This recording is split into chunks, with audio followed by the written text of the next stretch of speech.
Audrey Henry Lee, Pro-Vice Chancellor for the Graduate Studies and Research, the University of West Indies, to bring greetings.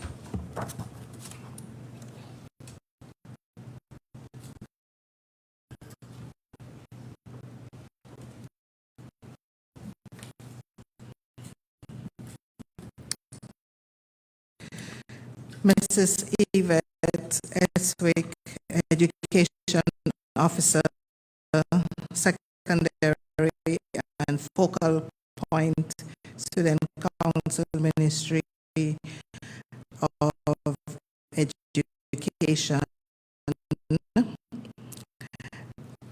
Dr. Verna Knight, Coordinator,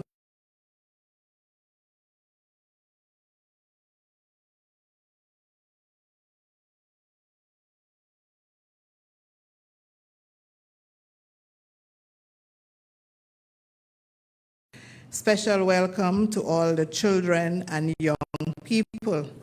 This conference is about you and for you. We are indebted to our main sponsor and partner, UNICEF Eastern Caribbean. Special thanks to the Ministry of Education, Barbados, for their tremendous support. UWI thanks Caribbean Airlines for the support of some airline tickets to enable in-person student participation. Our special thanks to UWITV, the Principal and Pro-Vice Chancellor, Professor Clive Landis, and the Deputy Principal, Professor Winston Moore, and his staff. We are also grateful for the support from the staff from Cave Hill, School of Business and Management. Thanks to participants, presenters, and judges of the children's submissions. Many thanks to the members of the Secretariat headed by Ms. Tony Marie Cornwall. Thank you to Sir Arthur Lewis Institute of Social and Economic Studies. Our university director is here. They have been a strong partner, and we thank them for their partnership. Our gratitude to everyone who has supported the conference in any way. So UNICEF has been a great partner, ladies and gentlemen, providing financial and technical support to the conference. For the first 8 years, UNICEF Jamaica supported the conference, and UNICEF Eastern Caribbean has sponsored the conference for the last 4 years. We are eternally grateful to UNICEF for their continued partnership. Please give UNICEF a resounding round of applause.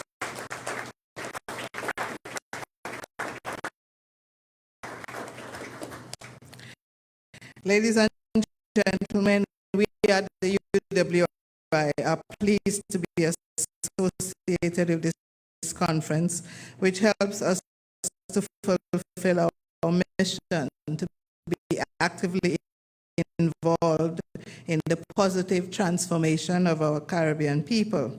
Over the past 18 years, approximately 6,000 children have participated in some kind of way in this annual conference. In the earlier years, a total of 300 teachers in Jamaica were trained at pre-conference child rights workshops. Several hundred children were trained in research methods and children's rights, and each year we choose outstanding child researchers, and they have been selected based on written and oral presentations. Since 2011, 10 primary level school children have won prizes for their essays. UNICEF Eastern Caribbean also introduced a poster and a poetry competition in the last few years. There have also been other significant outputs from this conference, so please bear with me while I give you a little update on those. 4 publications of winning entries by children have been produced. We have had 3 academic publications of papers by academicians for the 10th anniversary of the conference at In 2009, the conference also won the prize for the project activity with most developmental impact for the Faculty of Social Sciences, Mona, UWI. The UWI, ladies and gentlemen, is committed to our Caribbean children and will continue to conduct research, offer programs in children's rights and child development, and join our internal and external stakeholders in promoting children's rights. We intend to reintroduce our workshops on research methods and children's rights for parents and teachers in order to build capacity and increase awareness. The Caribbean Child Research Conference is the only conference of its kind in which adult and child researchers are given equal voice. We are helping to fulfill Article 12 of the Convention on the Rights of the Child, which mandates that we afford to the child who is capable of forming his or her own views the right to express those views freely in all matters affecting him or her.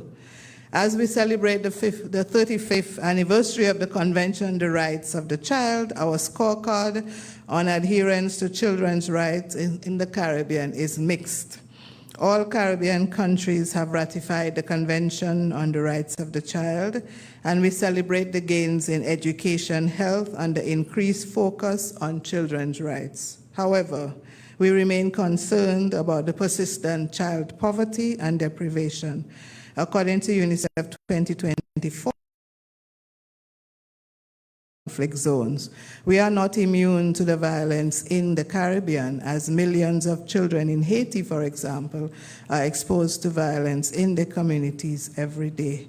Child participation rights, if we look at the scorecard, the records are low, as children are still generally expected to be seen and not heard. They are not included in the policy conceptualization, implementation, monitoring, evaluation processes. Additionally, the UNICEF 2024 State of the World's Children's Report advises us to monitor the impact of 3 mega trends that will profoundly affect children's lives between now and 2020 and 2050, between now and 2050. Demographic shifts, climate and environmental crises, and frontier technologies. So, ladies and gentlemen, there are also some children who are more at risk than others. Children affected by migration, children with disabilities, those affected by war and conflict, those deprived of familiar care, those living in the rural areas, those working and living on streets, those living in poverty, school dropouts, those affected by climate change, and in fact, there are some children who continue to face a multiplicity of these risks. So there's much work to be done, ladies and gentlemen. That is why this conference is so important. For the next 2 days, we will examine issues that continue to negatively affect our Caribbean children. The most rewarding part of this conference for me, ladies and gentlemen, is listening to our young people as they themselves make recommendations for the improvement in the quality of their lives. And tomorrow is going to be my favorite day, I have to be honest. Children, especially those who have entered the conference competition, even if you do not win a prize, you are all winners, because I know the competition is going to be very stiff tomorrow. By submitting your research, your posters, and your essays, you have exercised your right to be heard, as mandated by the Convention on the Rights of the Child. We are all very proud of each and every one of you. Let's give our children a round of applause. I know there'll be some sadness tomorrow because we can't all get first place, but I want to say from now, you are all winners. We are proud of you, and you have nothing to be ashamed of if you don't get first place, okay? So please, tomorrow, just remember what I said. You are a winner. As I end, I want to remind all of us that adherence to children's rights is everyone's business. How we treat children reveals our character. As Nelson Mandela stated, there can be no keener revelation of a society's soul than the way in which it treats its children. So let us, each of us, commit to taking care of all our children everywhere, regardless of their skin type, their disability, their residence, social class, or any other distinguishing feature. This is what we promised, ladies and gentlemen, 35 years ago when we adopted the Convention on the Rights of the Child. So let us keep our promise to our children. Children, ladies and gentlemen, thank you for your attention.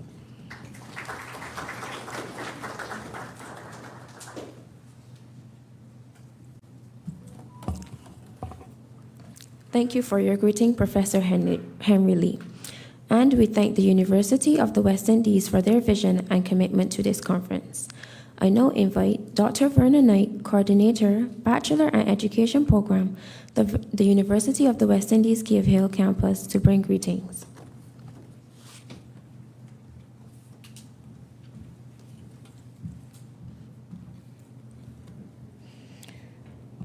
Mrs. Yvette Eswick, Education Officer, Secondary Education, and Representative for the Minister for Education, Technology, and Vocational Training, Barbados.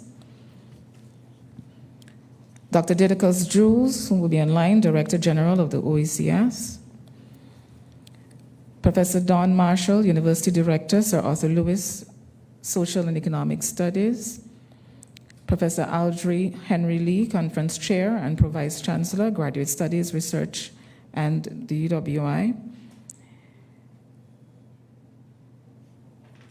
Students, teachers, all other attendees, good morning. I bring you greetings on behalf of Professor Clive Landis, Pro-Vice Chancellor and Principal of the UWI Cave Hill campus.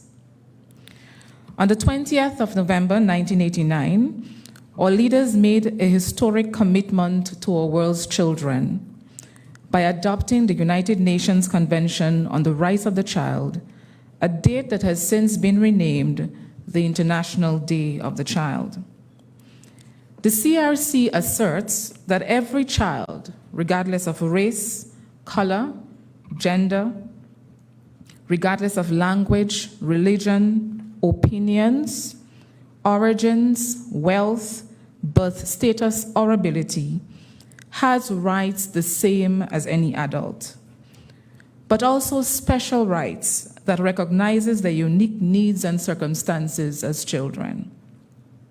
The Convention has 54 articles that encompasses all aspects of a child's life, inclusive of the right to relax and play, the right to freedom of expression, the right to be safe from violence, the right to protection of identity, sufficient standard of living, health and health services, and of course, the right to an education. In essence, the Convention sets out the rights that must be realized for every child to develop to their fullest potential. Signed by 196 world countries as of July 2022, this Convention on the Rights of the Child is said to be the most widely ratified human rights treaty in history. And after 35 years, it must be applauded for the significant contributions it continues to make towards transforming children's lives around the world. The Convention on the Rights of the Child continues to inspire governments to change laws and policies and make necessary investments to ensure that more children get the health care, the nutrition, the protections, and the education they need to survive and develop.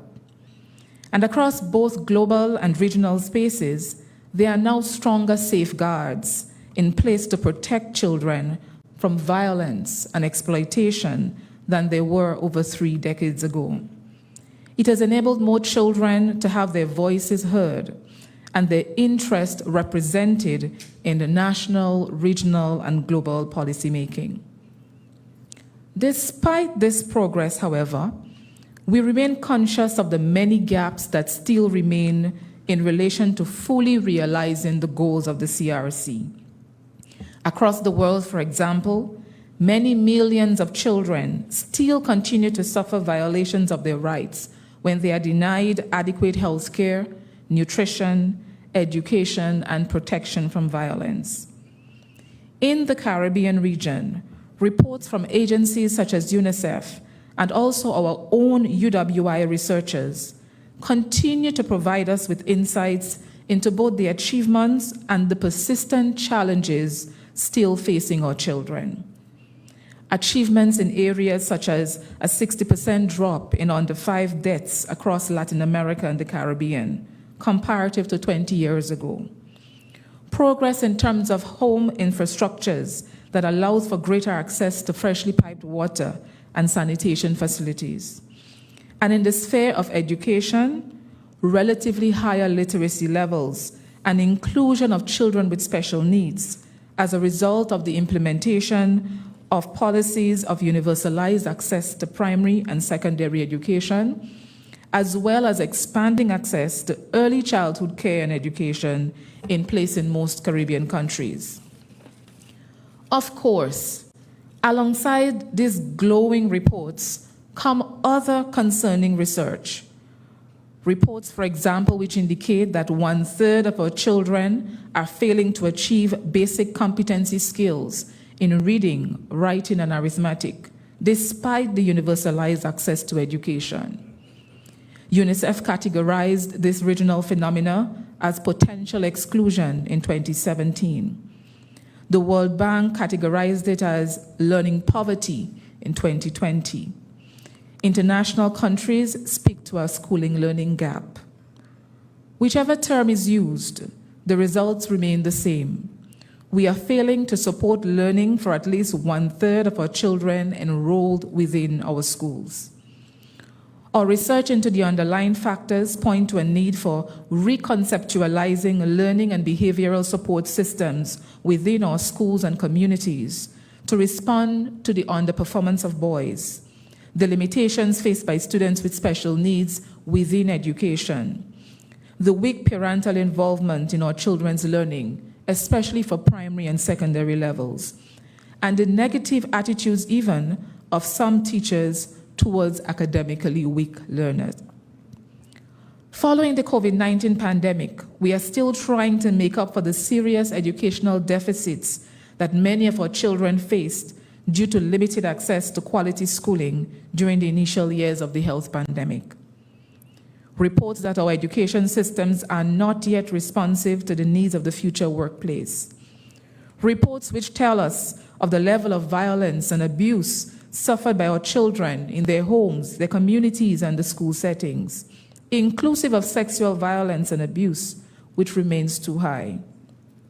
Furthermore, as inhabitants of small island developing states or children of the Caribbean live in countries which represent some of the most vulnerable, facing threats of climate change, poverty, social inequity, and limited economic opportunities.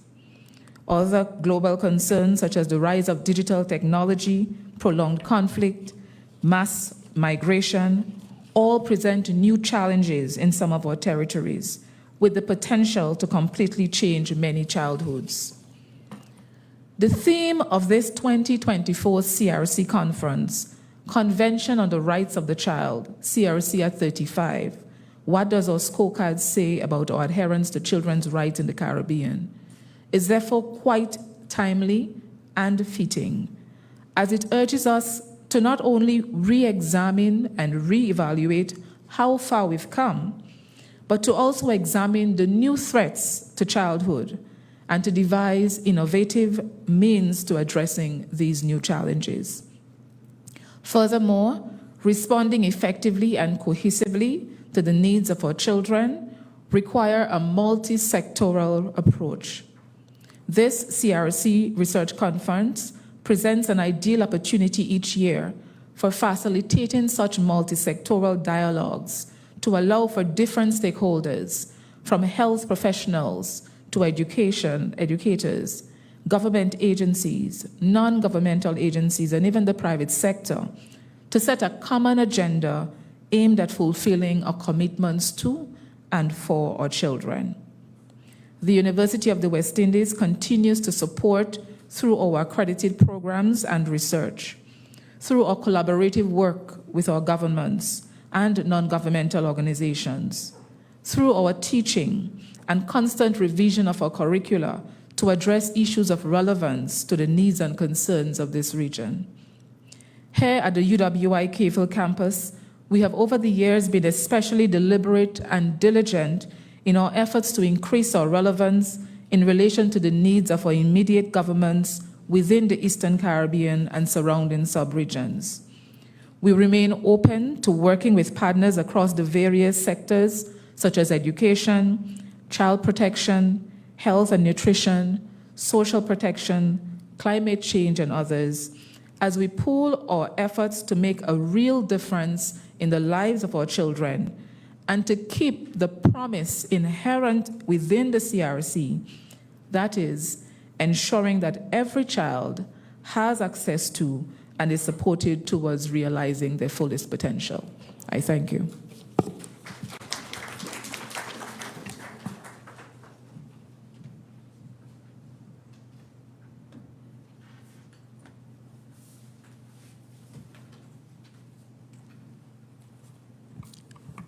Thank you, Dr. Knight.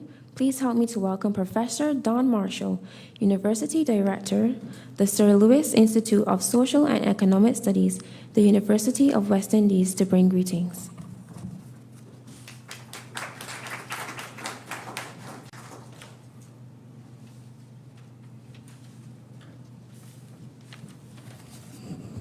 Thank you very much, Chairperson, Ms. Zara Foster. Ms. Eva Eswick, Secondary and Focal Point Student Council, Ministry of Education, representing our Minister of Education. I also want to acknowledge Dr. Didacus Jules, who is Director General OECS and is online and will make his address. I also want to acknowledge Professor Audrey Henry Lee. She's the conference chair and she's Pro Vice Chancellor, and as you would have heard earlier, she's the brainchild behind this conference. Dr. Verna Knight, Coordinator, Bachelor of Education Program, Clearfield Campus, and she represented our principal as she gave welcoming remarks. Ms. Joan Tull, Partnership Officer from UNICEF, and special invited guests, ladies and gentlemen, those online, welcome to one of our most decorated conferences, our here being the University of the West Indies. Professor Henry Lee would have spoken about the value of this conference in its 19th year and the unique nature of the conference itself, featuring researchers and children. So the principle of allowing for inclusion is well established in this conference, and she also spoke to her favorite day being day 2, so no disrespect to the adult researchers as they present today. I want to use this opportunity, however, to leave our discussion back to understanding the way in which the global and the local converge on this question of the scorecard in relation to 35 years of child rights, the Declaration, and what does it mean as we reflect on this 35 years. To say, while the scorecard generally is mixed, I prefer to focus on some matters that confront us at this point. So we know in the Caribbean, for example, as said earlier, there are poor education outcomes. I'm sure Didacus Jules will confirm the point that we are not satisfied with the success and throughput rate of students taking our Caribbean Examination Council's exams. Most students, at least 60% of those participating, tend to leave school in 5th form without a single subject. And the R here being, we're talking about the Caribbean, this is a real crisis and an emergency. We also know the Caribbean of all regions carries some of the highest youth unemployment rates, 30%, 40%. We also know that the numbers of students, or numbers of young people that we would consider not in education, not in employment, and not in training, NEET, not in education, not in employment, and not in training, NEET youth. We also know we have some of the highest numbers of neat youth in the region, and that is an area of concern. All of this, of course, interacts with the fact that we are in a values crisis. We are harkening back to values of old, tethered as they were to notions about children being quiet, and tethered, as it were, to secret abuses going on in homes. And I don't know that there's anything to recover from the values of the old that were tethered to a kind of lifestyle where a hush over certain abuses obtained as the norm. And we are also in a particular historical moment where it's difficult to separate, for example, the crisis occurring in Haiti, which this year alone has seen a 1,000% or tenfold surge in the increase in sexual violence against children. And we were also seeing with the increasing gang violence a growing humanitarian disaster. But we can't separate that crisis facing children in our region from what really is interacting on global convergence of crises around conflict and what's happening to children. So just briefly, Gaza Strip, as at November 2024, at least 14,000 children have reported being killed. Around 1.9 million people, about 9 in 10 of Gaza's population, are estimated to have been internally displaced. Half of them are children. They do not have enough access to water, food, fuel, and medicine. Their homes have been destroyed, their families torn apart. We go to Ukraine war, more than 7 million children are affected, and this is figures as at February this year.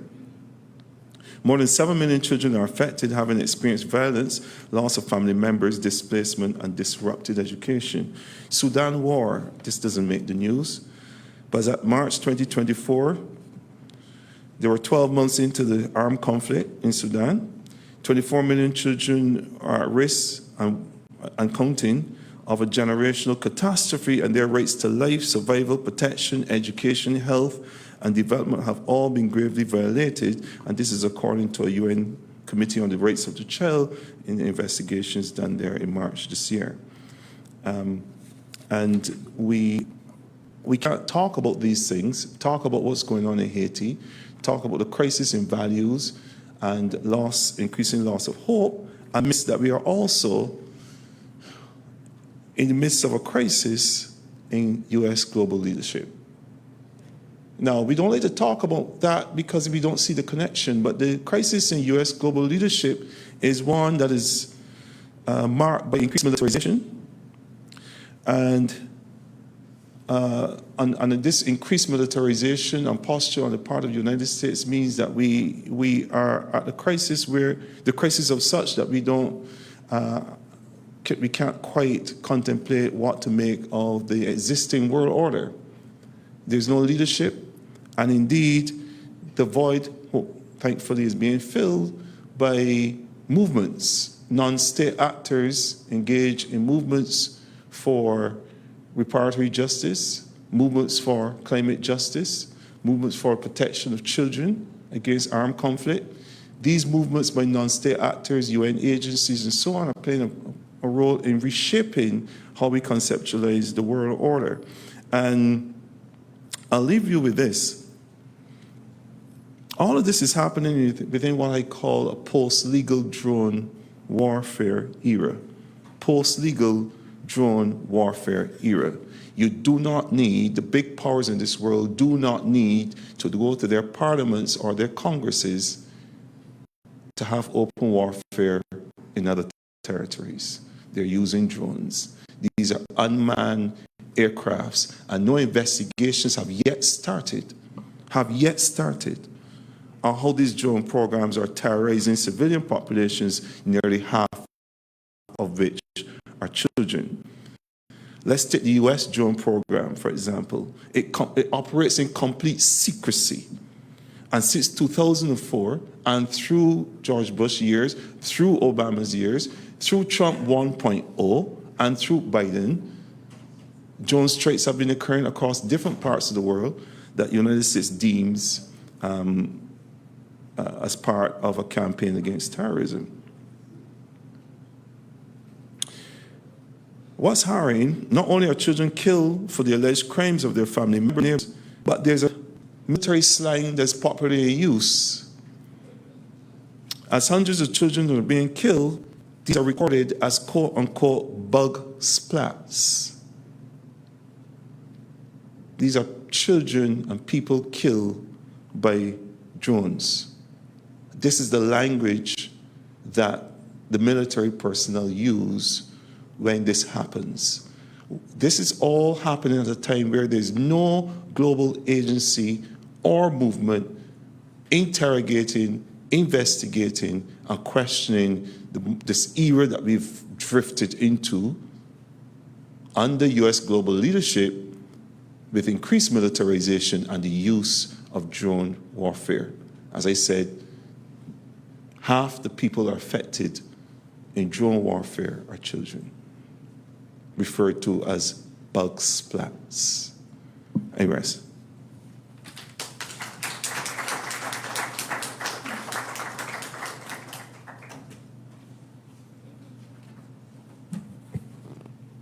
Thank you, Professor Marshall. I now invite Ms. Joan Tull, Partnership Officer of UNICEF, to bring greetings.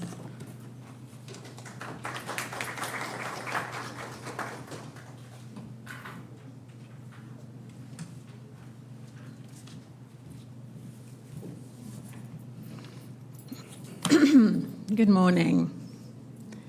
All protocols observed. It's with great pleasure that I welcome you, on behalf of the representative of UNICEF, to this two-day 19th Annual Caribbean Child Research Conference, alongside colleagues from the University of the West Indies and the Barbados Ministry of Education, Technological and Vocational Training. It's heartening to see so many of us here committed to the broadening and deepening of research into the lives and rights and needs of children in the region. Lives and rights and needs that lie at the very heart of all we do. I'm sure it has not escaped your notice that this is a very special year, a year in which we mark the 35th anniversary of the United Nations Convention on the Rights of the Child. This convention, signed by more than 190 countries, is a promise to our children, a promise that we will nurture them, nurture you, protect you, keep you safe, and create pathways towards a more equitable future where your aspirations, no matter how ambitious, how high-flown, can be realised. And it's a pledge that we make to all the children here today. Anniversaries are useful, not just to give us an excuse to celebrate, to congratulate one another on a job well done. If we are serious in our endeavour, they also give us pause, a chance to take stock, reflecting with clarity and humility on what we have done, what we have failed to do, and where we need to go now. When we chart this path forward, we must be guided by research. Our interventions must be evidence-based, or at least evidence-informed. That's why conferences like this one are so welcome, as both adults and children share their findings and make recommendations. Today, we'll delve into a rich and varied tapestry, including a detailed scorecard on child rights across the region, the role of gender in the implementation of the Convention, juvenile offending, positive parenting practices in Dominica's Kalinago territory, and youth perspectives on the climate agenda. We're very happy and proud to showcase UNICEF-supported research which has or will be shared with partners and used to inform programmes and interventions. We research, we develop, and we programme. The young researchers who will take to the stage tomorrow have really used their imaginations. As well as the important rights scorecard papers, we'll also hear about rights in relation to dancehall music, the legacy of the COVID-19 pandemic on student performance, and an evaluation of the impact of school hair grooming policies on teenagers. Their work is exact and exacting, as it must be, if they continue their research work into the future, which I hope they do. The young researchers will be joined tomorrow in competition by essayists and artists who will also share their vision of progress on how their rights can be protected and promoted. Listening to children and young people and ensuring their meaningful participation in developing the policies and programs that shape their future, your future, is critical. And this forum provides one such avenue. And for the children here today, thank you for coming. Keep using your voice. Keep sharing your thoughts and strategies. Keep holding us, the adults in your lives, to account. And I'm just finishing. Please do enjoy this great opportunity to share research, compare notes and experiences, and see what everyone else is up to. It promises to be an informative and enlightening 2 days. Thank you very much.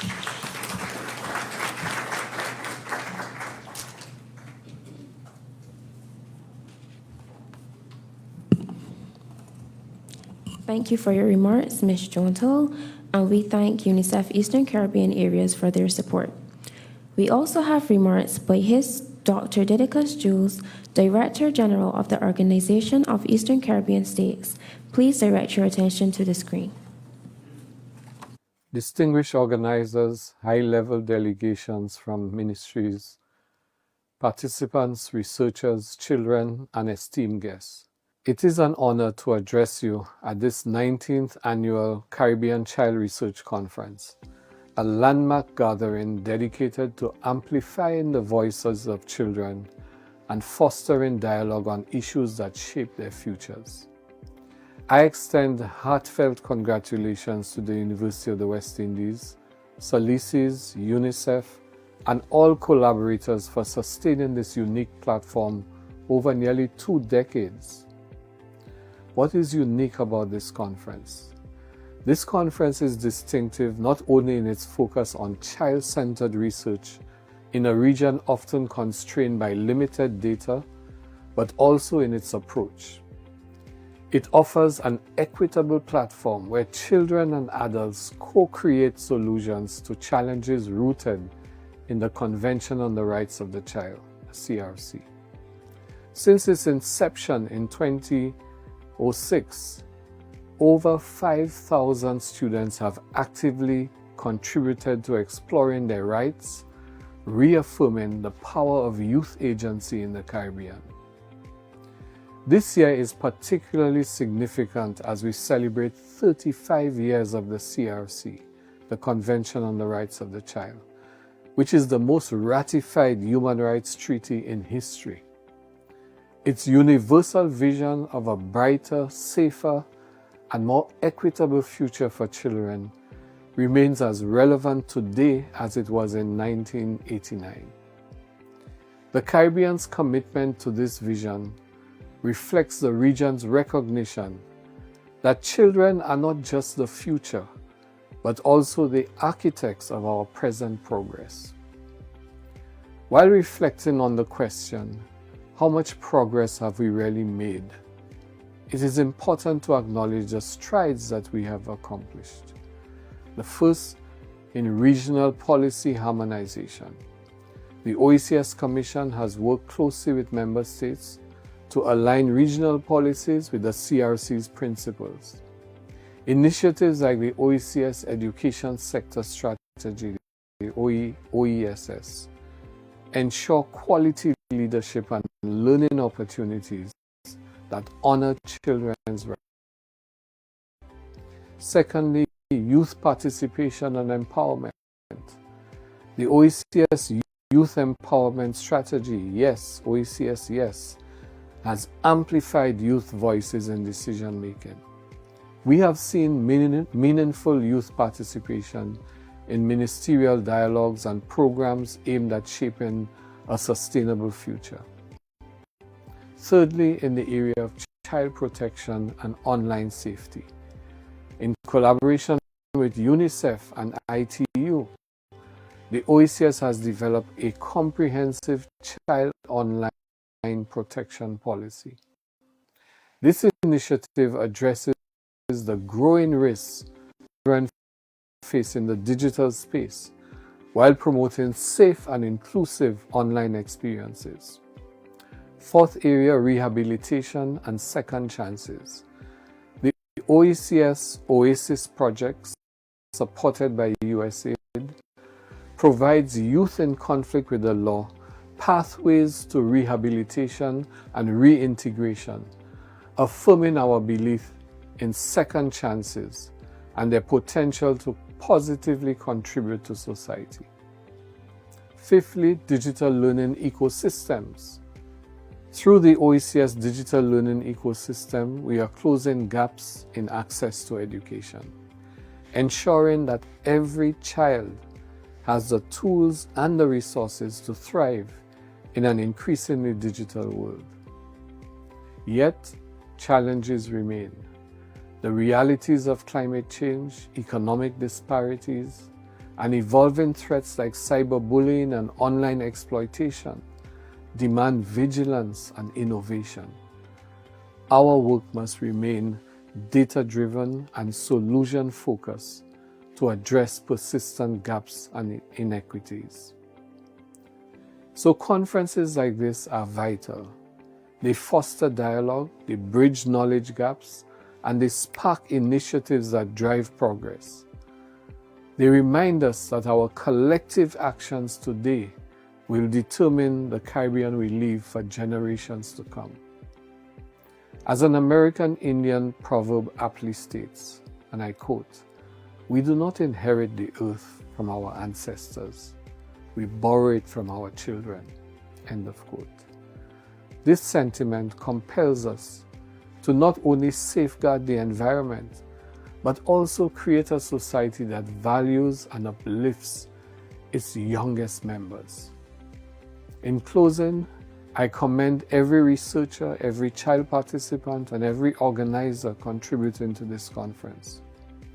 Together, let us renew our commitment to the principles of the Convention of the Rights of the Child and work tirelessly to ensure that the progress we measure today is only just the beginning of a brighter future for all Caribbean children.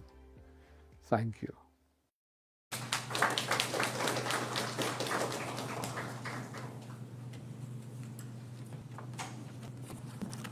We thank you for your remarks start the show. I now welcome remarks from Ms. Eva Estway, Education Officer, Secretary and Point of the Supreme Council.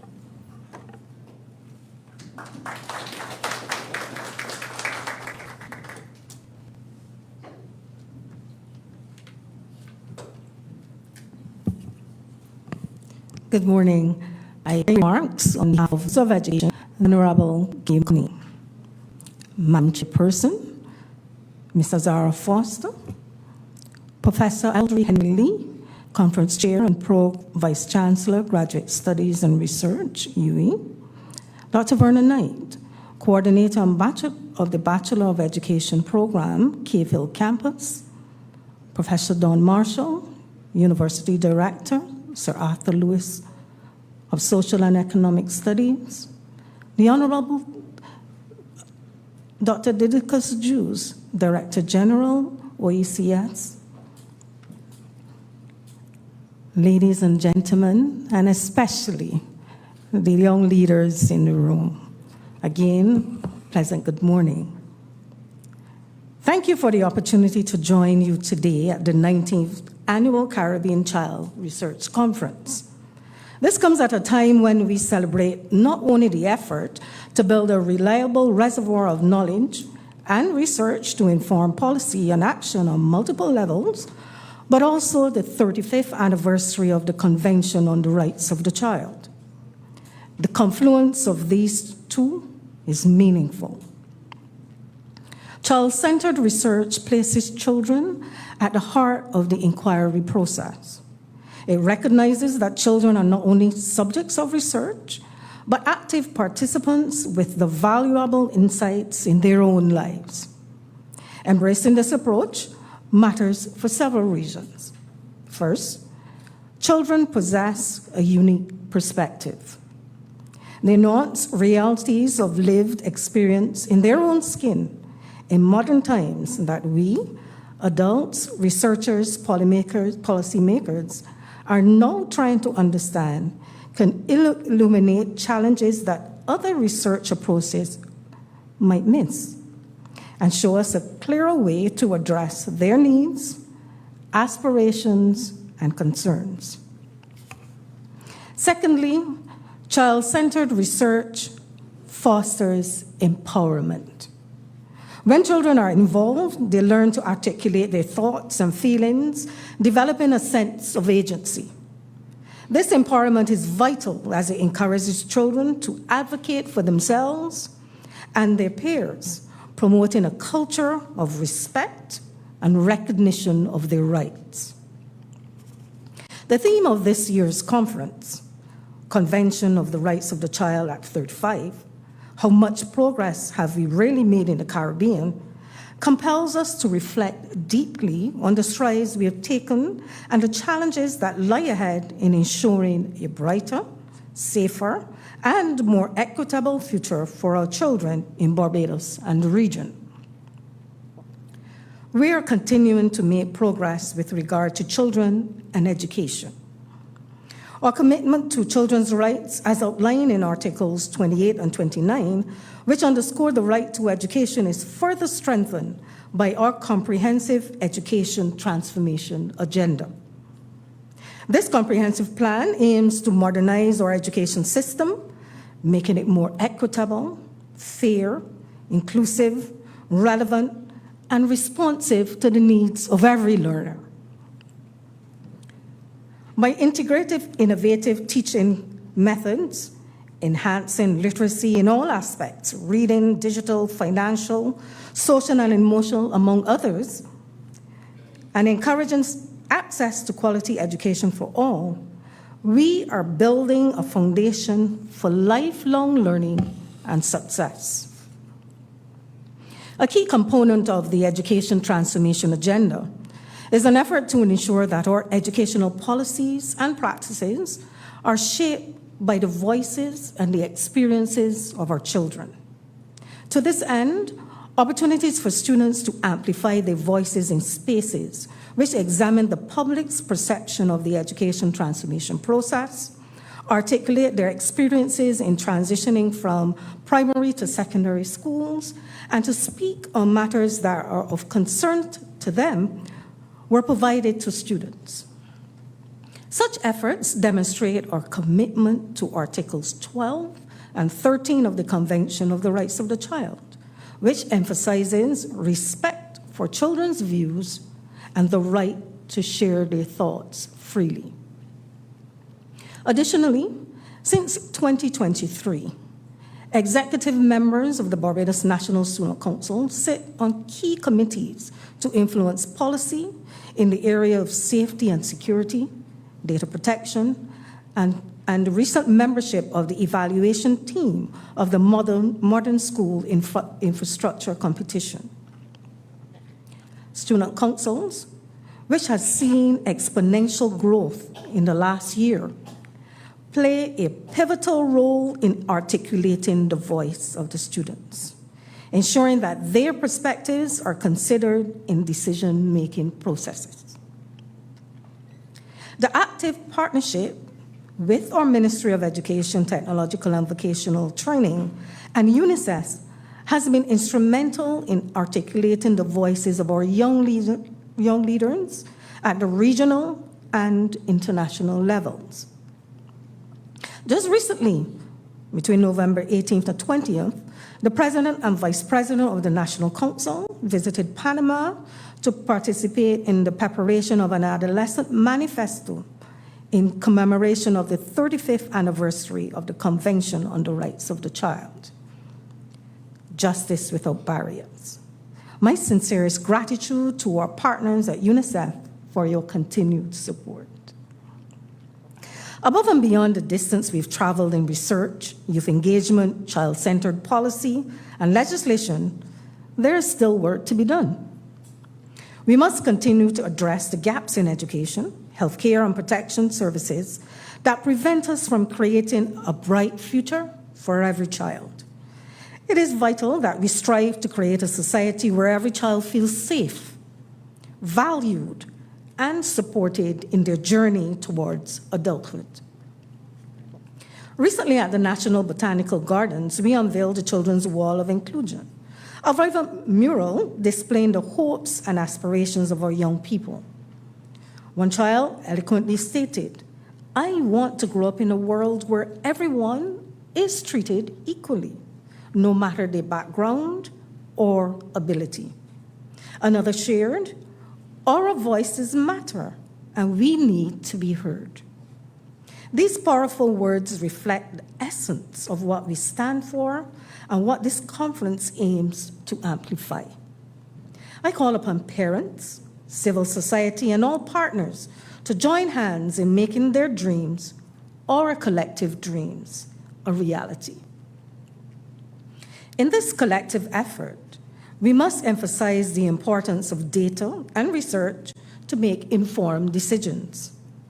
By leveraging the insights gained from thorough research and robust data analysis, we can do better in not only identifying the most pressing issues, but implementing effective solutions that truly impact our children. Parents and caregivers, your role is pivotal in guiding and supporting your children as they navigate the challenging and uncertain world. Article 18 of the Convention of the Rights of the Child speaks of the responsibilities of the parent. Advocating for your children's rights does not diminish your rights. Rather, it can strengthen the family unit by fostering a nurturing environment where children feel valued and heard. Government might be the policy makers, but parents and guardians are the people makers. As we all reflect on the strides we've made and plan for future research and advocacy, policy and action, let us prioritize children's voices and experiences to ensure that our efforts lead to meaningful and lasting change in their lives. Together, we will build a future where every child has the opportunity to thrive. I thank you.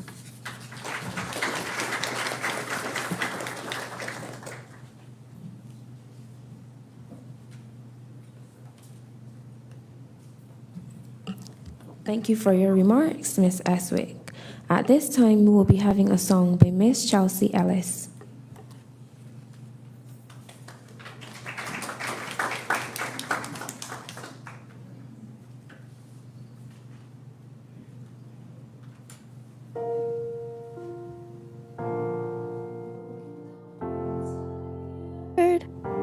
Of living life on a merry-go-round, and you can find the fighter, but I see it in you, so we can walk it out and move mountains. We can walk it out and move mountains. And I'll rise up, I'll rise like the day, I'll rise up, I'll rise unafraid, I'll rise up, and I'll do it 1,000 times again.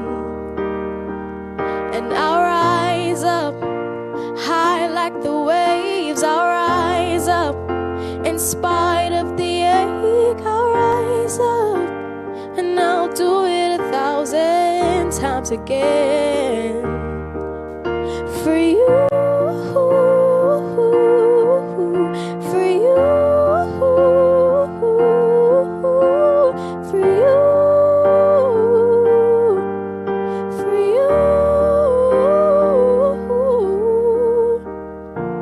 And the silence isn't quiet, and it feels like it is getting hard to breathe.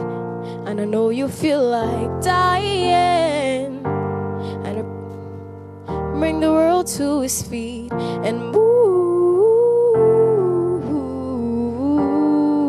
mountains. Bring it to his feet and move mountains. mountains. And I'll rise up, I'll rise like the day. I'll rise up, I'll rise unafraid. I'll rise up, and I'll do it 1,000 times again. For you, for you, for you, for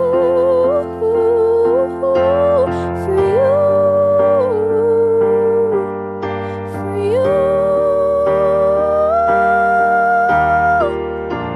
All we need, all we need is hope, and for that we have each other, and for that we have each other. And we will rise, we will rise, oh, we'll rise up, we'll rise. And I'll rise up, I'll rise like the day. I'll rise up in spite of the ache. I'll rise 1,000 times again. And we'll rise up high like the waves. We'll rise up in spite of the ache. We'll rise up, and we'll do it 1,000 times again. For you, for you, for you, for you.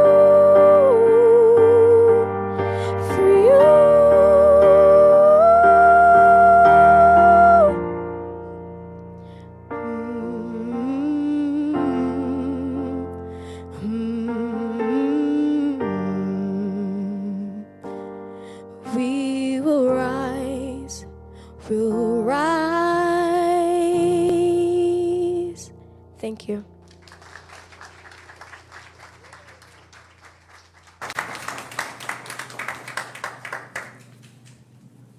Thank you for that beautiful performance, Miss Alice from the Lord School. I now invite Mr. Yusuf Bakarier to move a vote of thanks.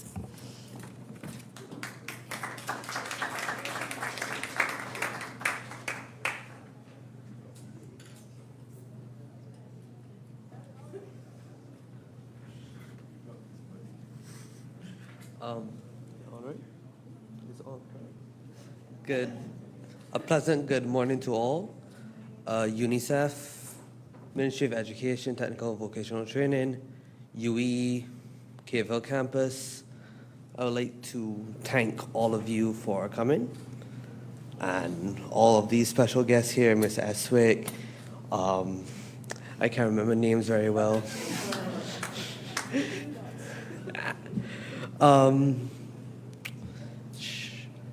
I wish I was here last year or whenever this happened before.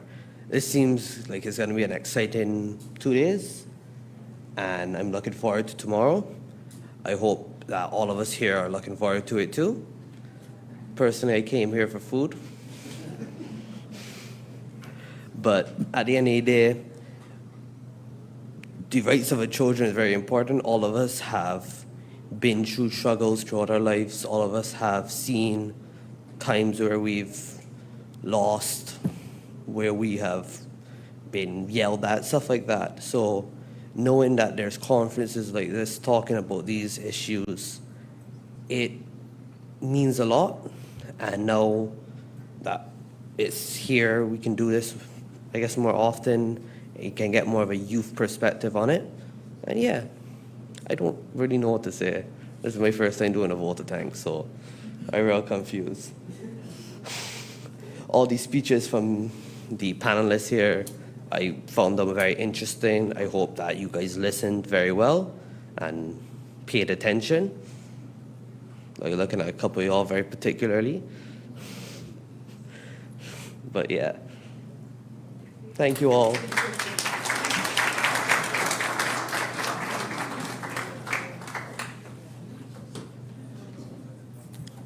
Thank you, Mr. Bakarier.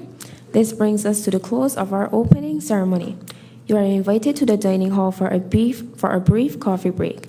We will resume the next session entitled Youth Voices, Challenges and Opportunities in the Fulfillment of Youth Rights in the Caribbean at 11:30 a.m. in this room.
Yep, so it's a privilege to be here with you at the 19th Annual Caribbean Child Research Conference for the first of many important discussions that we're going to be having over the next day or so.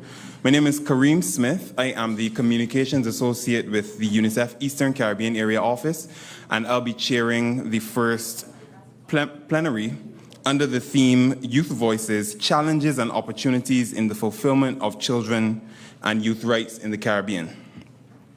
And before we dive into that discussion, just let me take a moment to introduce our distinguished panelists, each of whom brings a wealth of experience and expertise to this discussion.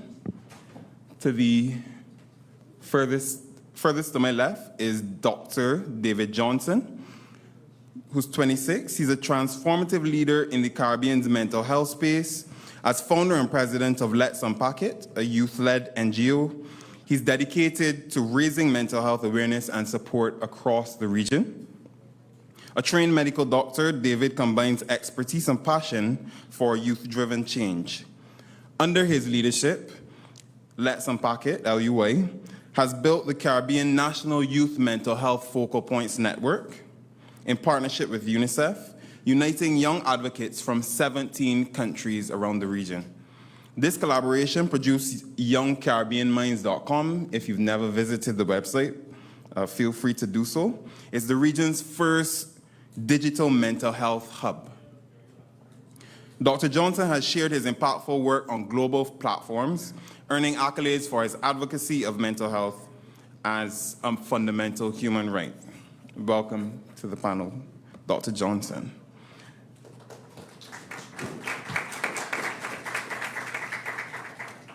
And sitting directly next to him is Ms. Shaunalee Gordon, who is a third-year economics and finance student at the University of the West Indies, Cave Hill. She has a deep passion for youth development. She spent the past 7 years in student leadership, striving to empower and inspire the next generation.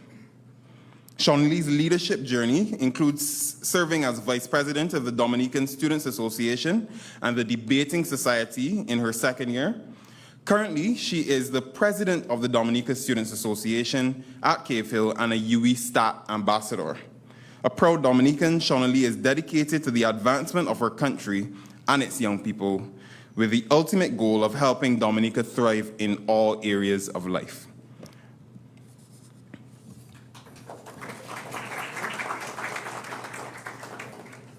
Javaria Young, who I believe is also the youngest on the panel, is the president of the Queen's College Student Council. He has been a dedicated leader and youth advocate from a young age. His leadership journey began as head boy in primary school and continued with his early involvement in student council work. By third form, Javaria had already served as QC's student council president, junior vice president of the debate club, and general secretary of the Barbados National Student Council. Now a two-time president at Queen's College, he balances his leadership with a passion for cricket and volleyball. Javaria's ultimate goal is to be the best leader he can be, driving meaningful change across Barbados. Welcome, Javaria. Karina Blash, is a driven and amiable young woman from the Isle of Spice, passionate about public speaking, debating, and youth advocacy. She's made a mark throughout her educational journey. Karina was a standout member of her secondary school's debating team, winning the title of Best Debater in 2015 and graduating as valedictorian in 2018. She continued to excel at the T.A. Marichaud Community College, also graduating valedictorian in 2020, where she earned top honors in law and social sciences. Now pursuing her LLB, her Bachelor of Laws at the University of the West Indies, Karina is an active leader, serving as president of the Grenada Students Association, and she's also guided by the philosophy, do good and expect nothing. She's dedicated to making a positive impact wherever she goes. And last, but by no means least, Mr. Raheem Ron Augustine Joseph is a distinguished final year Bachelor of Laws student at the University of the West Indies, Caville, and the Rhodes Scholar for the Commonwealth Caribbean, set to pursue postgraduate studies at the University of Oxford. I think we can clap for that. A first-class honors graduate in political science and law, Rahim was named valedictorian of both his UWI and Sir Arthur Lewis Community College graduating classes. His leadership is broad, from serving on the Guild of Students at Caville to coaching the UWI postgraduate debating team. A two-time best speaker at the Windward Islands debating competition and a youth advocate, Rahim has represented St. Lucia at global forums, authored over 30 articles, and contributed to key national youth organizations. His ultimate goal is to drive meaningful change through the intersection of law and politics in the Caribbean. Welcome, Rahim. Now, for those of you who have been involved in many of the UNICEF-supported and related activities over the last month or so, you know that 2024 is a particularly special year for the organization and for children all over the world, because it marks the 35th anniversary of the Convention on the Rights of the Child, which, as you know by now, is the most widely ratified human rights treaty in history. This document outlines in clear terms the rights of every child, ensuring that even the most vulnerable are protected and supported in realizing their full potential. It enshrines fundamental rights like the right to survival, access to food, clothing and shelter, the right to education, protection from violence, abuse, and neglect, the right to the highest attainable standard of health care, and the right to express their views and participate in decisions that affect them. So, it's on the foundation of the convention that we will build today's discussion. So I want to start by turning to our panelist, Rahim, who I'm sure during his course of study in law has studied international human rights law, to just lay a foundation for the discussion in telling us, giving us a better idea of what our governments would have committed themselves to upon signing the Convention on the Rights of the Child 35 years ago. Thank you very much for that, Kareem. So the truth is, as you know, because the paper is right in front of you, everything that really is enshrined, at least on this document, is really what the government within the Commonwealth Caribbean, for the most part, determined was some bundle of rights that we are all enshrined with. So whether it be other rights that are already within your own constitutional architectures, the expression, freedom of expression, freedom from discrimination, the protection of the law, but even beyond that, to some of the positive obligations, such as the right to education, the right to employment when it is that you're able to work, obviously, and other rights that are enshrined within that particular document. But I want to sort of go back even before the culmination of the rights as part of the document to really say that the document sort of reoriented our philosophical orientation about youth rights, saying very clearly that these are the rights that everyone and every one of you are endowed with from birth. That's saying that these were not privileges, these were not something that you could just take away at fiat, but that as soon as you are born, there are a certain bundle of rights that you are enshrined with by virtue of literally being born. The difficulty, and of course, as we will possibly discuss later on in this panel, is that a lot of these rights, too, are obviously always subject to resources and subject to progressive realization, among other things, and therefore you're not able, or we're not able, to receive the full bundle of some of these rights in its entirety.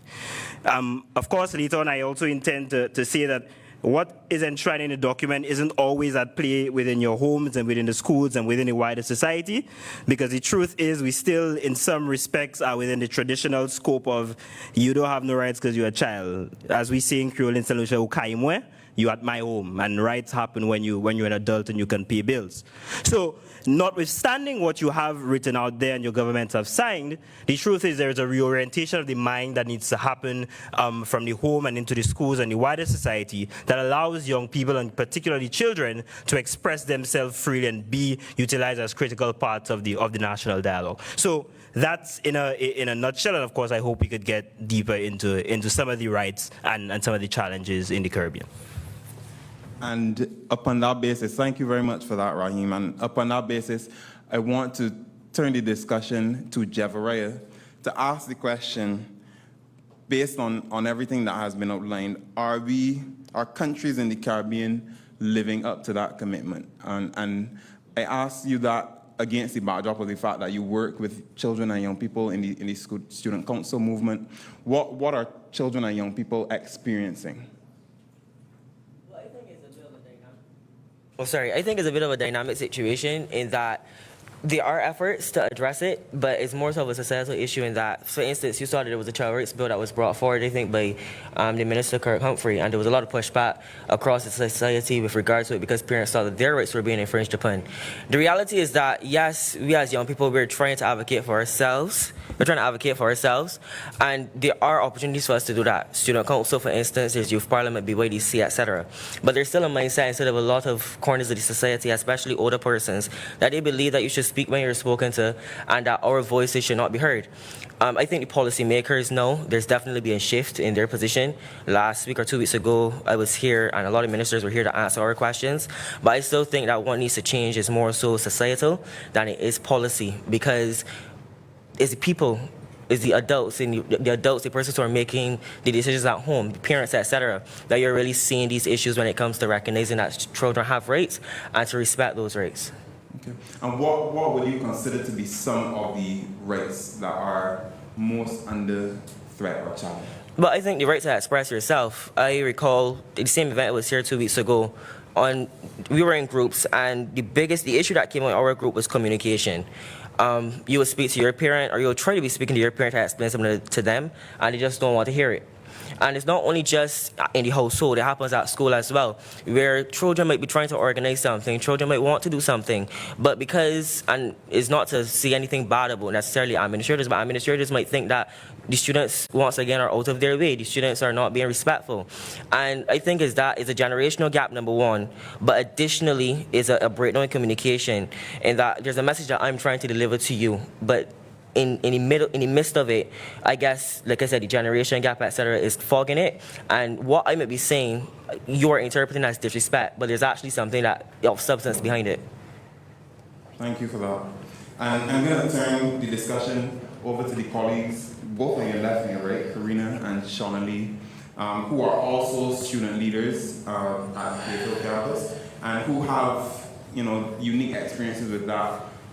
Coming from Dominica and Grenada, what have you been able to identify as some of the greatest challenges to fulfilling the promise of ensuring that children reach their full potential and have access to all the rights? Karina? Okay, so for a very long time, education has been one of the rights that Grenadians have been struggling with. However, in recent times, I must commend the government. They have made significant strides to ensure that there is not only access to education, but free access to primary school education, secondary school education, and most recently, tertiary education. So in that sphere, I think we're making significant strides. However, in terms of health, mental health in particular, there is still a long way to go. We have this common conception that as a child, you don't have no bills to pay, you have children to mind. So basically, you have no reason to have any mental problems or to be stressed or to feel overwhelmed. Or sometimes as a student, you complain that you're feeling a bit burnt out and everybody starts to call you lazy. So I think there's still, like my colleague said here, a societal shift that needs to be made in terms of destigmatizing mental issues and providing specific mental support to children and young people. Thank you. And Shawnee. And I would agree with both of my colleagues who would have went before, that mental health and then communication are two issues we're seeing. But as for Dominicans specifically, I would say kind of an issue we see coming out of it is in terms of access to education. Similar to Grenada, we have universal secondary education. Our secondary schools and primary schools, the public ones, are typically free, and then we do have access to other things, like you are eligible for about $500 every year as a secondary school student. So things like that we do have in place, and our tertiary institution, which primarily deals with associate degrees, so it would be similar to the BCC here in Barbados and then SAMCC in Grenada. And so DSC is primarily free. It kind of works how UWI does for Barbadian students. So we pay a very small sum, but our tuition costs are covered and we do service hours. However, I would say when we look further, when it comes to, for example, pursuing a bachelor's or a master's degree, we do not have necessarily facilities and institutions in place in Dominica to provide that level of education. So we do have the UWI Global Campus, but if you're looking to do something where you are in person, you would have to most likely leave the island, because we do have a few institutions, but they are more niche specialties, so in terms of medicine, etc. So when it comes to that, the availability for funding, I would say, there needs to be some work done there, especially when you come to UWI and you hear most other islands, they provide what is called the economic cost for students. So that is provided. And as the president of the Dominican Students Association, that's one thing that all the members, they come to me over and over again. Can you send a letter? Can you advocate for this? Because what happens is that they're covering a huge lump sum of costs, and there are not necessarily any measures in place where, okay, I'm looking to pursue my education. UWI is cost effective. I'm going to pursue my education at UWI. There is some fund or some scholarship I can tap into to cover my economic costs. So in terms of that access to education, making it more accessible, because we do have to travel for it and we do have to cover costs like accommodation and stuff like that. So making it easier for students and their parents, and kind of backtracking a little bit. So while we do have the universal secondary education system, where once you regardless if you pass the common entrance exam, you can go to a secondary school. So I think that has its benefits, but it also has its disadvantages, because some students just pass through the system. Because you go to secondary school and you don't have the necessary, numeracy and literacy, you're not necessarily ready for the level of work that comes with secondary school education, and you just end up passing through the system. Eventually you possibly drop out or you don't graduate, and then what kind of happens there? So some more support in that area as well, as opposed to just saying that, okay, everyone can go to secondary school, but are you actually helping them so when they reach that point, they can have the best opportunities after? Yeah, I think points were made. And of course, we know that the provision of education is one of the key areas up to the tertiary level in terms of ensuring that children and young people reach their full potential. So thank you for that. And now I want to turn over to Dr. Johnson, who, as I would have covered in his bio, has done quite a significant amount of work in terms of youth mental health and youth mental health advocacy. And of course, mental health has been touched on already, but we also know that mental health is one of the issues that you can't necessarily look at in a vacuum. What, in your experience over the last few years, have been some of the major issues that are causing concern for you in terms of youth mental health? Thanks for the question, Kareem. A pleasure to be here. I think what is crucial to appreciate is that the conversation about mental health takes place in the context where 1 in 7 adolescents are living with a mental illness or a non-mental health condition, and where we know that 50% of mental illnesses will present by the age of 14, 75% by the age of 24. And so I think it's imperative that we set up that particular context and appreciate that, as we talk about rights, Article 23 speaks specifically to the protection of those who are living with disabilities. Mental illness happens to be one of the leading causes of disability within the global context. And of course, Article 24, which talks about health. And so I want to posit that there for us to appreciate this is a rights-based issue, and this is a human rights and child rights-based issue. And so the challenges that we tend to see throughout the region happen to be primarily around the barriers to access. I'm sure if you ask a young person just casually on the street whether or not they know where to access mental health support, a lot of them say no. And even in the case where they understand where they can access support, we have to look at the efficiency of these systems. Is it right to ask a child to have to wait 3 months to be able to be seen by a mental health professional? And in certain cases, I'm very happy that Barbados has crossed the threshold now where we have access to a 24/7 crisis hotline. That is not the case in many other Caribbean territories, and I think that's one of the core issues that we need to address.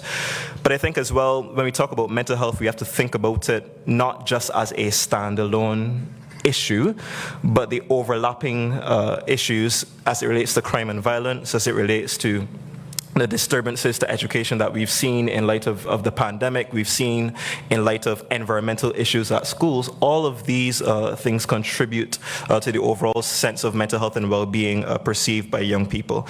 And perhaps the last thing that I would wish to share is the erosion of third places. When we talk to a lot of young people, they say that they feel as though they do not have safe spaces. There's nowhere to go to turn for help. So reactivating our community centers, for instance, training our parents and carers of children to hold space, I think, is a necessary step that we need to take forward. So, yeah, barriers to access, disturbances to education, and thirdly, those third places, I think, will be some of the challenges. Thank you. And just as you're on the topic, can you tell me a bit about some of the work that LUI has done?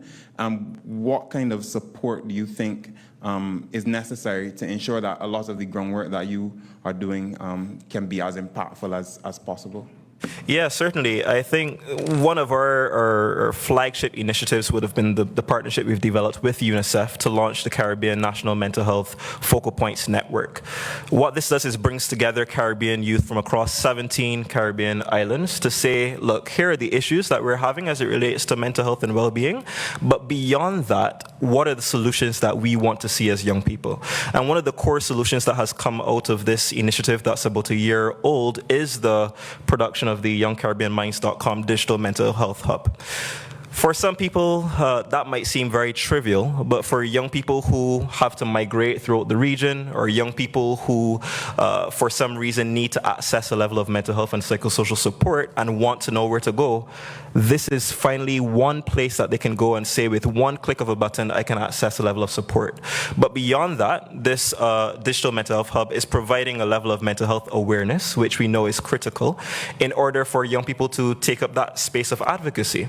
And that's another crucial part of the work that we've been doing. We're saying, yes, let's integrate the knowledge, let's boost your mental health literacy, but also let's make you aware of the fact that mental health is your right. And so what does it look like for you to actually realize that right to mental health and well-being? Beyond that, we've been doing a lot of work around advocacy and policy, which means we've contributed to the Barbados' recent mental health action plan and the ongoing discussions around mental health legislation. And we're also playing a key role in terms of the youth perspective around suicide prevention and suicide decriminalization in countries which it's still criminalized, which there are 4 Caribbean nations around the region who are doing this. So those are kind of 2 of our key initiatives, but apart from that, we're doing a lot of work on the ground around building awareness at the level of the community as well. Okay. Thank you for that synopsis. And I think all 5 of you have given us quite a bit of food for the foundation of the discussion. And I think there were some issues that continue to come up, mental health, of course, being one of them, the learning crisis as well. And I think I heard a bit about maybe poverty and also violence. So let's start with the learning crisis, for instance, Shauna Lee would have raised some very good points and some points that I think are very consistent with what we see in the data in the Caribbean and also worldwide about the fact that there are many young people who are transitioning from primary to secondary school without, being able to satisfy relatively basic literacy and numeracy requirements. And then you pass to the secondary system. And then in some of the key subjects, we're seeing that in some cases, just about a third of young people are passing those subjects. And obviously, that has implications for what they're able to do beyond secondary school. This is to any of the panelists. What is going wrong in the education system? Why are we seeing these troubling results? Well, I think it's because the education system is colonial. When you look at the history of the education system that we've adopted in Barbados, it comes from the United Kingdom and obviously our colonial past. It is going into a classroom, desks are in a line, a teacher essentially lecturing a topic to active minds. And a lot of children just do not like school. They don't like school because they don't find a lot of the subjects that they're doing interesting. They don't find the way that is being delivered to them interesting. I think education and learning should be fun. It really should be fun. But because I think we've more so adopted a system where we're just trying to get certain marks, we're trying to meet certain criterias, and teaching we're not teaching the child really, we're more so just trying to teach the subject. That is where you see this falling through. And there's some children who are going to still be successful, and that's because they might come from more positive environments or they might be more driven. But that kind of opens up a discrepancy, even a class issue, because the parents who might not have the time to focus as much on their children, or might not have the facilities, or might not have the funds to send their children to the additional lessons, their situation is only going to go from bad to worse. So I think that's what's going wrong with the education system. There's education transformation that's supposed to address it. I do support the education transformation, but I think that there's still certain things that need to be addressed. And Christopher Emden, a professor from the University of Columbia, he delivered a lecture at Queen's College a couple of weeks ago. And I think one thing that he said stuck with me is that, do you want to just transform how it looks, or do you want to transform the substance? So what's actually going on, the internal aspects of the education system? I think it starts with a change of mindsets, a change in society, and then once we can initiate that, then the policy, etc., can come after. Very well said. And so one of the things that I also took note of on the same point of education is that on the panel specifically, we have young people who have done exceptionally well. And my question, I'm going to direct this one at Rahim. During your course of study, because again, the evidence suggests that a good 2/3 of the persons that would have been in class with you in secondary school, maybe in community college, have not been able to excel or to reach their full potential as perhaps you may have been able to do. What do you consider to be some of the opportunities as you look at the challenges that they faced around you and the fact that they may not necessarily have been able to excel in similar ways or in their own ways?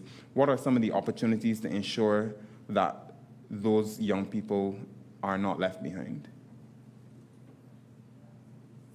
Thank you for that.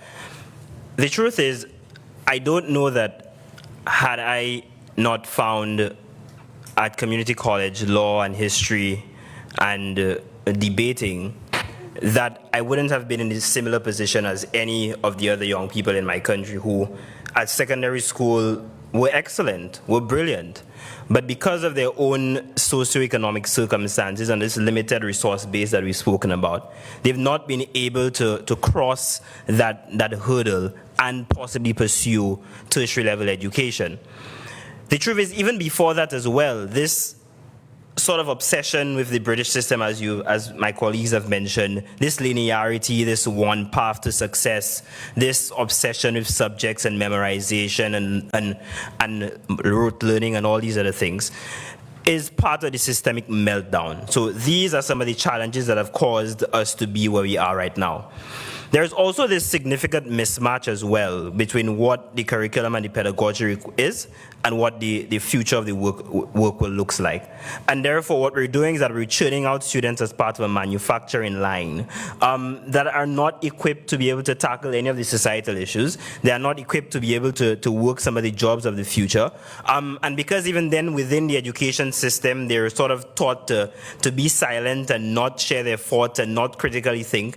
Of course, at this stage, they tell us that you don't have an opinion unless it also is backed by legal authority. But you get the point. So that sort of reducing of individuals to sort of this manufacturing line starts very early. And therefore, the opportunities in my mind is, one, for sure, a realignment of our own pedagogy and our curriculum to ensure that it truly reflects what the future of the work and the world requires. We have to do that immediately. We also have to, as part of a gendered issue, look at what we've spoken about a long time in relation to how men are marginalized within a society. So much so that because we've not marketed, for use of a better term, education as sexy and nice and whatever the fanciful words you want to use, the men are saying, well, I don't want to do this. I'm not interested in this. And because also of the stigma that we've attached to vocational training, which the truth is the mechanic and stuff will make more money than me. Yeah, the carpenters and all these guys will make more money than me than I can possibly ever make. But because of this inherent stigma and this obsession with skills and these things, we've not been able to package this in a way in which a lot of people can access it. And therefore, what it also requires, at least to be able to cross, and we've tried, we've spoken a lot about the free education, we've spoken a lot about the one university per household, we've spoken about the increased access, but there is a quality issue. There is a huge quality issue that we must deal with, because if we don't do that, we're going to lose a lot of the young people in the process. But I guess now that I've lamented to you what most of the challenges are, the transformation has to be the realignment of the pedagogy.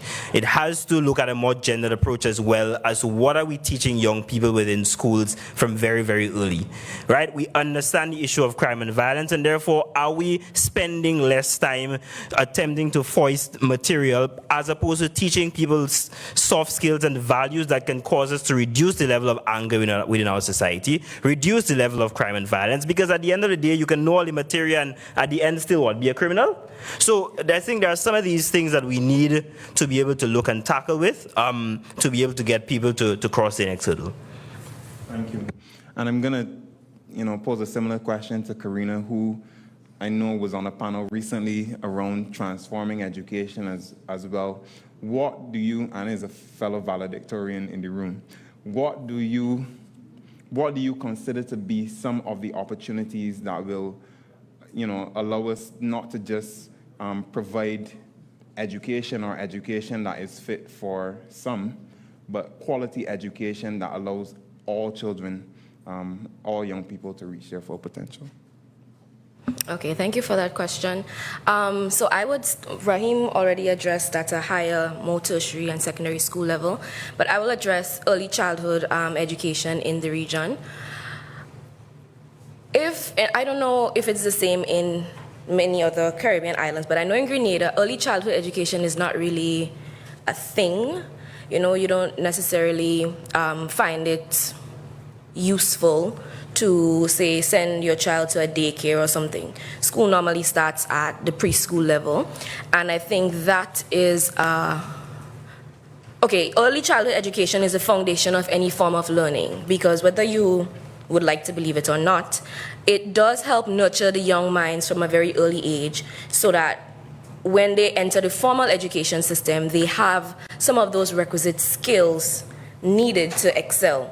I think that there needs to be a bit more focus in early childhood education, not only from an institutional level, but from a parental level. So you can have training for young mothers, because the reality is that many persons who are our age are also having children, and sometimes they themselves don't have the necessary skill or training needed to look after a child. So if we place more emphasis on early childhood education in the region, I think that can really help, children develop from an early age, so that when they enter the formal education system, it becomes easier to learn basic numeracy and literacy. I also think that there needs to be more emphasis or more training for early childhood educators at the primary school level, especially in the area of special needs students or students with disabilities. So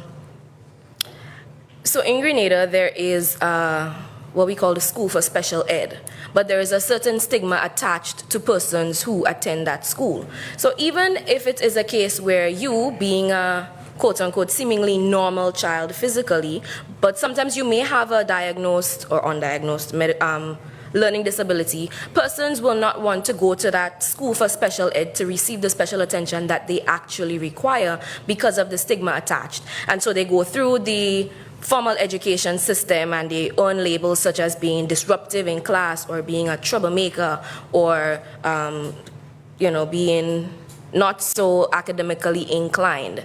And so that is because they don't receive the special attention that they need. So one, societal stigma, and then training for educators so that they can be able to intervene at an early stage. Like Rahim also mentioned, another opportunity would be placing more emphasis on vocational education. Stop treating those skill-based subjects as a punishment for students who are disruptive, because they are actual professions.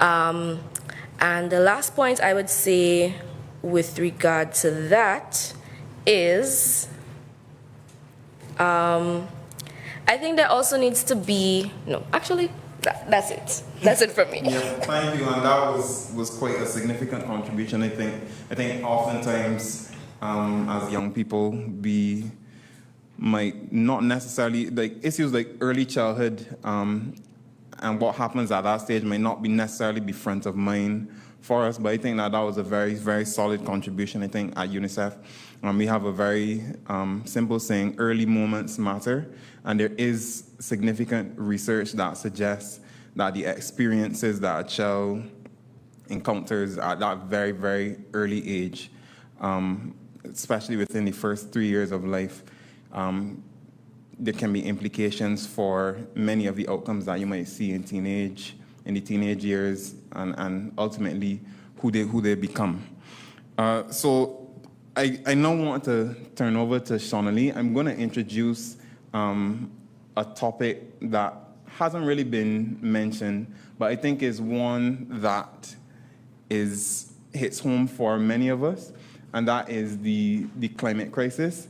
I start off that discussion with you because you are from Dominica, and Dominica has been, in many ways, Karina is smiling because her country has also been on the front lines of the climate crisis this year. But let's start with Shonali, having experienced Hurricane Maria, and perhaps before that, Tropical Storm Erica, that caused, lots of destruction. What do you consider to be the implications of the climate crisis on the ability of children and young people to access, to have the full enjoyment of their rights? Okay, so thank you for that question. And you're right in that, for example, Hurricane Maria would have definitely significantly impacted the rights of children and youth in Dominica. I would say Tropical Storm Erica did as well, and sometimes because of Hurricane Maria in 2017, we kind of overlook the impact of Tropical Storm Erica in 2015, where we found the whole community was completely wiped out. So that would be the Pittich Savan community, and everyone in that community had to be relocated to different areas of the island. And what you saw with those students, their entire primary school was shut down. So at that point, they had to attend different schools, even at my school, which is about 20 minutes away from that area. You saw some students decided to come to my school instead, and you saw different changes like that. It did happen in August, so the change had to happen quite quickly.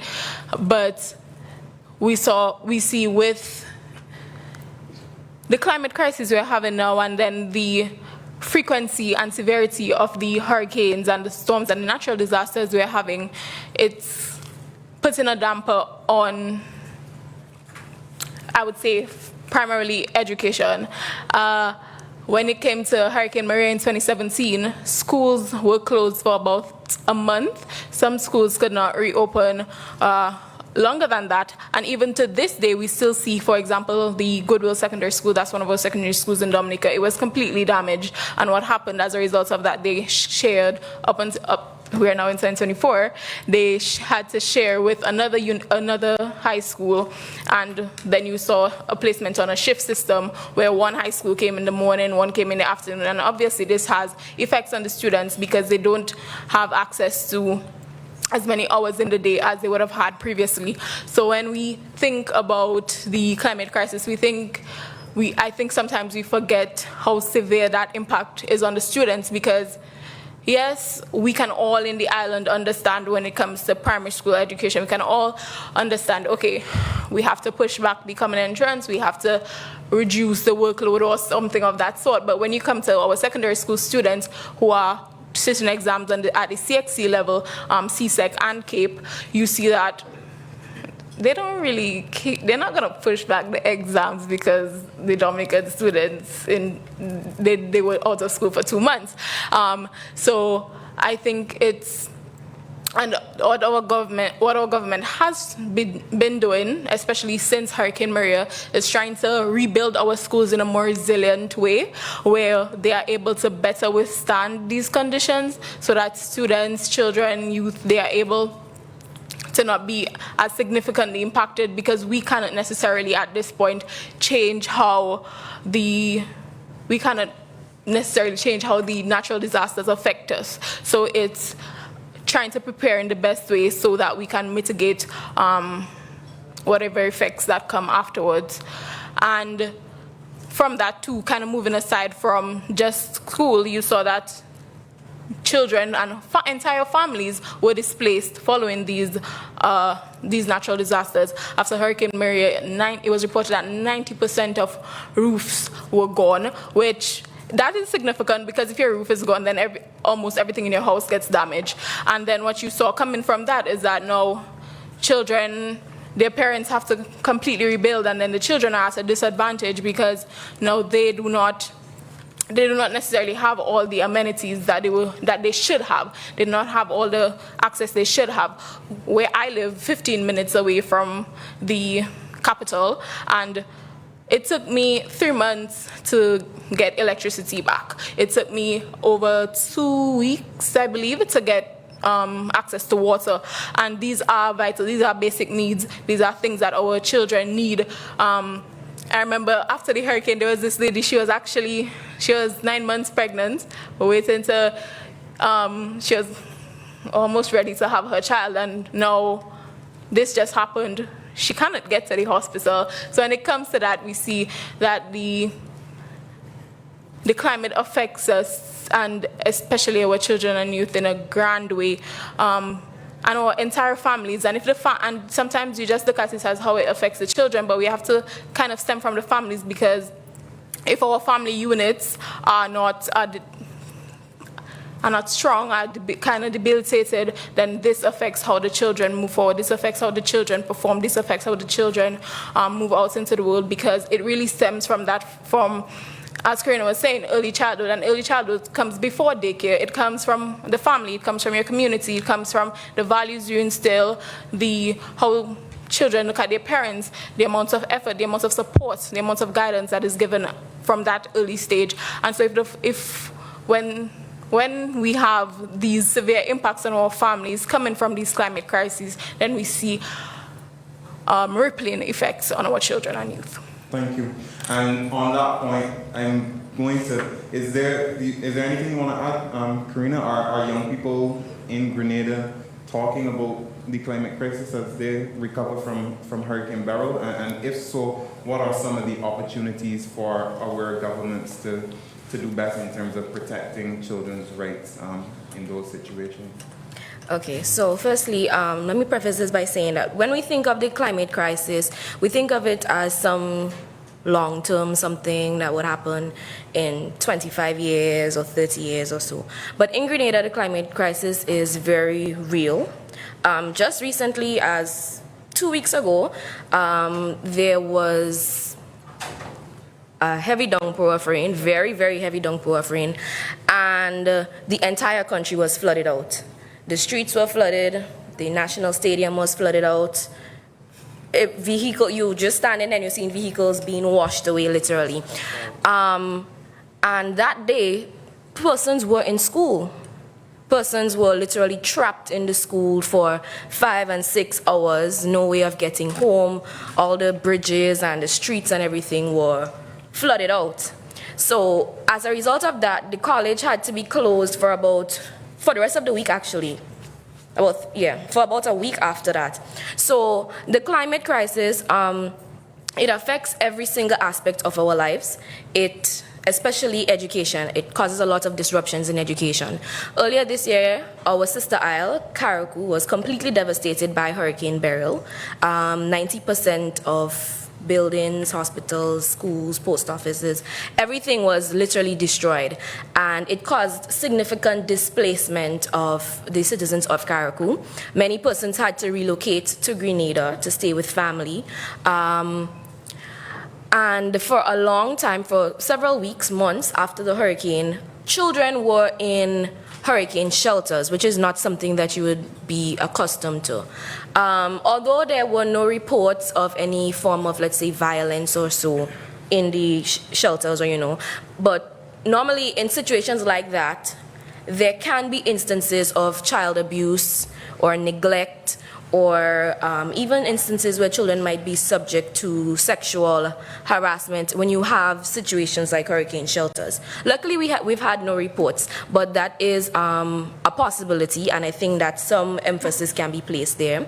And most importantly, I think that the government can try to implement some form of psychological support for the children of Karakou and Petit Martinique who have been affected by Hurricane Beryl the most, because we like to say, children are little, they don't really know what's going on, it's not really a big deal. But really and truly, it does affect them, seeing everything that you once had just completely gone because of a hurricane, seeing your parents lose everything, seeing them have to work from scratch to rebuild, put themselves in a lot of expenses to fix their roof, buy back everything that they once had. I think that is very taxing.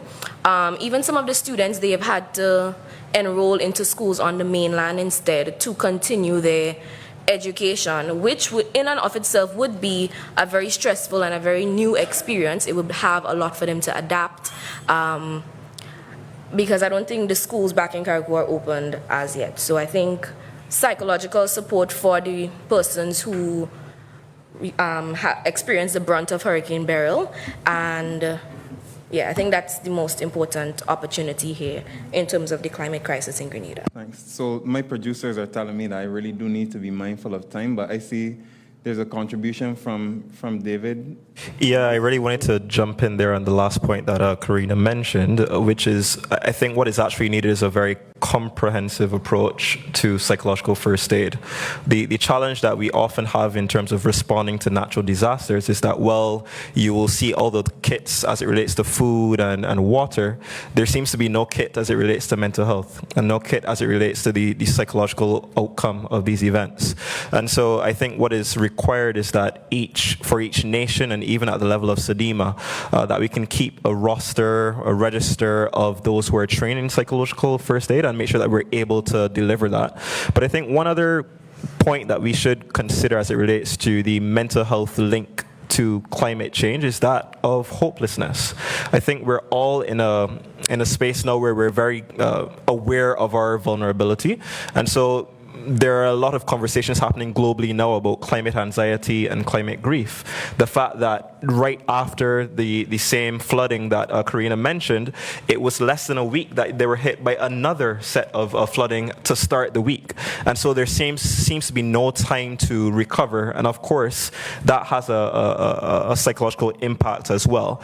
And then just drawing the linkage further, that we know that those who are exposed either to violence or to abuse, but also exposed to traumatic events like natural disasters, are at an increased propensity to develop some form of mental illness later on in life. And so we do need to be tackling some of these adverse childhood experiences and giving the support earlier rather than later, and looking at it not only in the immediate response to a disaster, but how do we provide that level of ongoing support for our children who are incredibly vulnerable to these natural disasters and the impacts of the climate crisis as well.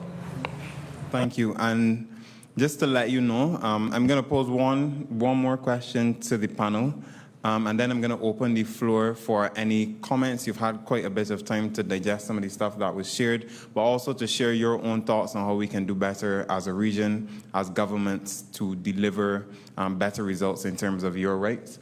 The final topic that I wanted you guys to address, I'm not necessarily going to ask for everyone to address it necessarily, but it's the issue of violence in our societies. I think is a big one. I think it's a big one for us here in Barbados. A few years ago, while I was working in journalism, the big story was that, we are having like a record number of murders this year, and it seems as though just a few short years later, that's gonna be, or that is very possible that could be a similar storyline. So there's obviously community violence, gang violence, gun violence, bullying.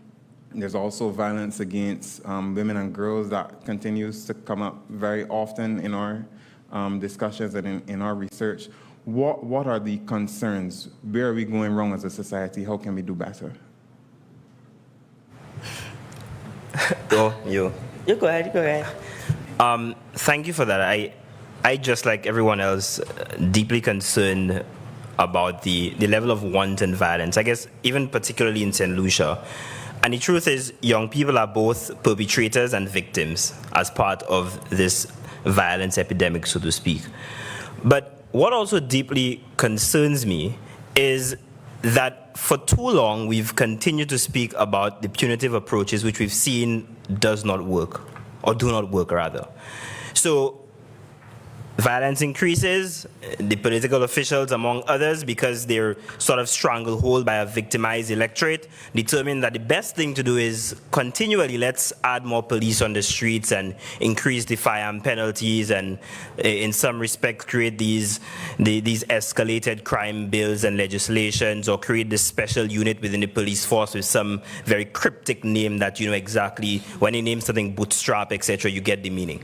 So I'm deeply concerned that we're not looking at this in a very holistic way and understanding that all we're doing is increasing the prison population and really making the state pay for it, as opposed to understanding from focusing on a crime prevention strategy that is long-term and understanding that, one, there is a gendered approach that we need to do. So this idea that the male macho man and that boys can't care among all these things are also fueling part of that anger and fueling part of that violence. And that also needs to ensure that there is some other way of reducing some of the conflicts within schools and within our wider society, and ensuring that we teach young people the methods to do so that the first response to a particular issue will not be a violent response, but one that is well reasoned and understood in the context of what the repercussions are.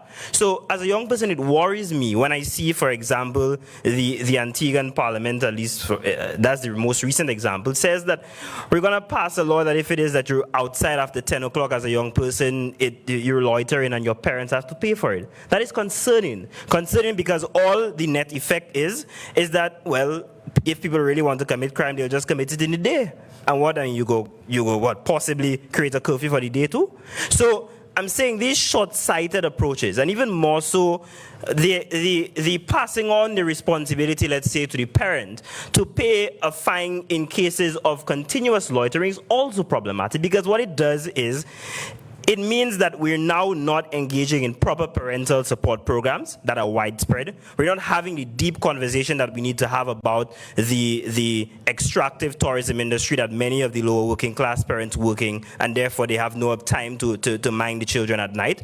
These are the real conversations that we need to have if we want to have the reduced crime and violence in the region. So I'm concerned that the punitive approaches is all we're talking about, and that there isn't a long-term systemic focus on how we reduce crime and violence, and it has to start very early. But again, the wider society wants some of these punitive approaches because they need to feel that something is being done about it. So for me, these are the challenges, and I think we need to address them in a very real way.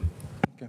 We'll take two more persons on the issue of violence, and then we'll turn it over to the audience. Well, I think to add to what he would have said, I think we need to be smart on crime. I mean, something that Kamala Harris would have ran on when she was a district attorney in California. And there's a reason why I say it. We see from the secondary level, even the primary level in Barbados, right? If you do something in primary school and it's against the school rules, you get beat. Well, at least that's what happened when I was in primary school. No, things are changing. At the secondary level, no, you're not getting beaten anymore. You're getting sent home. But what isn't happening in a lot of cases is an actual conversation with the child about what was done that was wrong and how we could work towards obviously improving yourself as a person, but contributing back to your school environment. Now, I must commend my deputy principal, Dr. Foster, because I recognize that over the last couple of terms, even a couple of years, she's come up with more creative punishments, but they're not to just put you down and say, you know, you did this, so we're going to cast you away. It's to try to still involve the students inside of the school, but redirect them, right? Now, to go a bit more to the broader society, and I will bring it back to Trojan as well. Politics. I think politics is the issue. Now, he would have spoken just now about the anti-gun parliament. I don't know much about there. But what I know is that here in Barbados, there's an issue in the media going around regarding the deal that was made. I won't speak on that specifically, right? But what I find interesting is that I do not know, I think the politicians only care about trying to get a particular response from the electorate, in that the electorate believes that they're now safe and that things are being done, like he would have said. But those are a lot of short-term measures, and not speaking on the deal, but a lot of time there's a lot of short-term measures, increasing police and all these different things. Okay, you might have a reduction in crime now, but those are not going to solve the reasons why people commit crime to begin with. The reality is that criminals live with us. The persons who commit crimes are in our family, and they don't commit crimes necessarily because they're bad people, but because they're in bad situations. So I think what it requires is, once again, a shift in our mindset. I think that something that my English teacher used to tell us a lot about was the post-colonial mindset, where we kind of trap ourselves in this idea of how things must be done. And it comes from colonialism, but we need to be a bit more innovative. We need to look at alternative measures, because the solution to crime can't always be putting somebody in jail. It can't always be putting people in jail. I know that the Minister of Home Affairs was talking about they're trying to set up a probation system in Barbados, etc. But we need to be a bit more active in the way that we do these things, because if the solution is just going to be you lock you up, put you in DOS for 5 years, the person's going to come back out, and if their situation does not change or the treatment that they got at DOS does not help them, they're going to recommit. And I remember seeing a statistic that I think said something along the lines of like 33% of children who were in trouble, and I think especially when it comes to drugs, etc., they were at risk or they ended up going to prison at DOS. And that's a scary number. So what's going on right now with adults is obviously a manifestation of the way that they were treated when they were children and how they were failed. And now what we need to do is to make sure that we don't commit the same mistake. I think we already are, but there are some changes, and I would like to see them, a bit more widespread than just certain schools, but across the entire educational landscape in Barbados. Thank you, Javaran. And thank you for being so candid as well about what needs to be done and how you see this issue from your perspective. I'm just going to take one more person on the issue of crime, maybe one of Karina.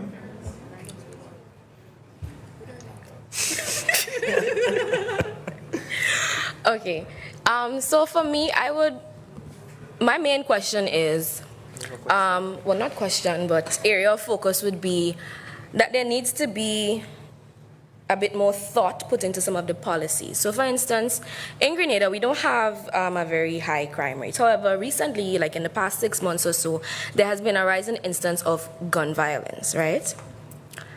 Where are the guns coming from? How is it that when my little Shein package reached on the port, all you could go through every single item, yet these big guns are somehow mysteriously being sneaked into the country undetected? Everybody, their uncle, their cousin, and their brother have a gun in Grenada now. And that was concerning. So they recently implemented a gun amnesty program. I think it ran for about 2 or 3 months. and only about 11 or 13 guns were recovered. And they were celebrating this as a big thing. Whoa, we recovered 13 guns. But 13 guns were recovered, and then the gun violence just continued.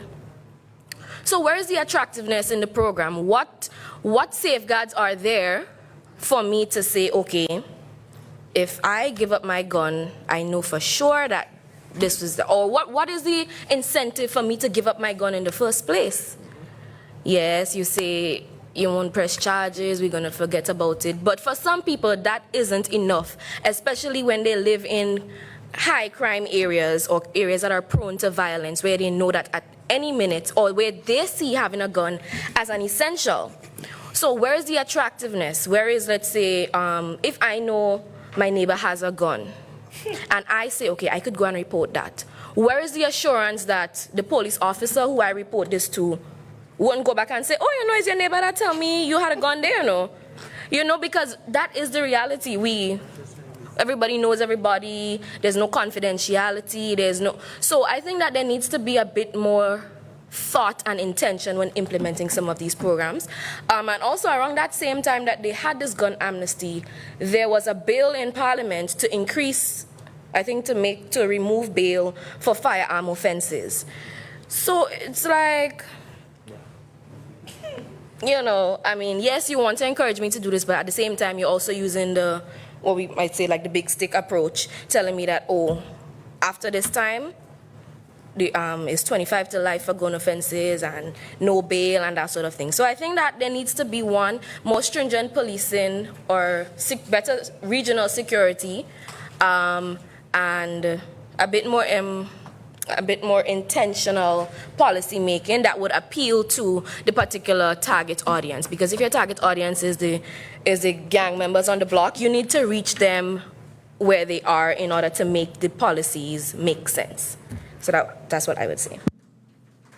Very well said. And having heard everything that the panelists have had to say, it's now your turn. This is the opportunity for you, young people, to share your voice. I'm going to pose the same question as I did to you. What do you consider to be some of the challenges and opportunities for the fulfillment of children and youth rights in your countries? Anyone?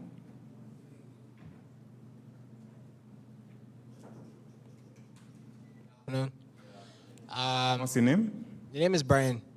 So the question to you guys this afternoon, and to everyone in here as well, not really a question, but more of an awareness. So I've been here for a while, and I haven't really heard anyone speaking about health as it relates to the food that we are consuming within the environment spaces of the schools. I think I would have left school now for about 10 years.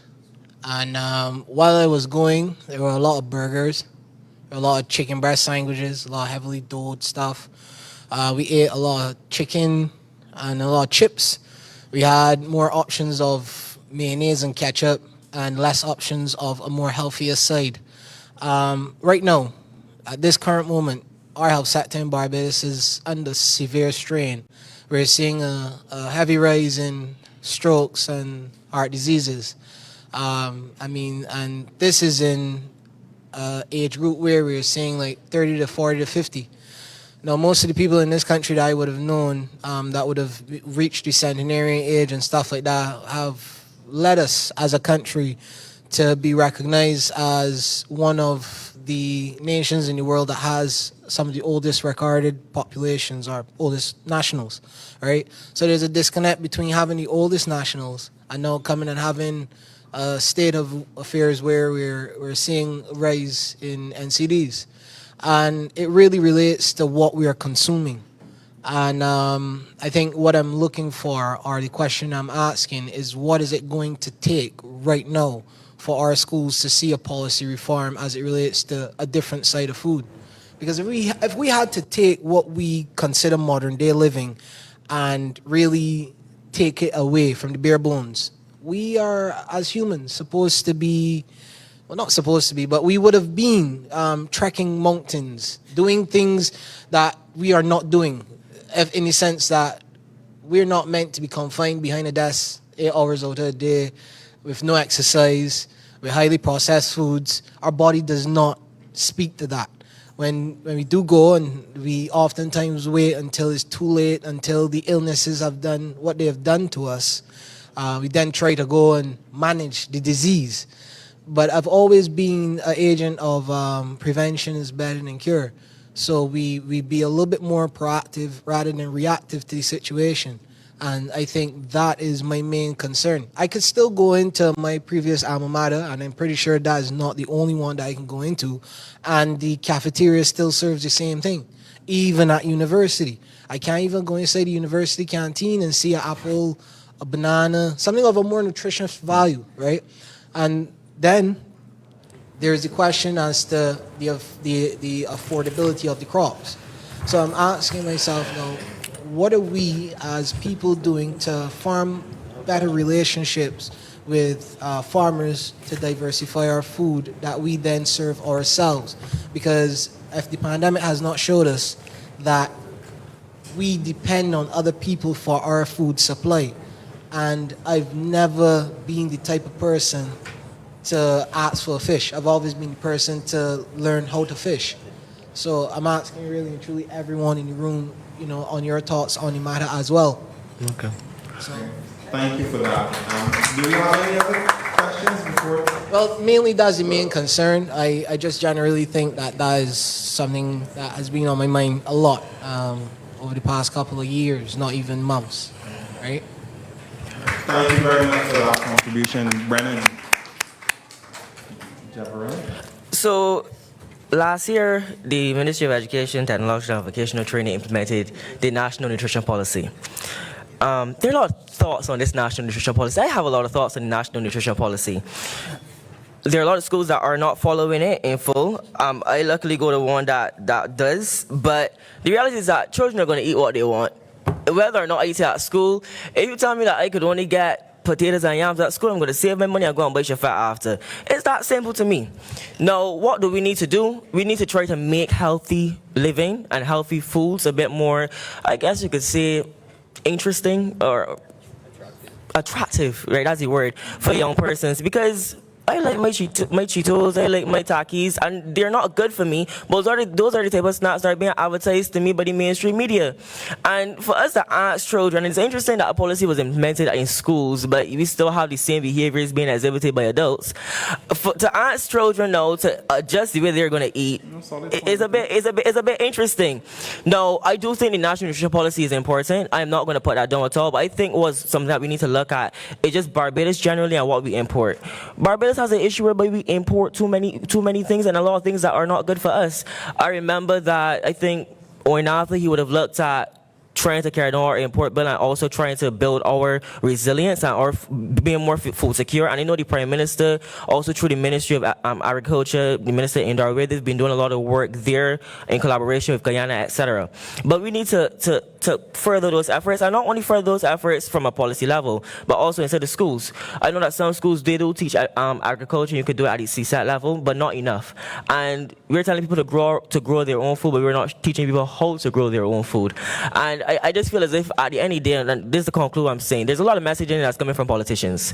They want to do this, they want to do that, this is good for us, this is all these things, but not enough facilities are being put forward to us, not enough information, etc., for us to actually impact this meaningful change. And then it just becomes hot air, in my opinion. It really just does become hot air. And you could bring a policy, but if you do not bring things to actually implement the policy and make the policy effective, it is just a policy. That's all it is. So, to conclude, in Barbados, what we need to do is this. We need to obviously educate children on what the risks are. Yes, NCD rates are high. I think we are actually on par, if not worse than a lot of first world nations. I know that as countries develop, you do tend to sometimes get more higher NCD rates because persons live longer. But in order for us to really impact this lifestyle change, it has to start with education. Education. And we're talking about educational transformation as something that needs to be a part of it. And it can't only just be children, it has to be parents, it has to be anybody who is involved in the society. Thank you very much. I see we have another question. I think we're going to have to wrap up at least within the next 5 minutes or so, because I do realize I'm standing between you and lunch. Kind of piggybacking off of what Javarai would have said just now, I think nutrition and exercise go hand in hand. So you have to look at the physical education. Personally, for me, physical education, I don't do it anymore as a sixth former, but a lot of us skip physical education, and we did not see the importance of it. It goes back to the attractiveness of it. How do policymakers promote exercise? How do we incorporate alternative ways for exercise? It doesn't have to just be running around the field 10 times in the hot sun, making you feel like you want to give up and never come back. How do we make this physical education enticing? How do we mandate it so we don't have person skipping? And Javarai would have said the NCDs are more prevalent because of the age of the longer living age. But the NCDs are more prevalent in young children, primary school and secondary school children who have a long way to live. Again, it puts a strain on the healthcare. So it's a very nuanced issue, and I don't think there's one particular approach, but I definitely agree that putting not just nutrition, but exercise as a hand-in-hand topic would help tackle it. So yeah, I'll keep it short and concise. Thank you. Your name? Kareem. Thanks, Kareem, one thing. This is one thing. She mentioned a national stadium. I just want to mention Barbados does not have a functional national stadium. And if we're going to talk about healthy living and we're going to talk about Trojan Main Active, I would like the stadium. So, Minister of Sports, if you are hearing this, if you're seeing this, Mr. Griffith, we would like a stadium. Thank you, sir. Fair enough. Kareem, I know that we're ending, but just sort of what I think Kaylee, right? I know if there are any teachers in the room, I want you to sort of take it back. My colleague and I was talking about the science of timetabling, right? I don't know that we need to continue to create timetables for students via just trying to fill out which slots that we think are the best. So when you have physical education before lunch, or you have history before lunch, or you have some of the things that you consider as very core courses, based on the place in the day that you place them, there are certain results that you're going to get, right? So I think that's also some of the very small practical things that we need to do to be able to make the system work better. And sometimes it's really not the lack of money that's our problem, but really sometimes the lack of creativity. So we need to look at that in a very real way, because I think that is also contributing to some of the less attractive means that you get. So if I do PE first thing in the morning, I don't know that I would want to, because you would sweat and these things after, especially if the school plan does not have some of the necessary resources that you want. Kareem, just one more. I know we're stressed for time, but the deep interconnection between the way that we eat, the way that we move, and our culture, I think that's something that's not talked about enough. Bajans love a macaroni pie. High in sodium.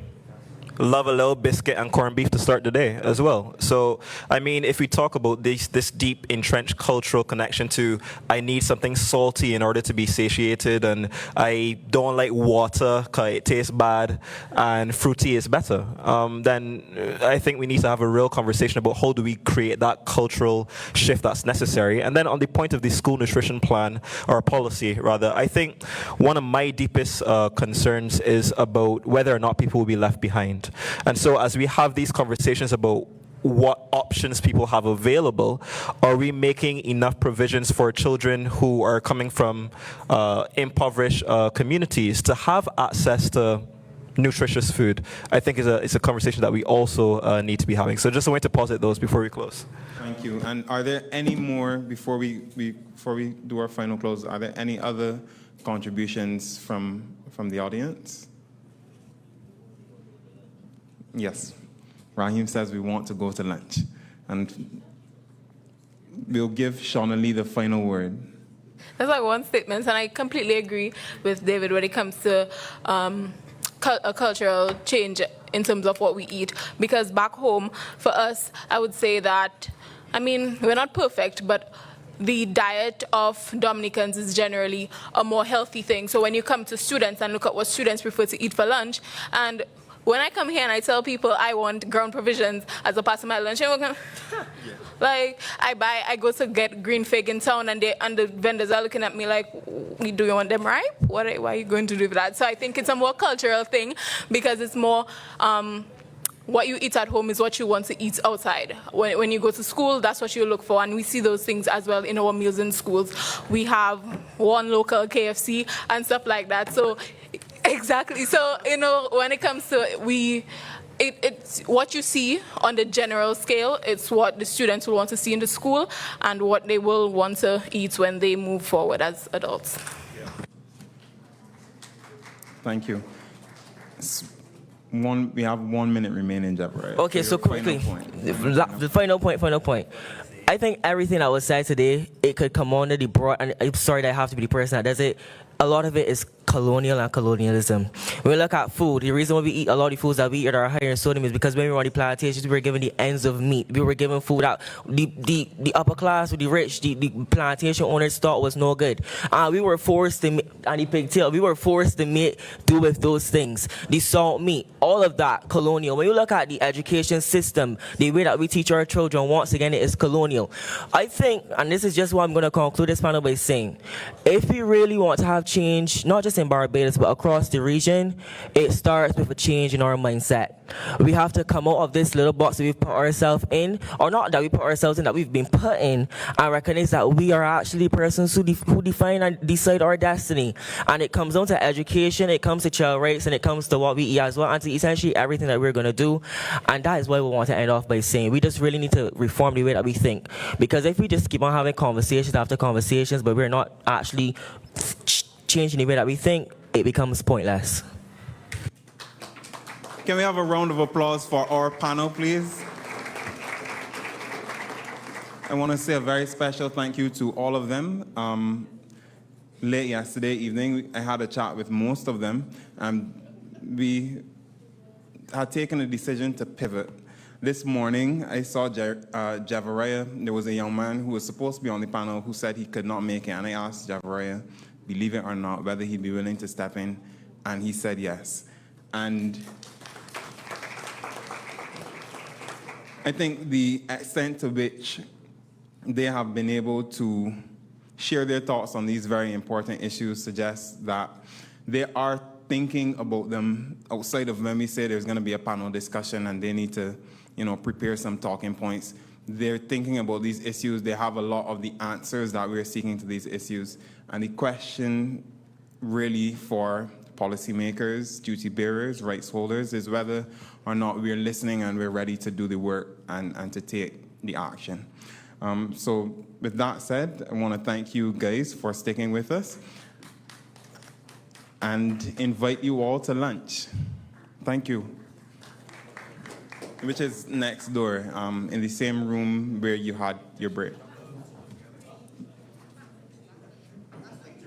Yeah, and we resume the day's activities at 2.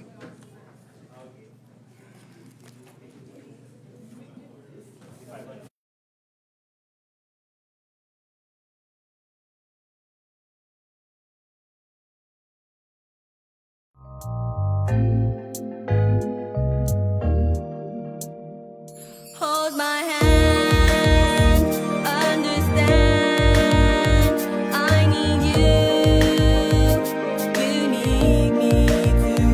I need love, I need care, treat me fair, please be there. Love for every child.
A healthy, clean environment can nurture a child's ability to reach their fullest potential.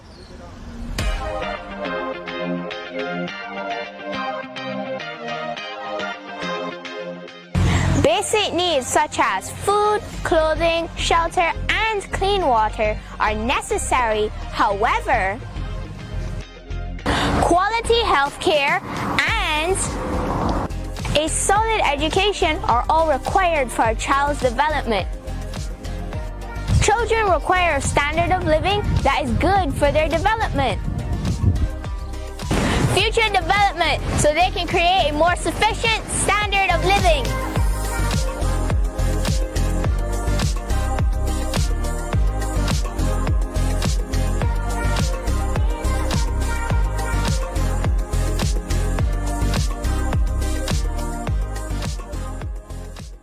Imagine a world where your voice could change a life. A world where everyone, no matter their background, has the right to speak, create, and connect. That's the power of freedom of expression. But today, millions of children still can't raise their voices. They're silenced by poverty, conflict, and fear. Their ideas, their dreams, locked away. This isn't about words. It's about the freedom to learn, to question, and to grow. When we protect every child's right to speak, we ignite change.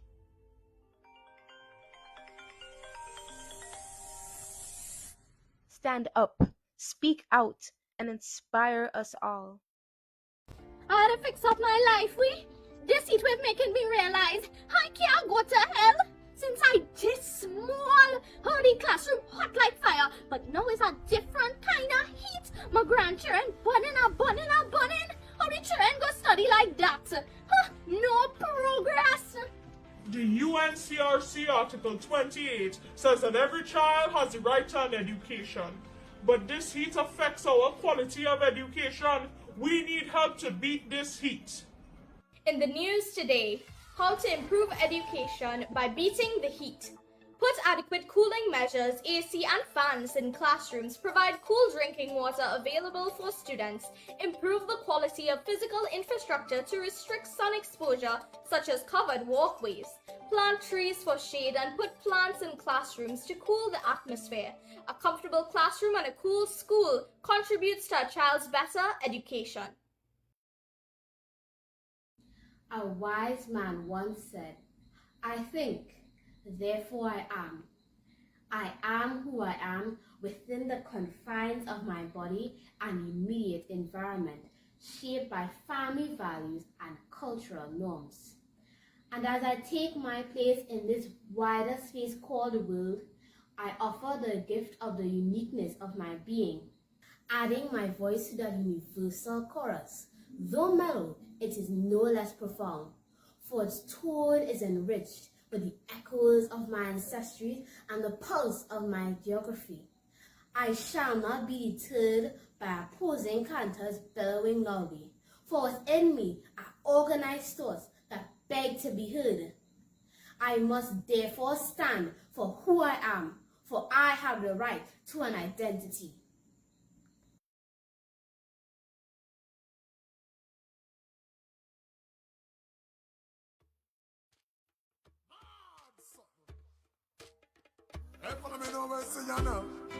Hey, upset her.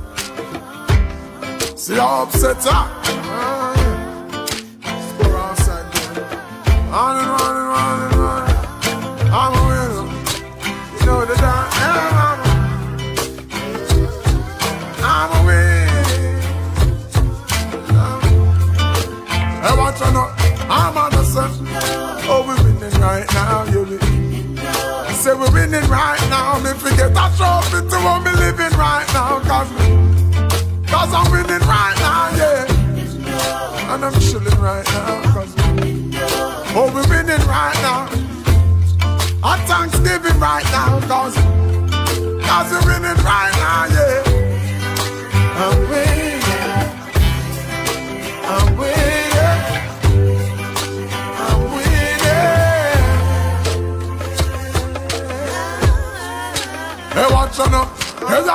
walking W. Learn from the L's. Turn them in a medal in a trophy and bells. Every day you see we with the pan on next level. Break records like we cracking eggshells. And every single ounce of effort we expel. It's all about progress, cause we have to excel. I watch them looking like success, we dress well. Another knockout for the ring, the next spell. I'm about to send my haters a card to get well, cause I'm sick of it. I'm so sick of it. But that's the whole gist of it. I hate in all the beauty when winning now we have it. Cause I'm winning. I'm winning. I'm winning.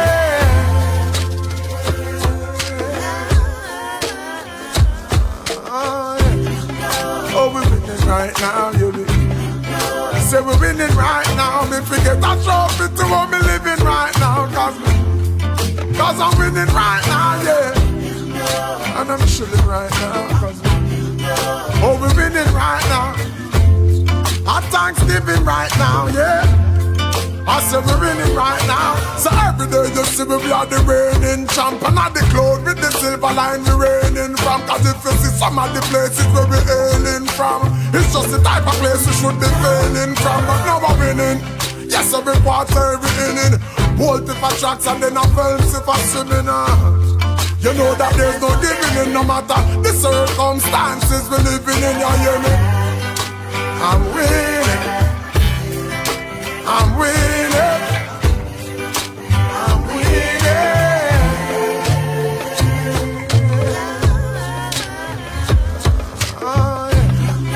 Oh, we're winning right now, you be. Say we're winning right now. Me forget that trophy to what me living right now. Cause I'm winning right now, yeah. And I'm chilling right now. Oh, we're winning right now. Our Thanksgiving right now, God. I said we're winning right now.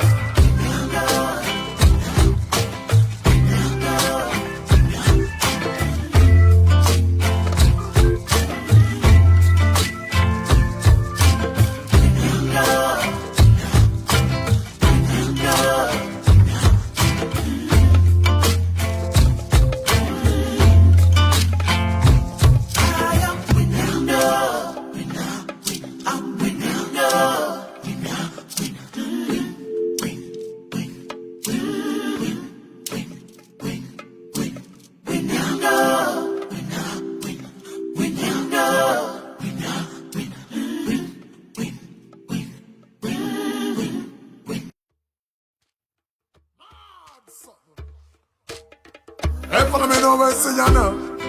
Hey, upset her. See how upset her. Let's go outside there. On and on and on and on. I'm a winner. You know the dance. I'm a winner. Hey, watch out now. I'm on the sun. Oh, we're winning right now, you be. Say we're winning right now. Me forget that trophy to what me living right now. Cause I'm winning right now, yeah. And I'm chilling right now. Oh, we're winning right now. Our Thanksgiving right now. Cause we're winning right now, yeah. I'm winning.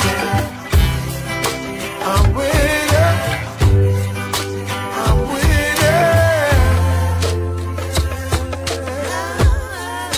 Hey, watch out now. Hey, I'm a walking W. Learn from the L's. Turn them in a medal in a trophy and bells. Every day you see we with the pan on next level. Break records like we cracking eggshells. And every single ounce of effort we expel. It's all about progress, cause we have to excel. I watch them looking like success, we dress well. Another knockout for the ring, the next spell. I'm about to send my haters a card to get well, cause I'm sick of it. I'm so sick of it. But that's the whole gist of it. I hate in all the beauty when winning now we have it. Cause I'm winning. I'm winning. I'm winning.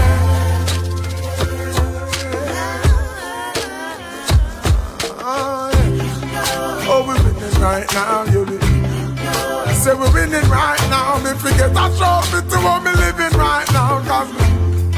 Cause I'm winning right now, yeah. And I'm chilling right now. Oh, we're winning right now. Our Thanksgiving right now, yeah. I say we're winning right now. So every day you see me, we are the reigning champ. And at the cloud with the silver line we reigning from. Cause if you see some of the places where we hailing from, it's just the type of place we should be failing from. But now we're winning. Yes, every quarter, every inning. Bolt if a tracks and then a fence if a swimming. You know that there's no giving in no matter the circumstances we're living in, you hear me? I'm winning. I'm winning. I'm winning.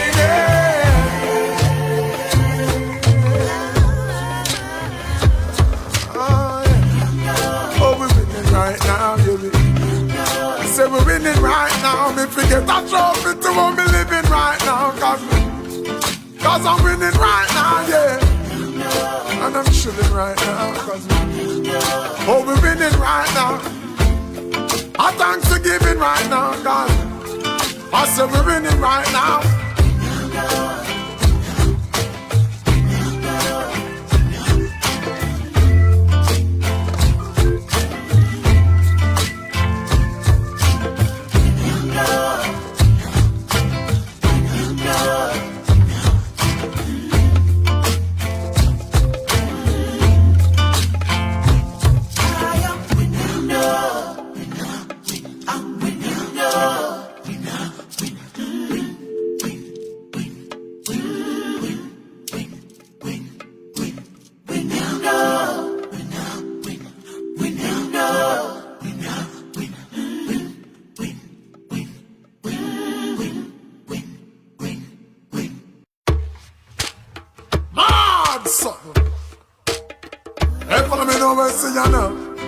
Hey, upset her. See how upset her. Score outside there. Running. I'm a winner. You know the dance. I'm a winner. Hey, watch her now. I'm on the set. Oh, we're winning right now, you be.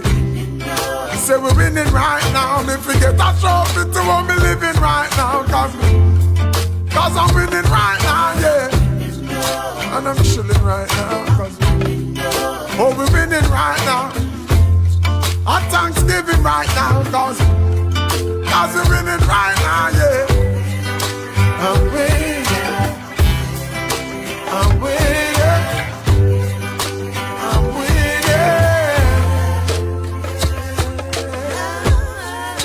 Hey, watch out now. Hey, I'm a walking W. Learn from the L's. Turn them in a medal in a trophy and bells. Every day you see me with them on our next film.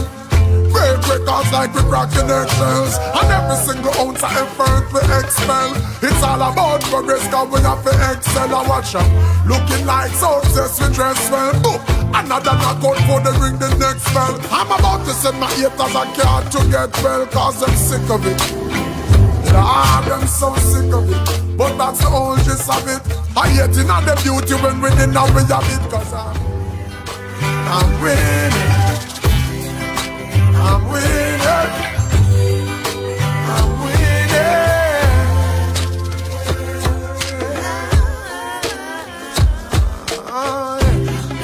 Oh, we're winning right now, you be. Say we're winning right now. Me forget a trophy to what me living right now. Cause I'm winning right now, yeah. And I'm chilling right now. Oh, we're winning right now. Our Thanksgiving right now, yeah. I say we're winning right now. So every day you see me, we are the reigning champ. And at the cloud with the silver line we reigning from. Cause if you see some of the places where we hailing from, it's just the type of place we should be failing from. But now we're winning. Yes, every quarter, every inning. Bolt if a tracks and then a fence if a swimming. You know that there's no giving in no matter the circumstances we living in, you hear me?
A healthy, clean environment can nurture a child's ability to reach their fullest potential.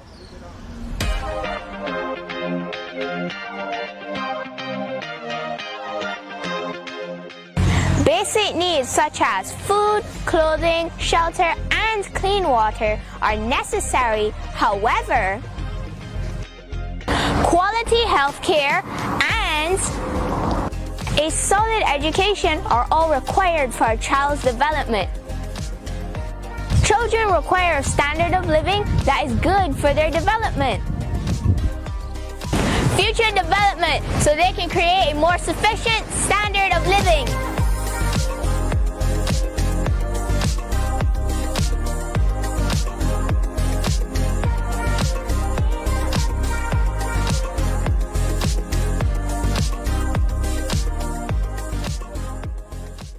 Imagine a world where your voice could change a life. A world where everyone, no matter their background, has the right to speak, create, and connect. That's the power of freedom of expression.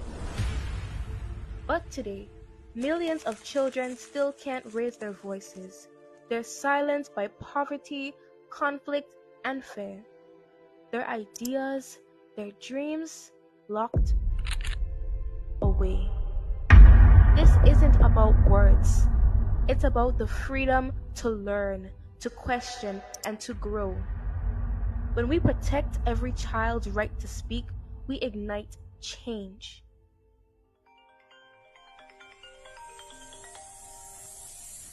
Stand up, speak out, and inspire us all. I had to fix up my life, This heat wave making me realize I can't go to hell. Since I this small, how the classroom hot like fire, but now it's a different kind of heat. My grandchildren burning. How the children go study like that? No progress. The UNCRC Article 28 says that every child has the right to an education. But this heat affects our quality of education. We need help to beat this heat.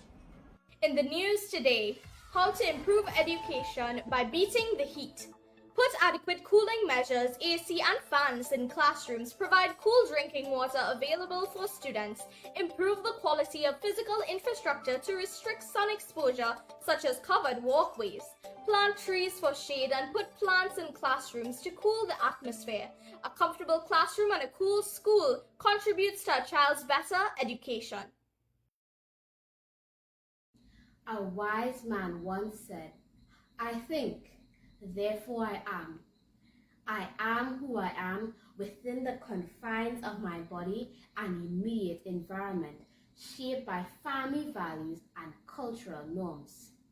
And as I take my place in this wider space called the world, I offer the gift of the uniqueness of my being, adding my voice to the universal chorus. Though mellow, it is no less profound, for its tone is enriched with the echoes of my ancestry and the pulse of my geography.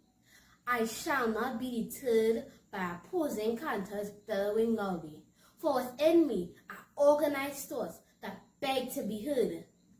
I must therefore stand for who I am, for I have the right to an identity.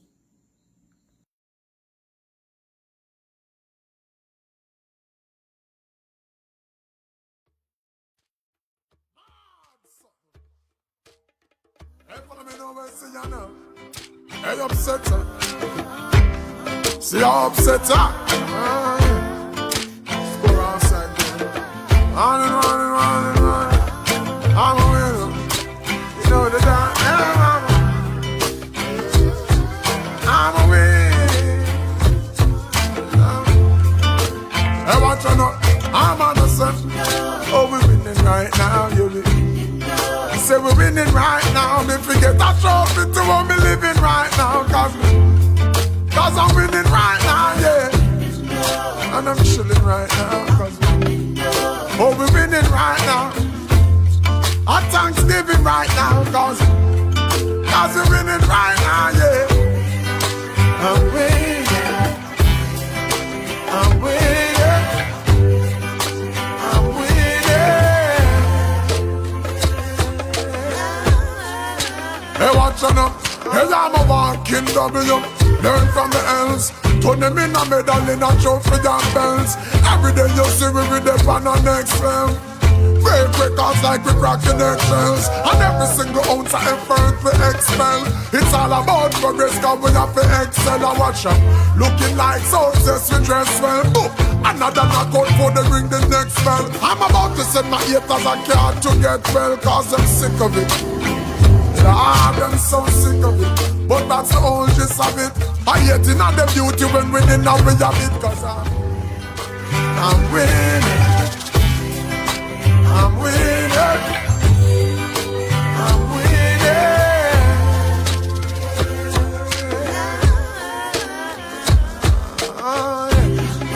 Oh, we're winning right now, you I say we're winning right now. Me forget that trophy to what me living right now. Cause I'm winning right now, yeah. And I'm chilling right now. Oh, we're winning right now. Our Thanksgiving right now, yeah. I say we're winning right now. So every day you see we are the reigning champ. And at the cloud with the silver line we reigning from. Cause if you see some of the places where we're hailing from, it's just the type of place we should be failing from. But now we're winning.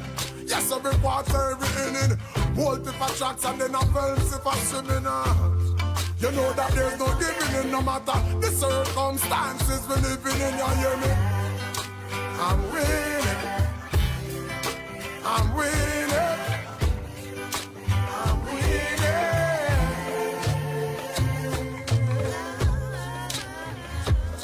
Oh, yeah. Oh, we're winning right now, you I say we're winning right now. Me forget that trophy to what me living right now. Cause I'm winning right now, yeah. And I'm chilling right now. Oh, we're winning right now. Our Thanksgiving right now, God. I said we're winning right now.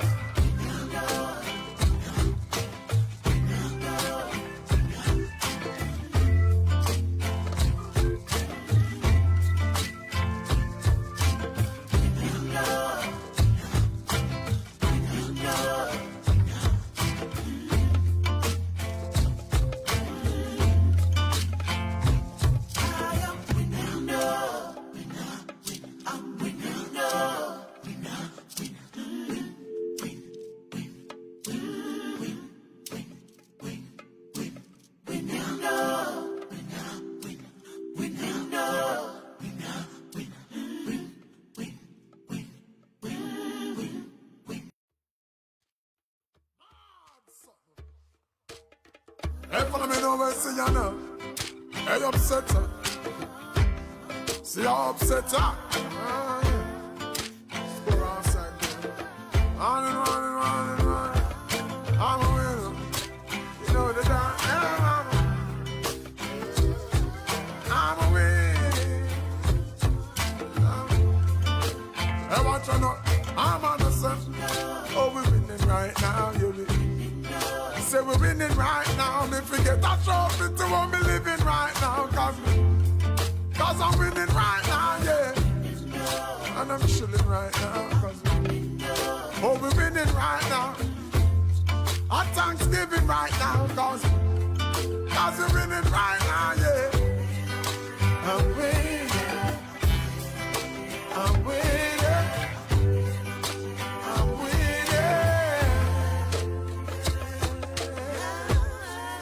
Hey, watch on up.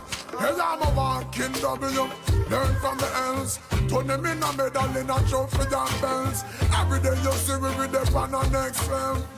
Break records like we cracking eggshells. And every single ounce of effort we expel. It's all about progress, cause we have to excel. I watch them looking like success, we dress well. Boom. Another knockout for the ring, the next spell. I'm about to send my haters a card to get well, cause I'm sick of it. I'm so sick of it. But that's the whole gist of it. I hate in all the beauty when winning now we have it. Cause I'm winning. I'm winning. I'm winning.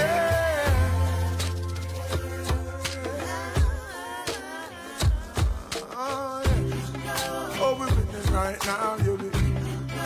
say we're winning right now. Me forget a trophy to what me living right now. Cause I'm winning right now, yeah. And I'm chilling right now. Oh, we're winning right now. Our Thanksgiving right now, yeah.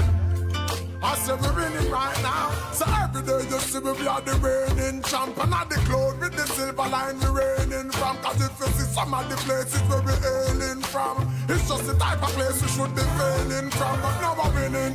Yes, every quarter, every inning. Bolt if a tracks and then a films if a swimming.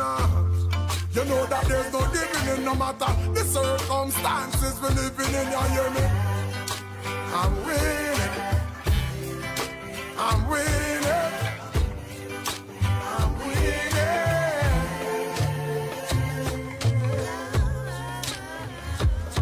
Oh, yeah. Oh, we're winning right now, yeah. Say we're winning right now. Me forget a trophy to what me living right now. Cause I'm winning right now, yeah. And I'm chilling right now. Oh, we're winning right now. I thanks for giving right now, God. I said we're winning right now.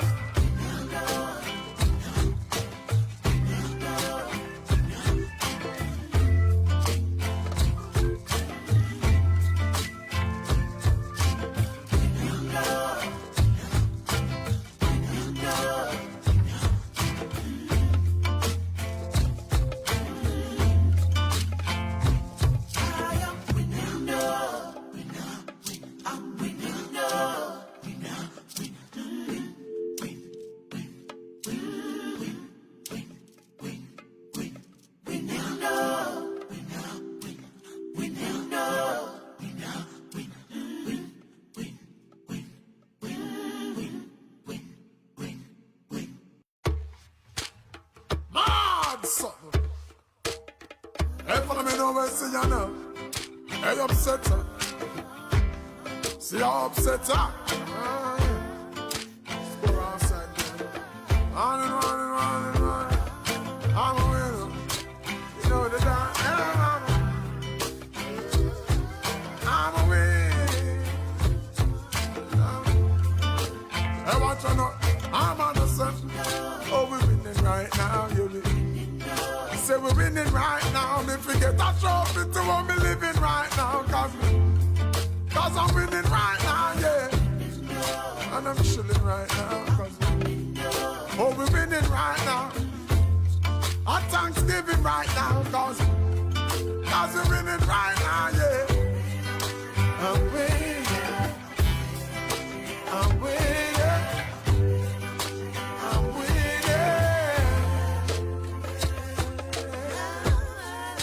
Hey, watch out now. Hey, I'm a walking W. Learn from the L's. Turn them in a medal in a trophy and bells. Every day you see we with the pan on next level. Break records like we cracking eggshells. And every single ounce of effort we expel. It's all about progress cause we have to excel. I watch out. Looking like success we dress well. Boom. Another knockout for the ring the next spell. I'm about to send my haters a card to get well. Cause I'm sick of it. I'm so sick of it, but that's the whole gist of it. I hate it on the beauty when we didn't know we have it. Cause I'm winning. I'm winning. I'm winning.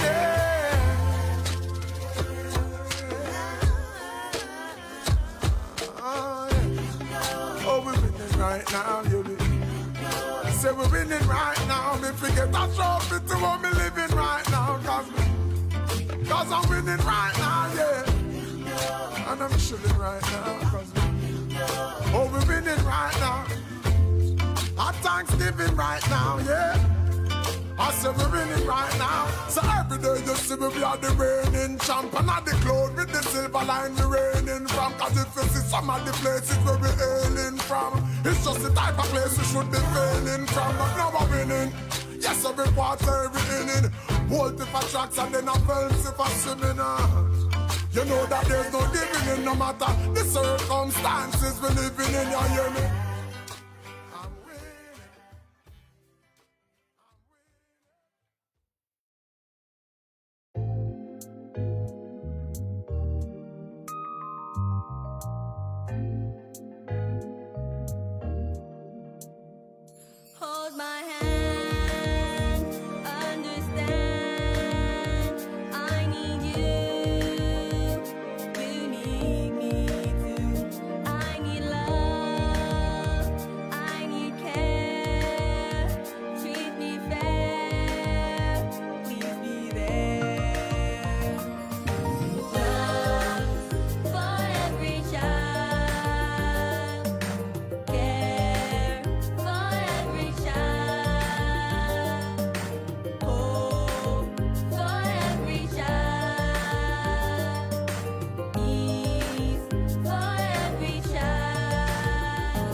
for every child.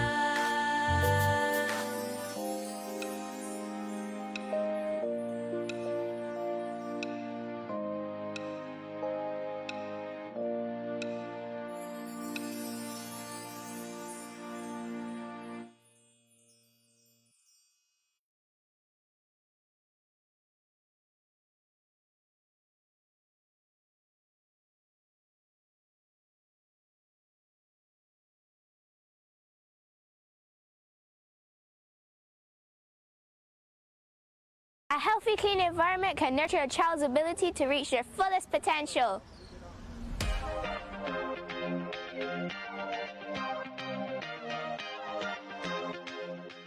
Basic needs such as food, clothing, shelter, and clean water are necessary. However,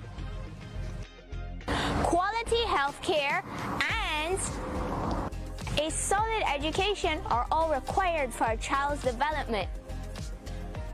Children require a standard of living that is good for their development. Future development so they can create a more sufficient standard of living.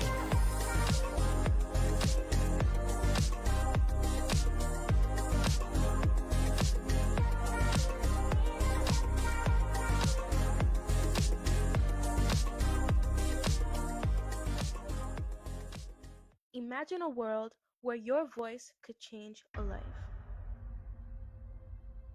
A world where everyone, no matter their background, has the right to speak, create, and connect. That's the power of freedom of expression. But today, millions of children still can't raise their voices. They're silenced by poverty, conflict, and fear. Their ideas, their dreams, locked away. This isn't about words. It's about the freedom to learn, to question, and to grow. When we protect every child's right to speak, we ignite change.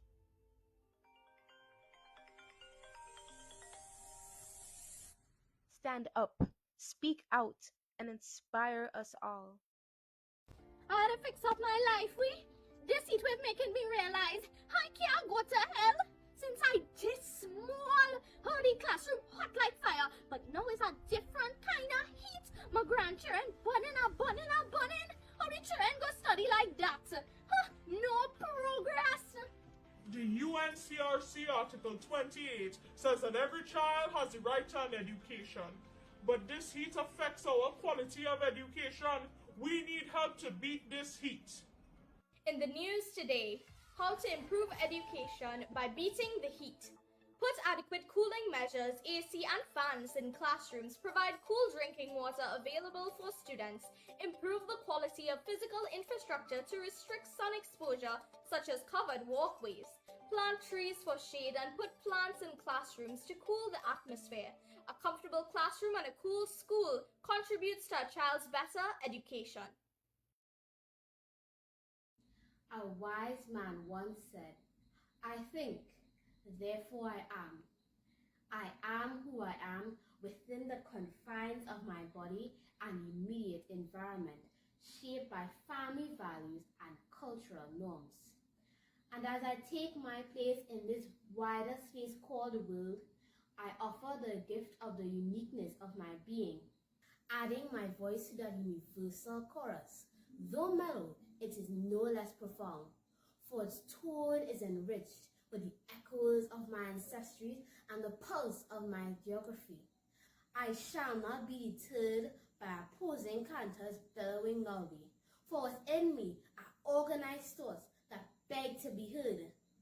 I must therefore stand for who I am, for I have the right to an identity.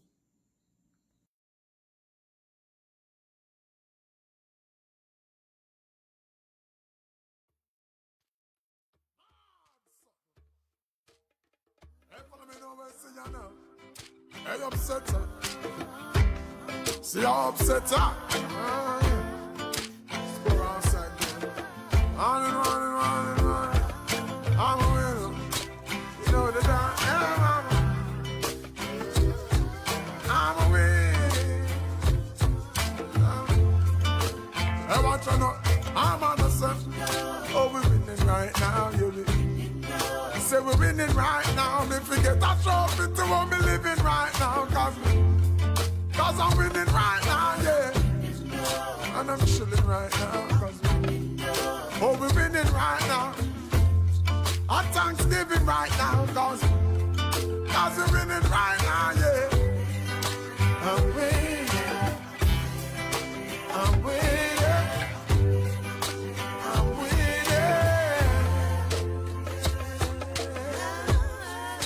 Hey, watch on up. Hey, I'm a walking W. Learn from the L's. Turn them in a medal in a trophy and bells. Every day you see we with the pan on next film. Break records like we cracking eggshells. And every single ounce of effort we expel. It's all about progress cause we have to excel. I watch them looking like success we dress well. Boop. Another knockout for the ring the next bell. I'm about to send my haters a card to get well. Cause I'm sick of it. I'm so sick of it. But that's the whole gist of it. I hate in all the beauty when winning now we have it. Cause I'm winning. I'm winning. I'm winning.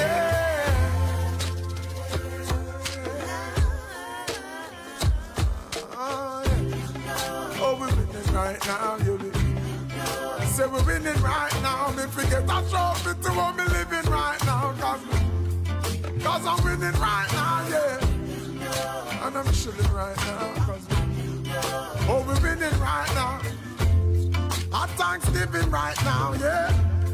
I said we're winning right now. So every day you see we are the reigning champ. And at the cloud with the silver line we reigning from. Cause if you see some of the places where we're hailing from, it's just the type of place we should be failing from. But now we're winning. Yes, every quarter, every inning. Bolt if I tracks and then I films if I swimming. You know that there's no giving in no matter the circumstances we're living in, you hear me? I'm winning. I'm winning. I'm winning.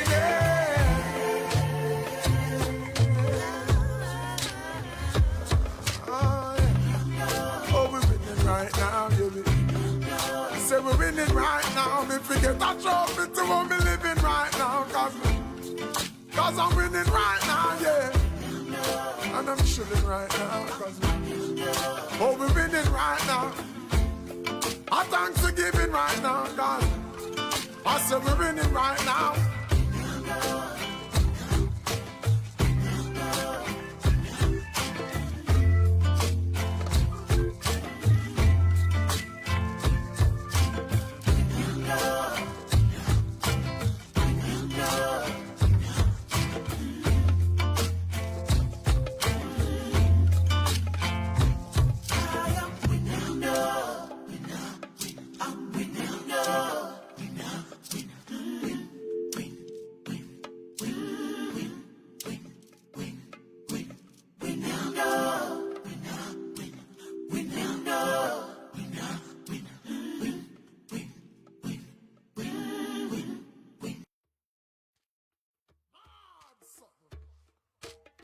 Hey, follow me now, see you now.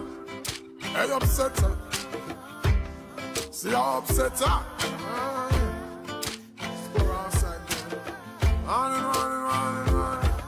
I'm a winner. You know the dance. I'm a winner.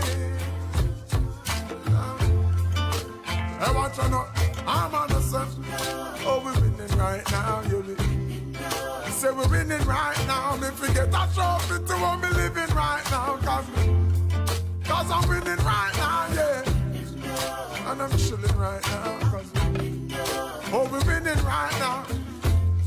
Our Thanksgiving right now. Cause we're winning right now, yeah. I'm winning. I'm winning. I'm winning.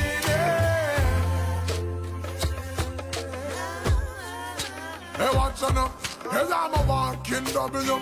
Learn from the L's. Turn them in a medal in a trophy and bells. Every day you see we with the pan on next film. Break records like we cracking eggshells. And every single ounce of effort we expel. It's all about progress, cause we have to excel. And watch out, looking like success, we dress well. Boom, another knockout for the ring, the next bell. I'm about to send my haters a card to get well, cause I'm sick of it. Lord, I'm so sick of it. But that's the whole gist of it. I hate in all the beauty when winning now we have it. Cause I'm winning. I'm winning. I'm winning.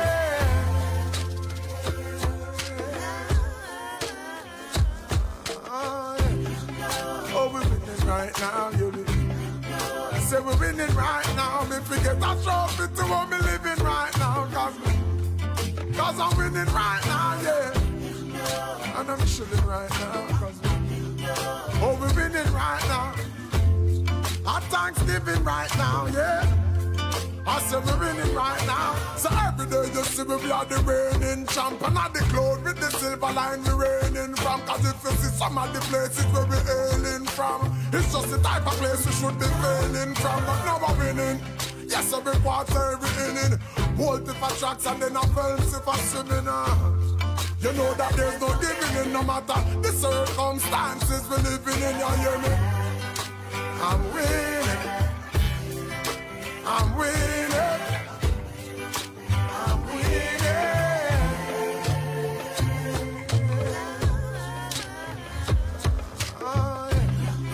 Oh, we're winning right now, you know. Say we're winning right now. Me forget a trophy to what me living right now. Cause I'm winning right now, yeah. And I'm chilling right now. Oh, we're winning right now. Our Thanksgiving right now, cause I said we're winning right now.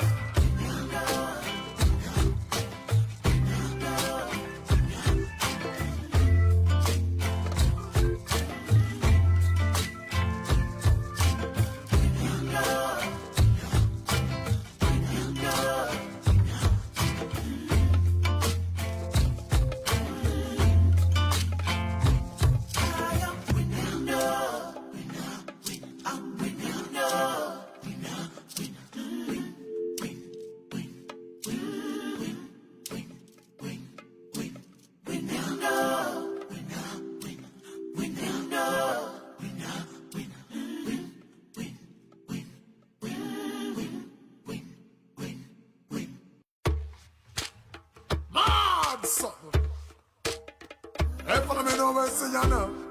Hey, upset her. See how upset her. Let's go outside. Running. I'm a winner. You know the time. I'm a winner. Hey, watch out now. I'm on the sun. Oh, we're winning right now, you live. Say we're winning right now. Me forget a trophy to what me living right now. Cause I'm winning right now, yeah. And I'm chilling right now. Oh, we're winning right now. Our Thanksgiving right now. Cause we're winning right now, yeah. I'm winning. I'm winning.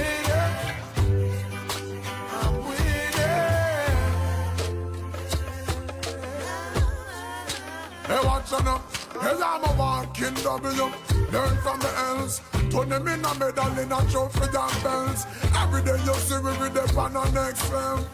Break records like we cracking eggshells. And every single ounce of effort we expel. It's all about progress, cause we have to excel. And watch out, looking like success we dress well. Boom, another knockout for the ring, the next bell. I'm about to send my haters a card to get well, cause I'm sick of it. Lord, I'm so sick of it. But that's the whole gist of it. I hate in all the beauty when winning now we have it. Cause I'm winning. I'm winning. I'm winning.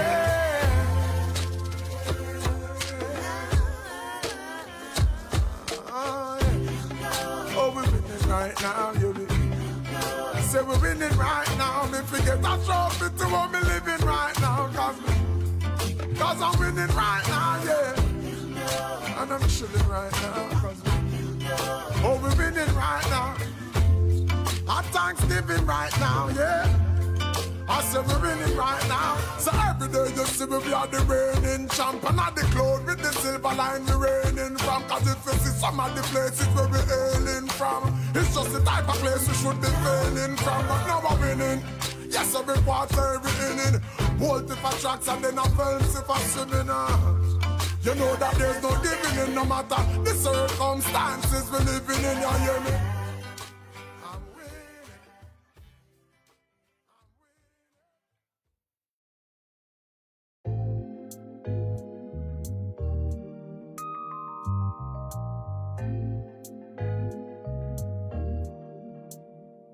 Hold my hand, understand, I need you, you need me too. I need love, I need care, treat me fair, please be there. Love for every child, care for every child, hope for every child, peace for every child. I have rights, I have needs, I have feelings, don't hurt me. I love you, you love me, protect me, I need safety. A home for every child, food for every child, education for every child, protection for every child. Build a better world for every boy and girl. We are your treasure, so protect our future. Help us all to grow, to see a better tomorrow.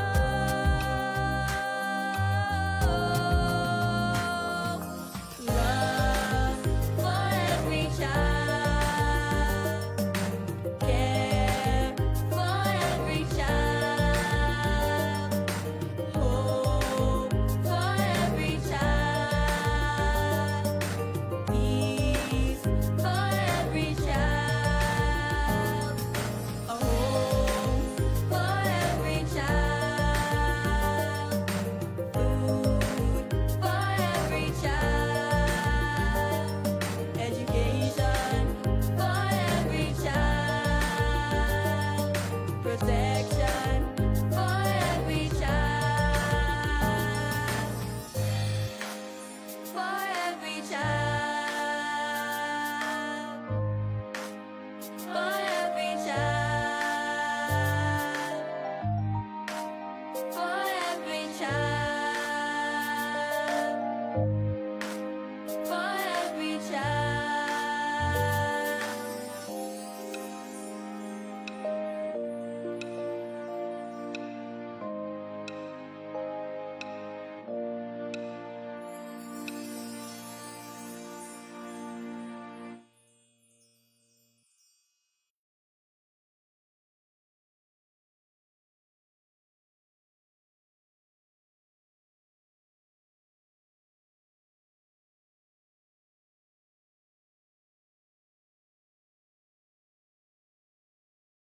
A healthy, clean environment can nurture a child's ability to reach their fullest potential.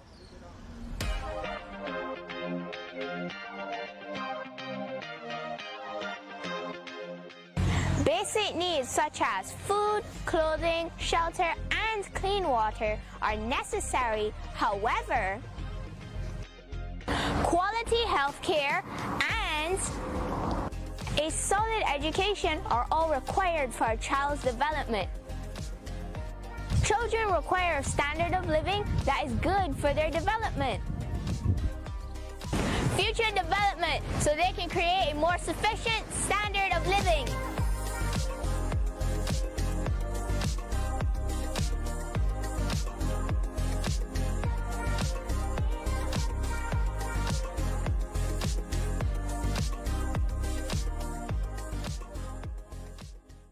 Imagine a world where your voice could change a life. A world where everyone, no matter their background, has the right to speak, create, and connect. That's the power of freedom of expression. But today, millions of children still can't raise their voices. They're silenced by poverty, conflict, and fear.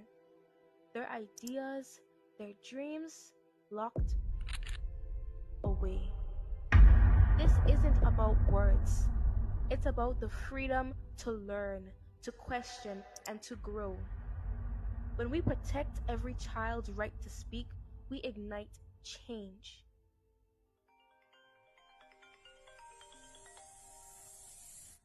Stand up, speak out, and inspire us all. I had to fix up my life, we. This heat wave making me realize I can't go to hell. Since I this small, how the classroom hot like fire, but now it's a different kind of heat. My grandchildren burning. How the children go study like that? Huh, no progress. The UNCRC Article 28 says that every child has the right to an education. But this heat affects our quality of education. We need help to beat this heat. In the news today, how to improve education by beating the heat. Put adequate cooling measures, AC and fans in classrooms, provide cool drinking water available for students, improve the quality of physical infrastructure to restrict sun exposure, such as covered walkways, plant trees for shade and put plants in classrooms to cool the atmosphere.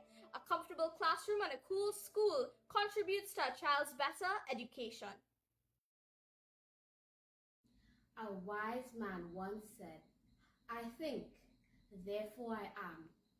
I am who I am within the confines of my body and immediate environment, shaped by family values and cultural norms. And as I take my place in this wider space called the world, I offer the gift of the uniqueness of my being, adding my voice to the universal chorus. Though mellow, it is no less profound, for its tone is enriched with the echoes of my ancestry and the pulse of my geography.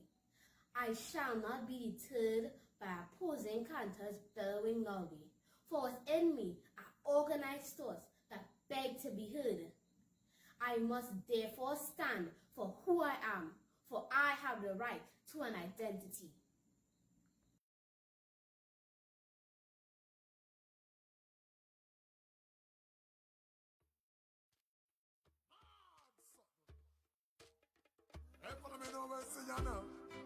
Hey, upset her. See how upset her. Score outside there. Running. I'm a winner. You know the time. I'm a winner. Hey, watch out.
afternoon, everybody.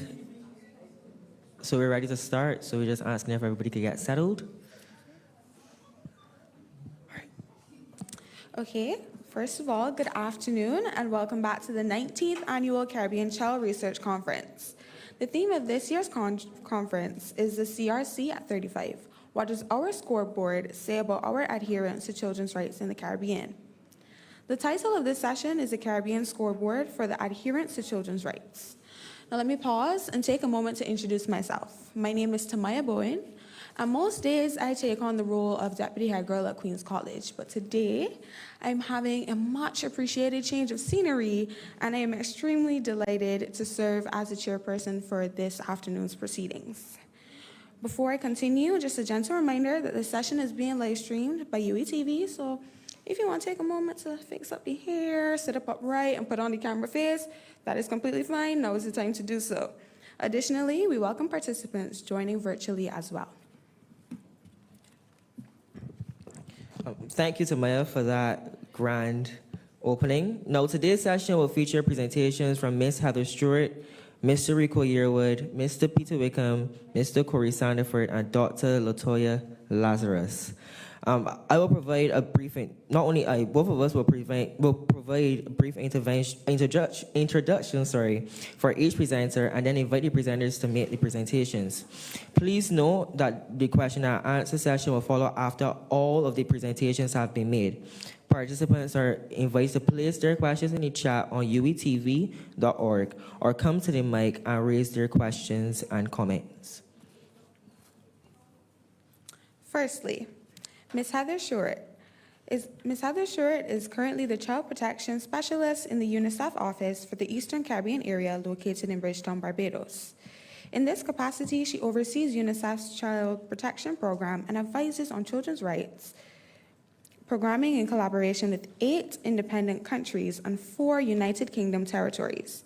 She's passionate about working effectively and efficiently together with governments, civil society organizations, children's rights advocates, other UN agencies, and developmental partners to deliver results, emphasis on results, at scale for children and young people. She will be presenting on the status of the implementation of Convention on the Rights in the Caribbean region. Rico Yearwood. Rico Yearwood is an attorney at law in Barbados and an adjunct lecturer in Commonwealth Caribbean Human Rights Law and International Human Rights Law in the Faculty of Law at the University of the West Indies, KFO campus. Rico practices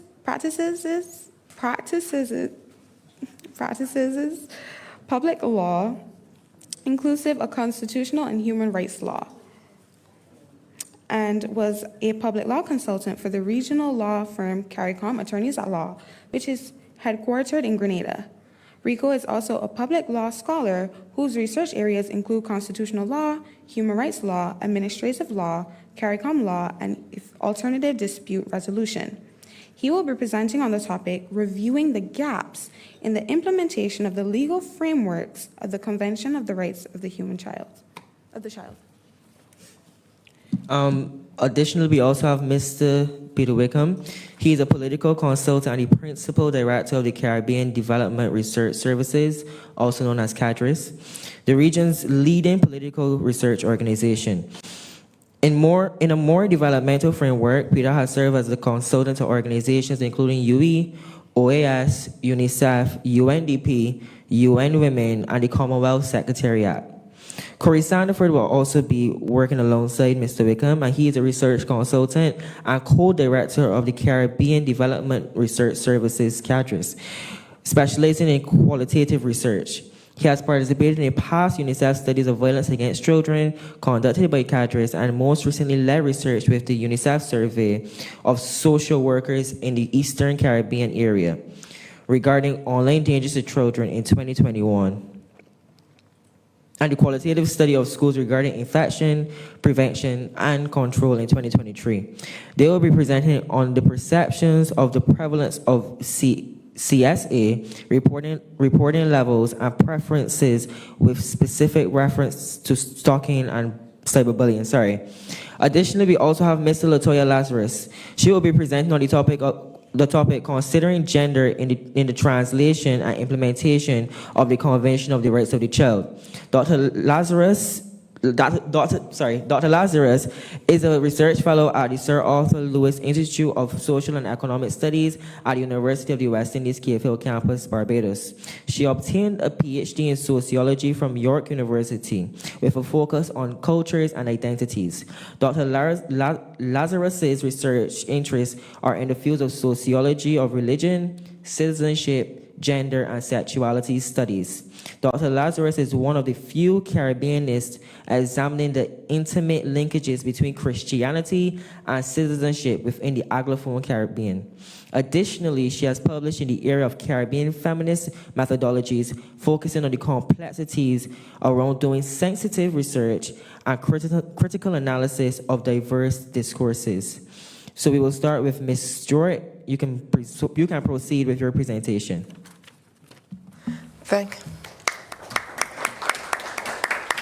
Thank you very much, co-chairpersons, and good afternoon to each and every one of you. I wasn't here this morning, and I'm assuming that before I start to say a little bit about what we think about the implementation status of the Convention on the Rights of the Child, I should say a little bit about the convention itself. And please stop me if you think you've already covered this ground. But I just want to let you know that the convention is here for you young people. And how did it come about? In 1978, it was the government of Poland that stood up in the General Assembly. It was the year before 1979, International Year of the Child. And they said, it's about time that the world has a convention on the rights of the child, because before then, it had a series of declarations. And in international human rights law, a declaration is something called soft law. It's not binding on countries, but a convention is binding. And so work started in 1979. It took 10 years for the text of that convention to be agreed by all the countries in the world. So you can see that perhaps from the outset, the views about children were highly contested. You were having different cultures around the table. You had teachers, educators, health professionals, lawyers, everybody in the room, different working groups, task force over that 10-year period. And finally, we had the Convention on the Rights of the Child. And this convention says basically, you are a person in of yourself. You're not the property of your parents.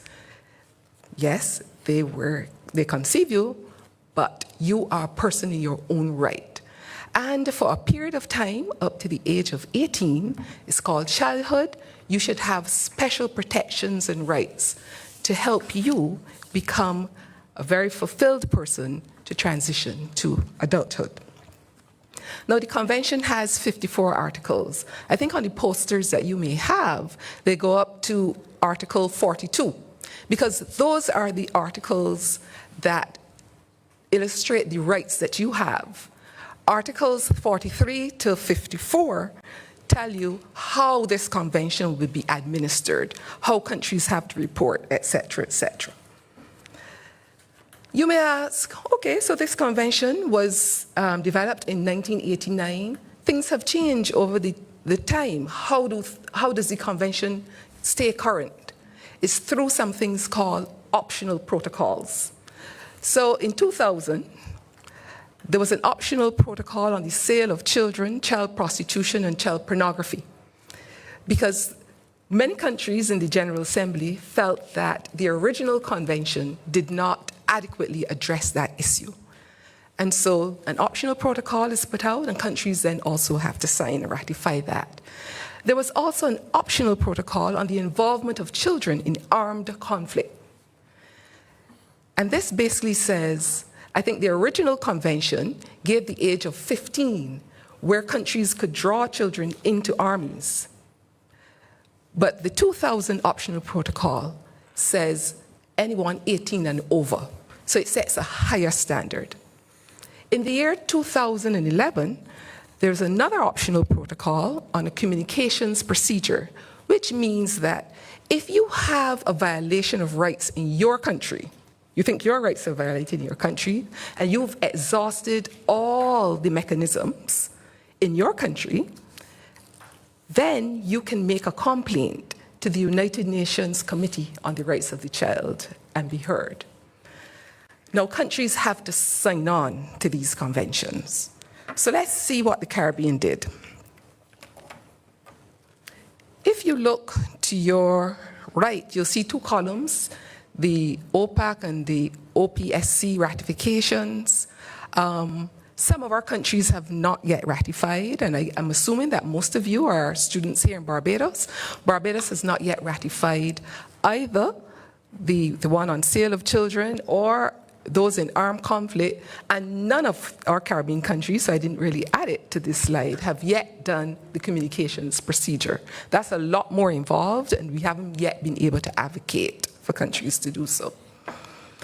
But all of our countries in the region signed on very quickly, relatively quickly, to the convention.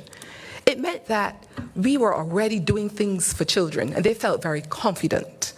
Barbados, for example, on the 9th of October, 1990, they ratified the convention, because it's a two-step process. You sign, and then you do one final thing called ratification.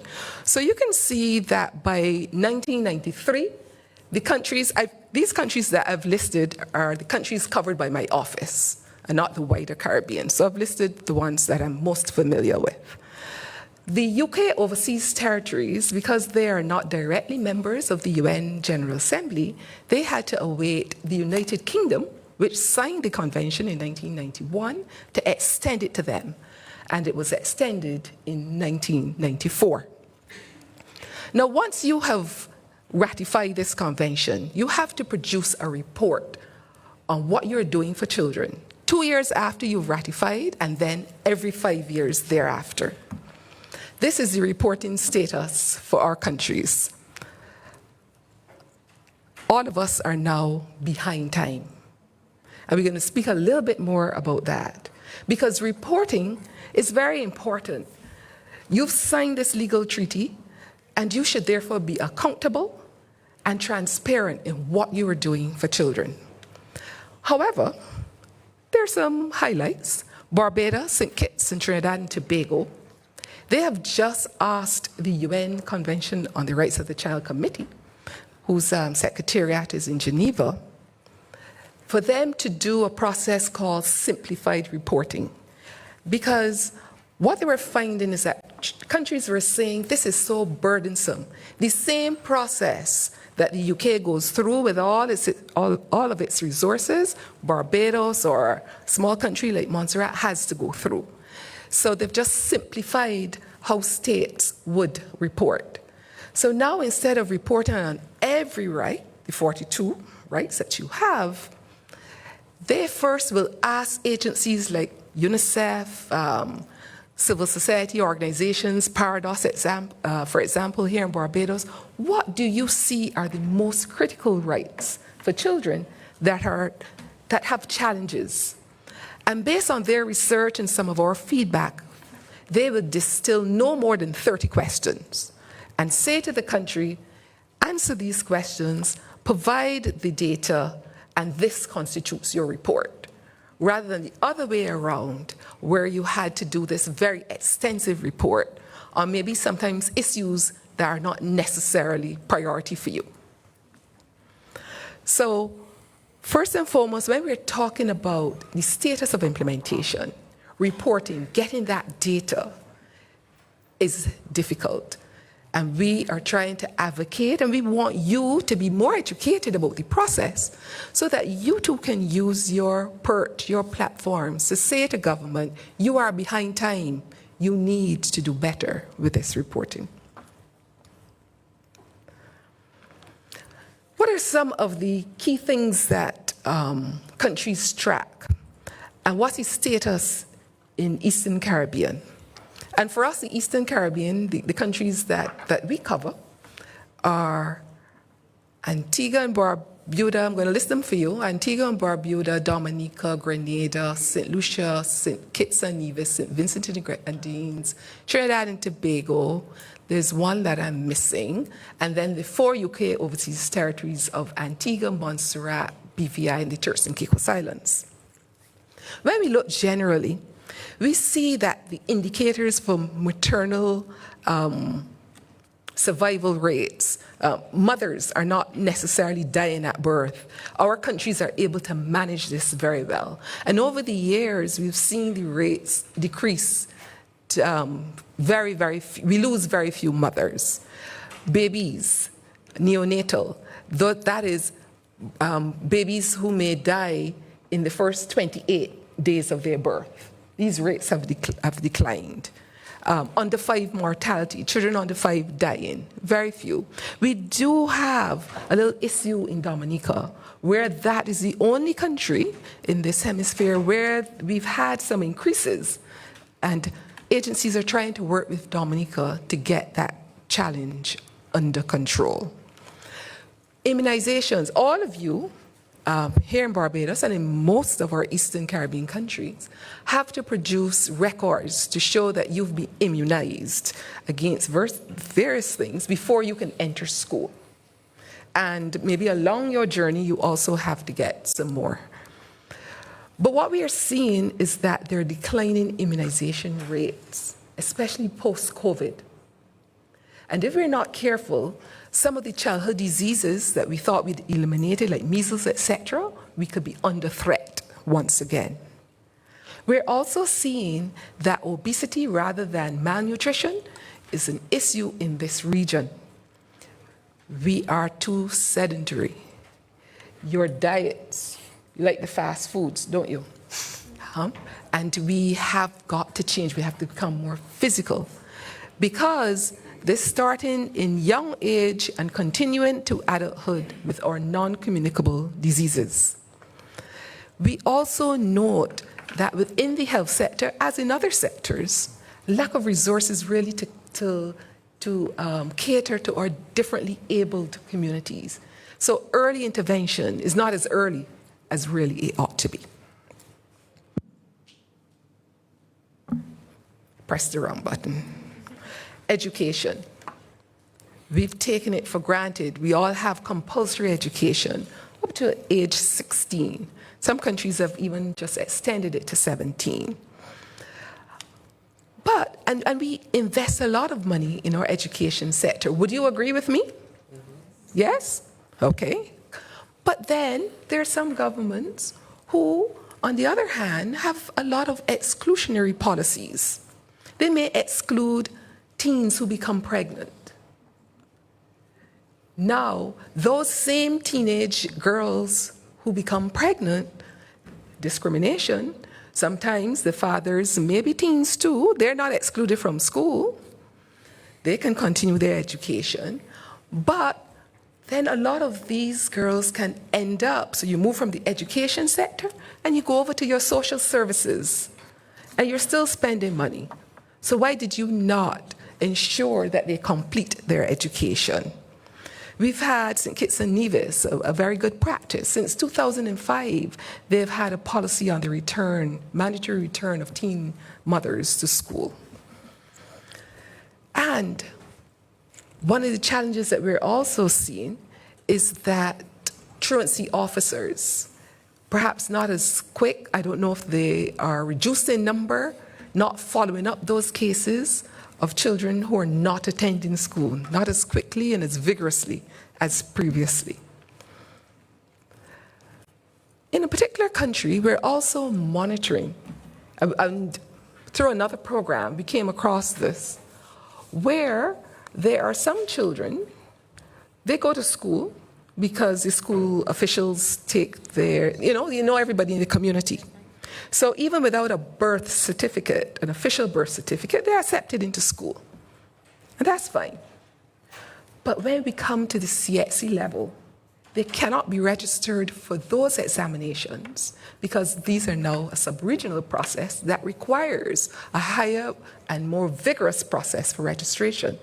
So we're creating a barrier by not ensuring that they had the requisite documentation to enter in the first place, we now create a barrier at age 15 and 16. And this is something that we've got to look at. Again, the differently able. You know very well the challenges during COVID and post-COVID. And we have a lot of activity. We hear a lot about parenting education, but sometimes a lot of busy work, but not necessarily coordinated work. So sometimes we're not doing it in a way in which the little resources from many different agencies come together to make sure that we cover the right people, get them where they are with the right messaging. Child justice. Again, just doing a very quick sweep. What have we done under the Convention on the Rights of the Child in these countries? There have been a lot of child justice acts that have been passed since the Convention has been signed on to by all of our countries. And the next speaker will probably look at some of this. From the top of the chain, Turks and Caicos right down. We've had a children's court established in Trinidad and Tobago. But then there are nuances. Everybody's not necessarily meeting all of the international standards.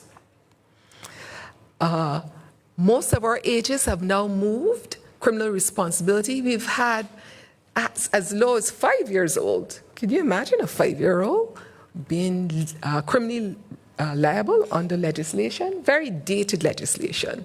But most of our countries now have 12. That used to be the international standard.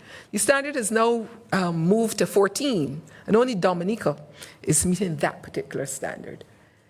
The real outlier for us now remains Trinidad and Tobago, which is at the common law age of 7 years. And, you know, people would say, but we haven't charged a 7-year-old in many, many years. But the fact is, it's on your law books. And once it's there, it can happen. And that's why we want to move to the international best practice. And this is after lots of science about brain development, etc., to say this is the age that we think children can be held accountable for those kinds of challenges. And when we do have laws, delayed implementation. So we're looking very keenly on Barbados, has just passed its Child Justice Act, but it's not yet proclaimed. So it's passed by the Houses of Parliament, but it's not yet proclaimed, so you can't yet enforce it. And sometimes we have that you may have a law, you know, you have lots of publicity about it, but it's not enforceable. Another thing that I haven't listed here is legal representation of children. A lot of our countries, they have legal aid, but they do not automatically provide legal aid for children that's under 18s. A secret, in Barbados, any child, their parent can get support from our legal aid department. But a lot of parents don't know and don't claim that right. It is a right of our children. Children's protection. This is protecting children from abuse, all forms of abuse and harm. We have a lot of child protection acts again since the convention, and Barbados too has just passed theirs. We've had lots of child maintenance acts have been reformed. And when I say child maintenance, in some countries before, it would provide for a standard amount. So if you were, say, unmarried, it may say $50 EC per month.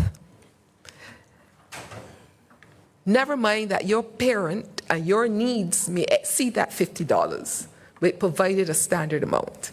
A lot of our child maintenance acts have now been reformed so that the assessment of the maintenance is now by the means of the parent and the needs of the child. The Status of Children Acts, too, we've had lots of improvement in that, where we've outlawed bastardy. The majority of our children are born in unions outside of wedlock, but yet we had a distinction between children born within wedlock and those born outside of wedlock. Since we've had the convention, lots of countries have upgraded. I'm being told to move on. Child sexual abuse, I'll leave that to Peter and Corey.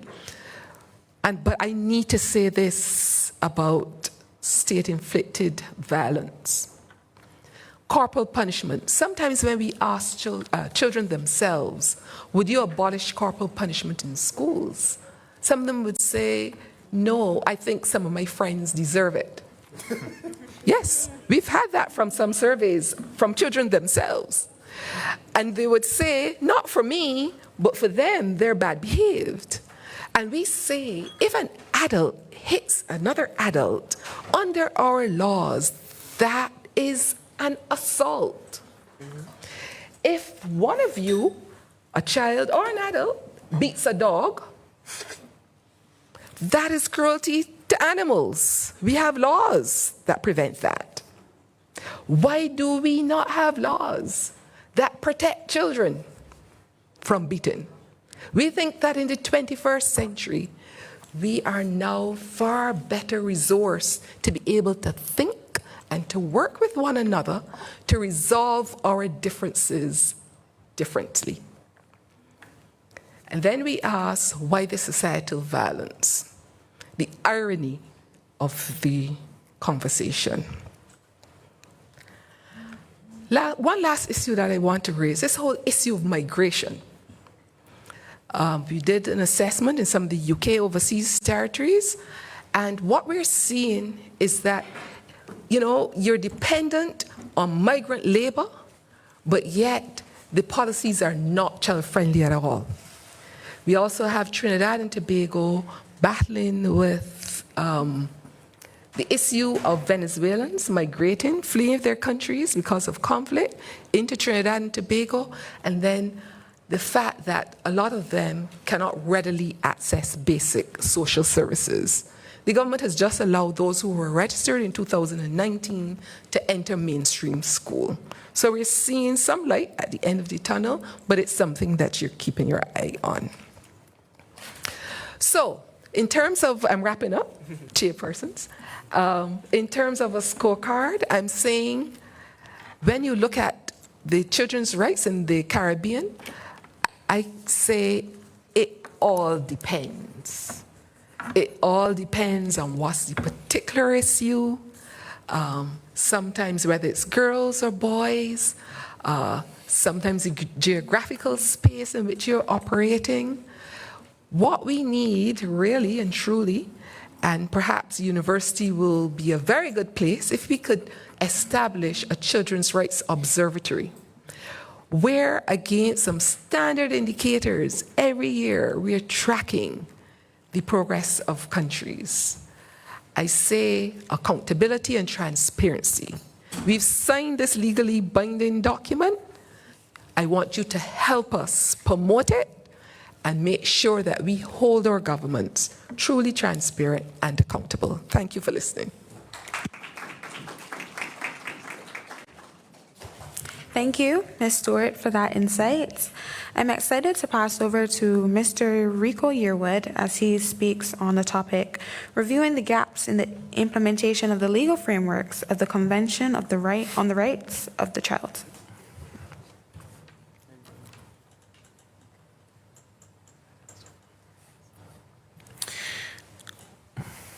Yes, good afternoon, everyone. Thank you very much, Tamaya, for that wonderful introduction. Even though that is the broad theme under which my topic falls under, I've made it even more specific. And actually, yes.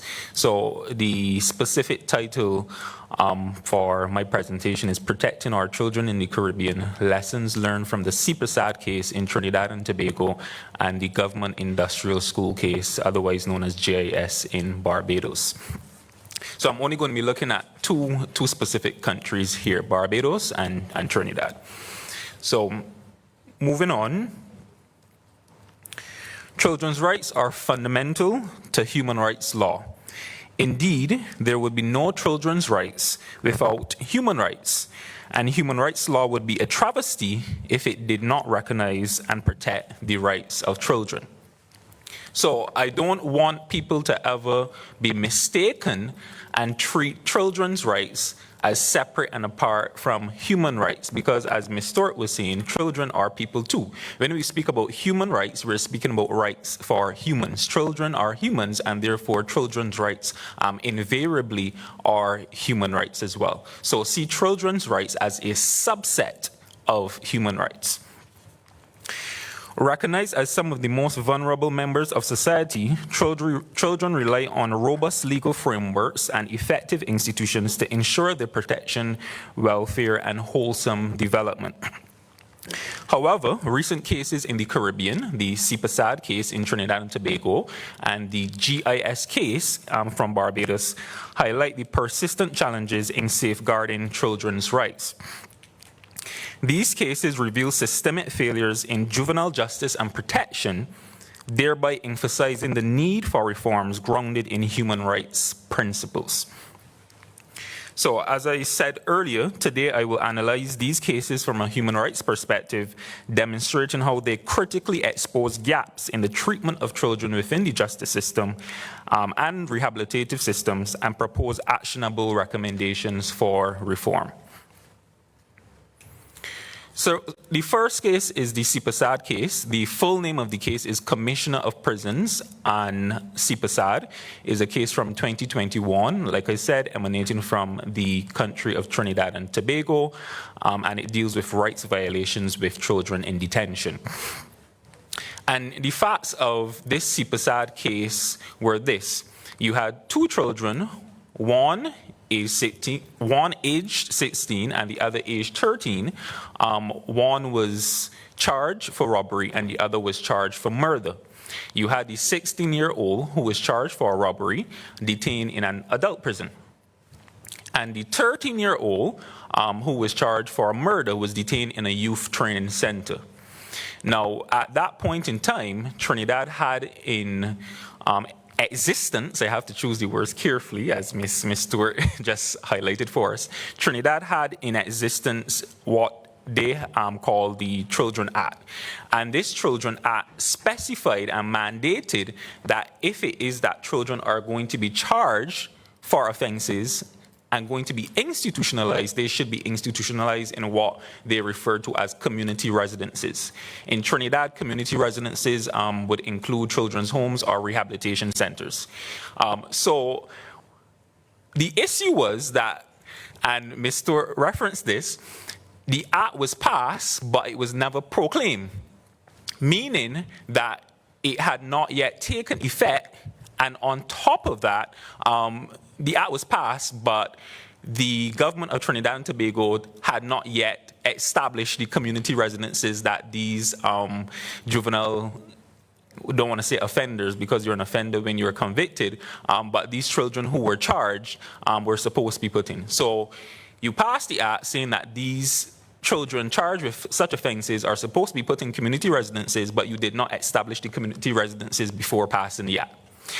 So this was challenged, the inappropriate detention of these two juveniles, and it went all the way up to the final court of appeal for Trinidad and Tobago, which is the Judicial Committee of the Privy Council. And this is what the Privy Council had to say.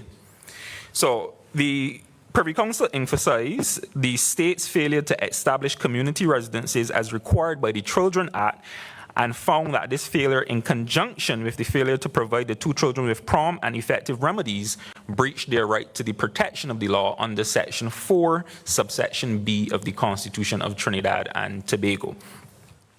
The Privy Council acknowledged that detention in inappropriate facilities was plainly detrimental to both children, as they found themselves accommodated in institutions which were not suited to their ages or needs. So then the Privy Council went on to discuss the special treatment to be accorded to children involved under the criminal justice system in consonance with the state's obligations under the Convention on the Rights of the Child. And I was going to, well, I have it here, but I can't read it because we are pressed for time. But the Privy Council looked at Trinidad's obligations under the Convention on the Rights of the Child and found that they were not acting in accordance with those obligations by detaining these juveniles in facilities that were inappropriate or unsuitable to them. So this case highlights the importance of state accountability in preserving the integrity of juvenile justice systems and upholding the rights of children even when they have been charged and are convicted of criminal offenses. So we move on then to the case, the GIS case, as we commonly call it, and most people I see are from Barbados, so most of us, if not all, would be familiar with this case. The full name is A, B, and CD. Usually when children are involved in these types of cases, you try to keep their identity anonymous, so you would usually see A, B, CD, they use just letters. And this case deals with the institutional failures in Barbados. So in this case, you had the claimants, 2 female minors, escape from the JIS facility and alleged that they were subjected to mistreatment.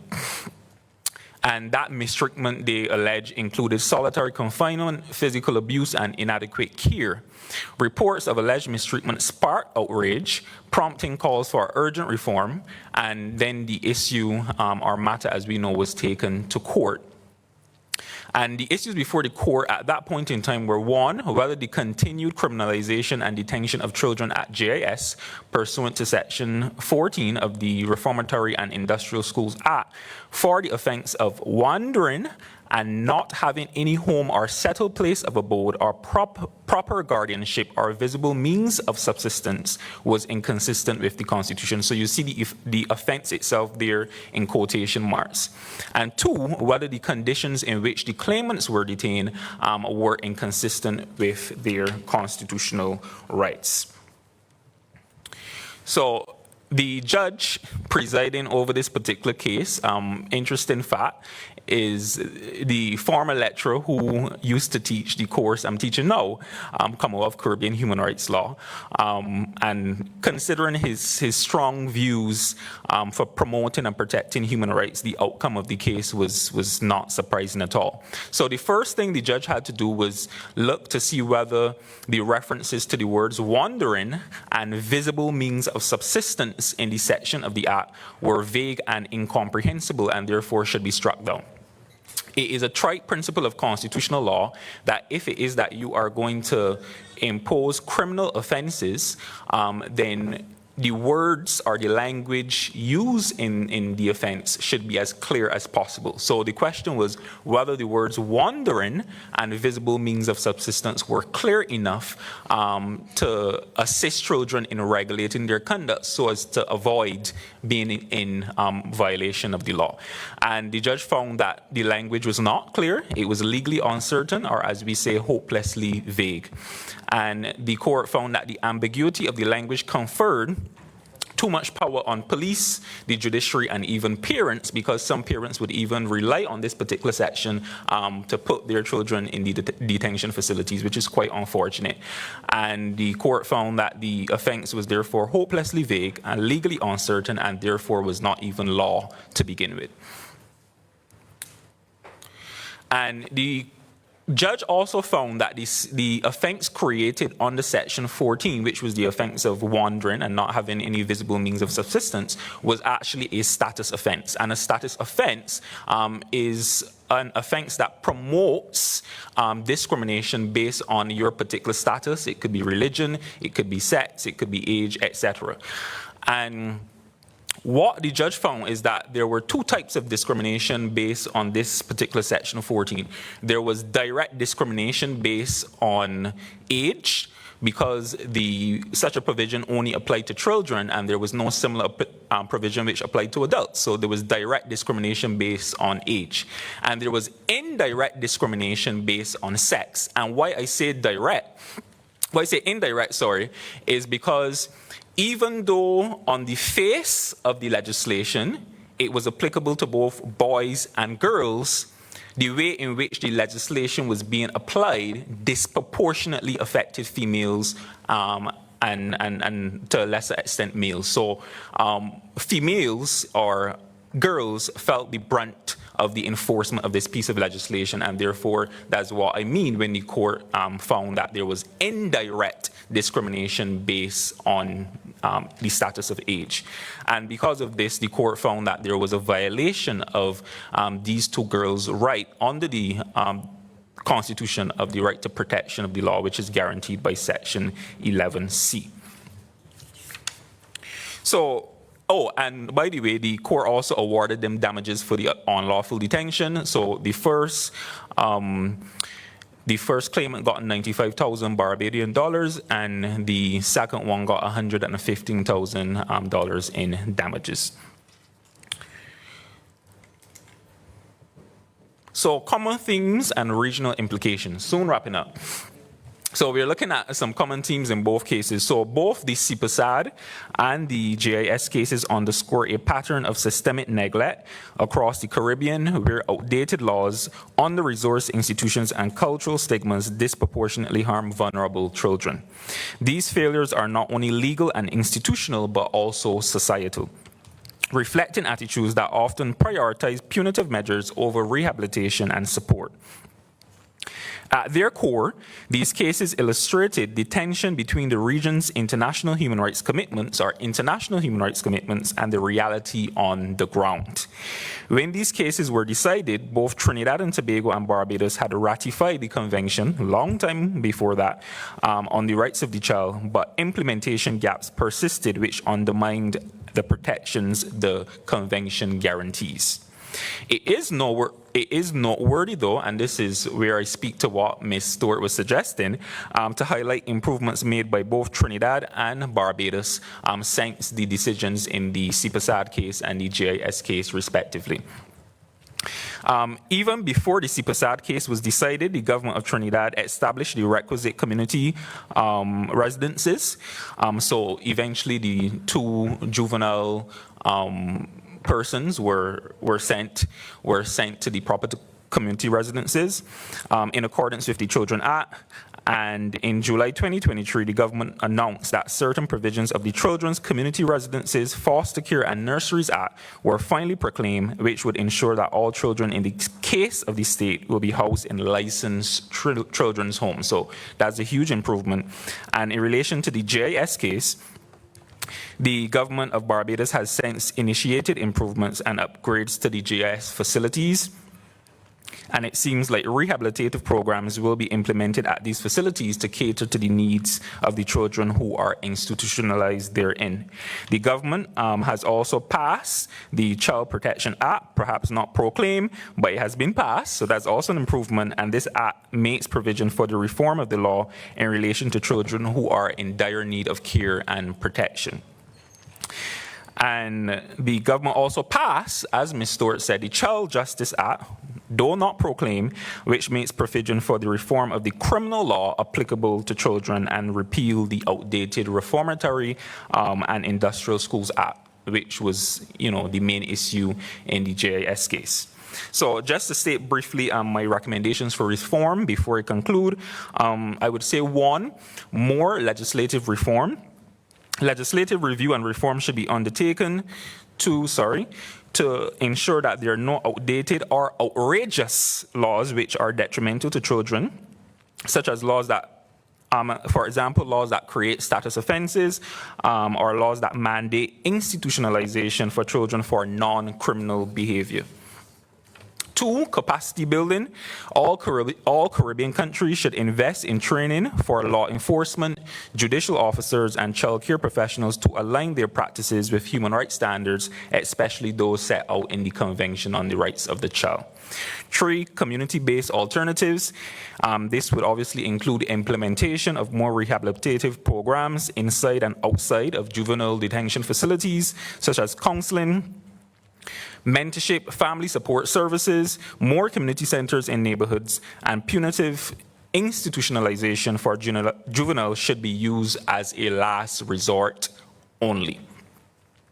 And finally, public awareness campaigns. Government should engage communities to destigmatize children who find themselves in trouble with the law and foster a culture that values child welfare and development. And then, in conclusion, the CPSAD case and the GIS cases serve as stark reminders of the vulnerability of children within flawed legal, institutional, and administrative systems. Subsequent to the decisions in these two cases, we see that improvements have been made, but there's always room for us to do more in the Caribbean. Upholding children's rights is not and cannot merely be a legal obligation, but is also a moral imperative. By addressing systemic failures and committing to reforms grounded in human rights and human rights principles, we can ensure that Caribbean children are not subjected to the same injustices that these children were subjected to in these two cases. Thank you very much. So thank you, Mr. Yearwood, for your very detailed analysis on these two cases. Next, we will have Mr. Wickham and also Mr. Sandiford. They will be presenting both from Cadres.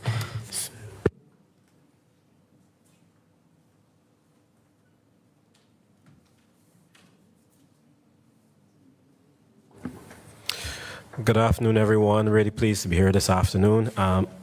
I'm presenting jointly. I'm the more youthful side of Cadres. Everybody might know my esteemed colleague.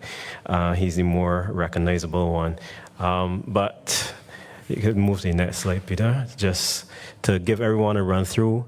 We are speaking today to the study which was recently concluded. It's currently on UNICEF's review. It was conducted in 8 Caribbean countries. It's part now of ongoing research which has evolved to the point now where it is an exercise that speaks broadly to violence against children. This year's study, whereas previous years were corporal punishment and child sexual abuse, now includes perceptions of children in conflict with the law, which our fellow panelist was just speaking to, cyberbullying, stalking, and grooming.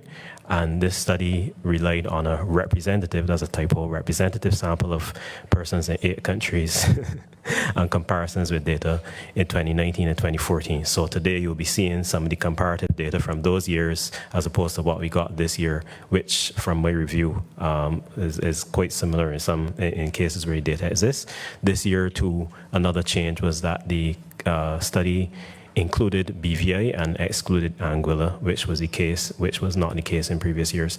And this year, we also had the benefit of qualitative data, which is where I come in. Peter will be speaking to the majority of these slides today because there are charts for you to look at. I will, well, if we get to have a discussion later on, I will come in at that point. So today, we are setting out to track the perceived prevalence of child sexual abuse, the extent which is reported. We're talking about reporting issues in general, with regard to child sexual abuse, what the preferences are in terms of how people know where to report and how they prefer to report. Part of the qualitative is discussing how teachers, we got the benefit of speaking with teachers during this exercise, in addition to parents and the former offenders. And the teachers, their part was asking them how they recognize cases of child sexual abuse in their classroom, who they would report to, and any factors that may make them hesitant to report. And lastly, we would be presenting data on the perceived prevalence of stalking and cyberbullying. Yeah? So moving on. Hand over to Peter. Okay, so this is the... Hi.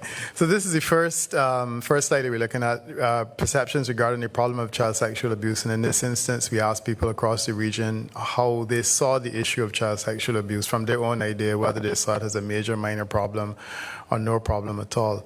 The data underneath is the granular national data. I would encourage you not to look at that too much, just to focus on what we saw at the regional level, which is an amalgamation of all of the regional data. And as you can see, there has been insignificant movement regarding the perception of child sexual abuse. People still see as a major problem, and that has not changed over the 3 years that we've done the survey. Yeah, most parents had believed that child sexual abuse was on the increase in their countries. They didn't have a way of measuring this naturally, so we were just asking them about their general perceptions. None of them said the basic question I asked them, do you think it's on the increase, or whether it stayed the same or on the decrease in comparison with the past? Nobody thought it was on the decrease.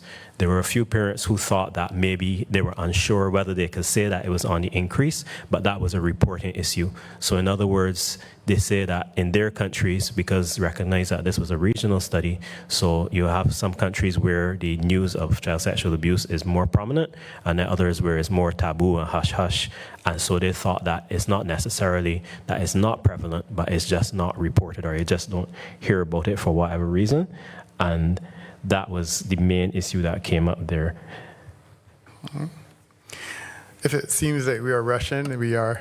The study was quite voluminous. The reports cumulatively were approaching over 200 pages, and it spoke to a considerable effort in terms of various areas. So this is a real small micro set of what we're doing, and we just wanted to give you a taste of what was there.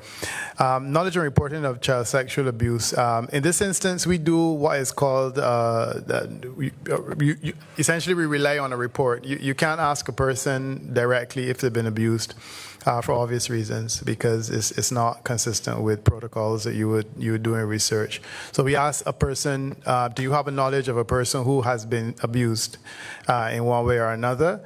And we're asking, do you know of a child personally that has been abused over the last 12 months? And what you can see here at the regional level is the suggestion that 25% of people who we interviewed in 2024 across the region actually knew of a child who was a victim of child abuse over the last 12 months. 18% of those were reported. We asked them if you knew if it was reported, and whether you knew or not if it was reported. And what we can see here is that there is what you can say a statistically insignificant change, which essentially means that the level of reporting is the same, and the level of abuse that people are familiar with is the same between 2014 and 2024. Yeah, and a point that I wanted to mention is some of the issues that people had with reporting. They mainly thought that a lot of where agencies exist in some of our Caribbean islands, this is the teachers, where teachers thought that they would be hesitant to report, or they thought that other people in their society would be hesitant to report.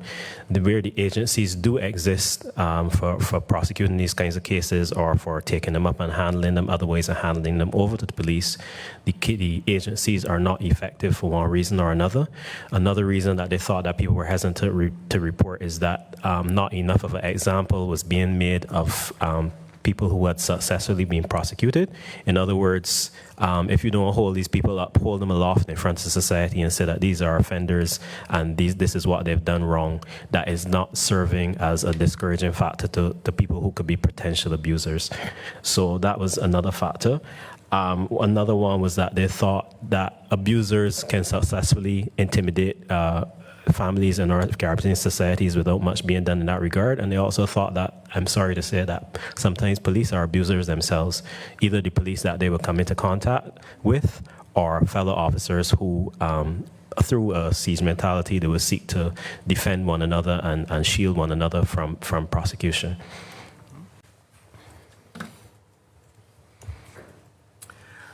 This one is the reaction to the knowledge of child abuse. Essentially, how do you react if you were told of an incident of child abuse? And people had options to either report the incident, keep silent, or to seek help for the child. And you have to understand that in many instances, there is a difference between reporting an incident and seeking help for the child, because some persons may seek help outside of the regular reporting structure. The critical thing here is that less than 2% or 2% of people have said that they would keep silent, and we think that that's a good thing, because whether you report it or you seek help for the child, the fact that the numbers that are saying they would keep silent are low and consistently low, I think that's really great across the region. In this business where you do surveys with a confidence level of 95%, which is what we do, anything under 5% is essentially, it means that no one holds that view. So a statistically insignificant number of people have said they will keep silent, which means that we are a society that takes this issue seriously and by and large. And that is more or less replicated across the islands. There's only one instance in the case of Dominica, and that would have been in 2019, that 5% of people said that they would, well, more than 5% of people said that they would keep silent, which is a concern for us in this instance. Okay. The preferred agency to report child abuse. So we gave people an option and said, you know, to whom would you like to report child abuse? And as you can see, the police is the most popular person or group to report child abuse to. Child Protection Agency is the second most popular, family member, third most popular, and the less significant entities would be church and political personality and a radio personality. I happen to be a radio personality, so I'm happy to see that that will not be burdened. The reality is that there are a lot of people that feel that the place to report child abuse is to call a call-in program, and sadly, but happily, it is not a large number of people, and that will be what the reporting preferences would be. Again, across the region, it follows relatively similarly in most instances. You will see, for example, in the case of Antigua, church leader is about 7%, which is one of the highest. And family member also is significantly higher in the case of Antigua, which we found interesting because it is disproportionate to the rest of the survey. I just wanted to mention here before we move on, the teacher's perception. One of the questions that teachers were asked is who would they report to? And that's the same thing Peter is talking about here. And in the case of teachers, we were asking them these same categories that are on the screen that you see on the chart. They were asked that which of these would you report to? And the laws that were in place varied widely. So remember, it's 8 Caribbean countries. In the case of somewhere like Barbados, all the teachers said that they have protocols at their school and that they have to follow that protocol, and there's a chain of command. So they have to report to the guidance counselor or the principal, and the principal or guidance counselor would then determine how the case is escalated or if the case would be escalated at all. And then you have other Caribbean countries where they would not report to the police. I didn't have any teachers who said that they would report to the police for various reasons, but the child protection agencies, as I mentioned earlier in the presentation, were not functioning the way intended, so they wouldn't report to them either. And then you had countries like the BVI where they're required by law to report once there is a suspected case of child sexual abuse and they're a teacher and they're aware of it, they're required to report that case. Peter. Okay, I'm going to skip quickly to through the preferred method of reporting, physical visit via telephone. That is the preferred method to get to the problem of grooming. We were happy on this occasion that we got a chance to include new areas, and one of them is this problem of grooming. It's referred to as the preparatory stage of sexual abuse, which can be undertaken in person or online, where an attempt is made to gain the compliance of a child or young person in order to avoid later disclosure by an illegal act by that person. Giving a child sweeties and giving them a ride home and encouraging them to associate with you in a way that you could do things that are wrong to them later without being discovered. That is the problem of grooming. From this, we can see that 1/3 of our population believe it's a major problem, and close to 1/3 believe it is a minor problem. The 36% that say they're unsure is important because it tells us also that people are not particularly familiar with this issue of grooming. And certainly for a number of people who would have done this survey, they heard about it when we asked them. Right? Among people who had issues with grooming, we saw 65% of people said no, and 12% said yes, that they knew a close family member who had a knowledge of grooming, which would indicate that there was a level of unpopularity. But again, the unsure is big, and that says to us that potentially there's a lack of knowledge. In this instance, we asked people if they thought that grooming can give rise to a charge. In other words, can someone be charged for grooming, which is something that people were unaware of. 12% said they weren't sure. and just over a third said that they think that the police can actually charge someone. Close to a third said they think the police could charge someone but won't charge someone for whatever reasons. And then 70% said yes, they can investigate and charge. The police cannot investigate and charge someone for grooming, which is close to 20% of people who felt that this was the case. Come on. Yeah. All right, stalking, and we have about 2 minutes remaining, so we're just going to go through this quickly. Stalking is another one of these more popular methods of child abuse, and we asked people here whether they were familiar with stalking and what kind of problem it was. We estimated here that 70% of people said it was a major problem, 30% of people said it was a minor problem, and 22% of people say it is no problem, and 31% are unsure. Again, the challenge that we have is that people clearly do not understand what this stalking is about.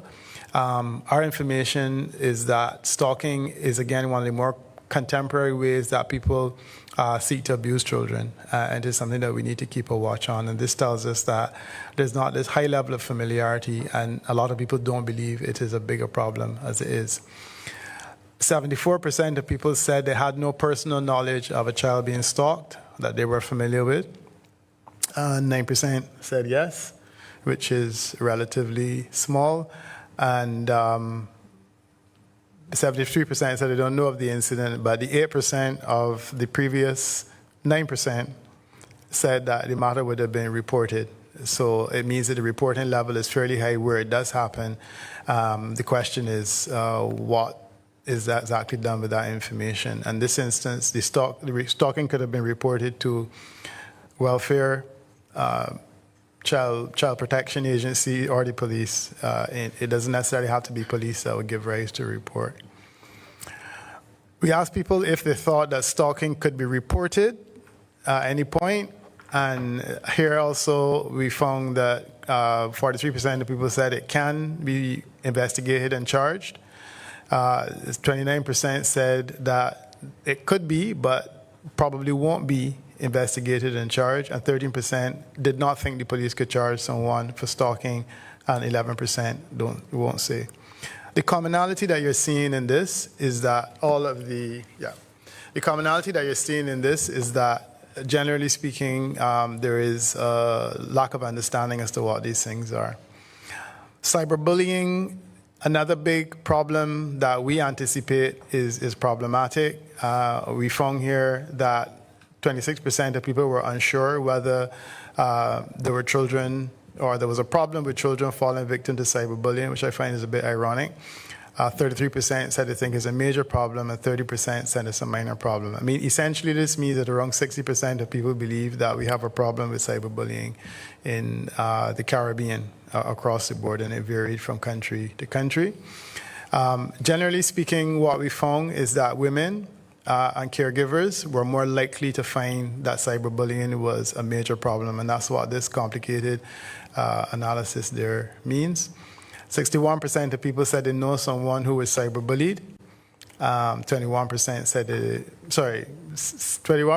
they know someone who was cyberbullied, and 61% said they did not know someone who was cyberbullied.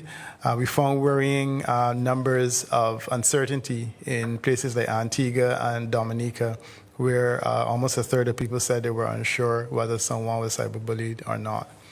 And then this is the level of reporting of cyberbullying across the region. And of course, it varies. BVI has highest level of reporting. In some instances, the not reporting is higher, like in Dominica.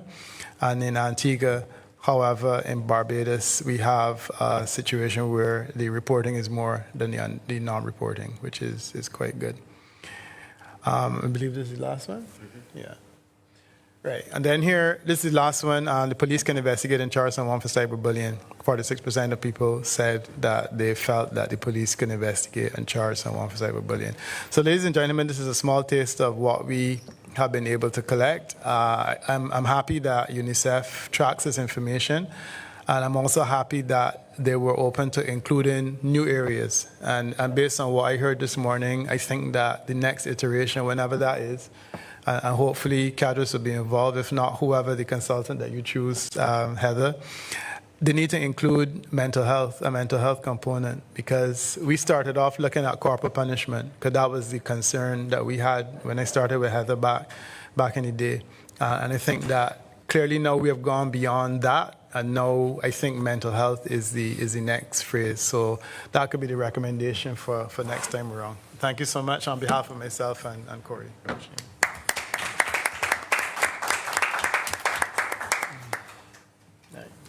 I think we can all agree that some very important points were touched on, so thank you for that educational presentation.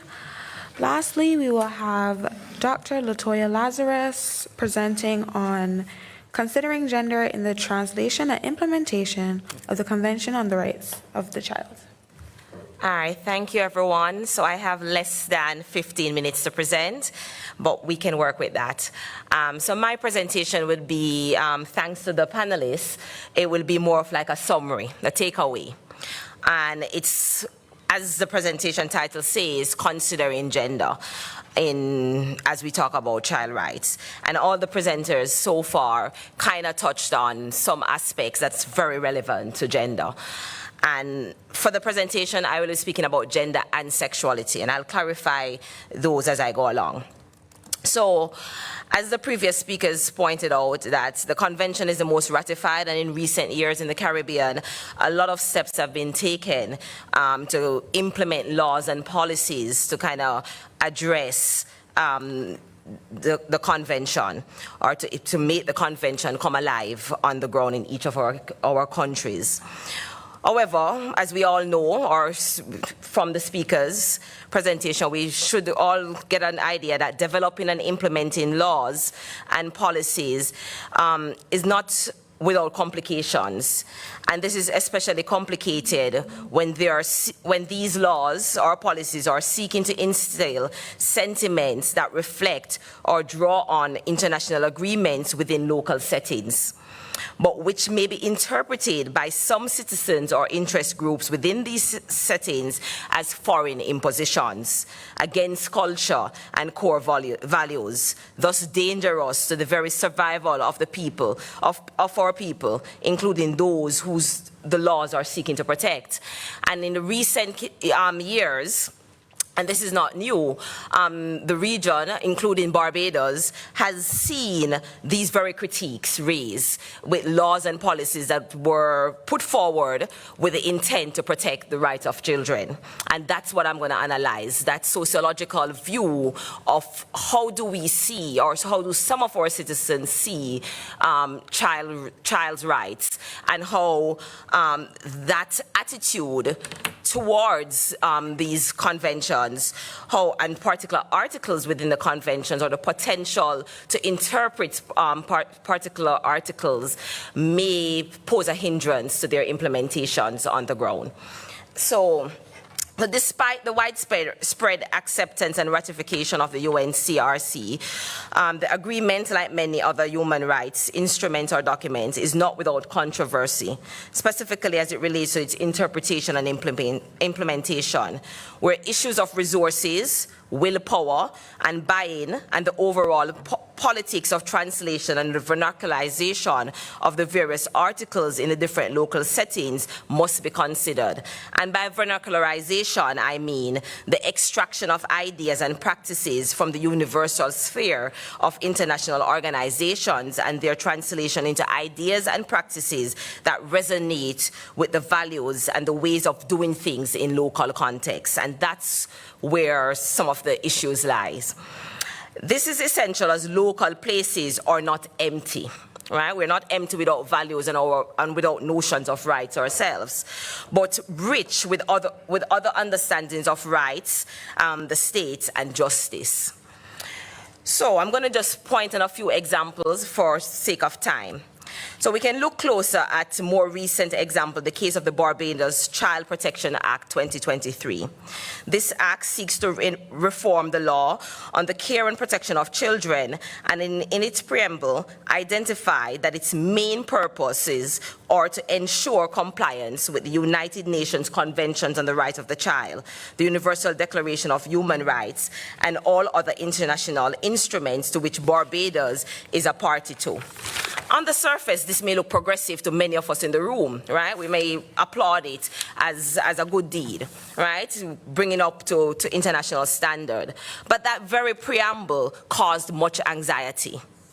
It caused much anxiety because it was seen as kowtowing to the international, a form of neocolonization, right? Of having values from outside exerted. And I say values from outside exerted because we can question, aren't many of these values that we ourselves hold dearly, even if we have called it something else.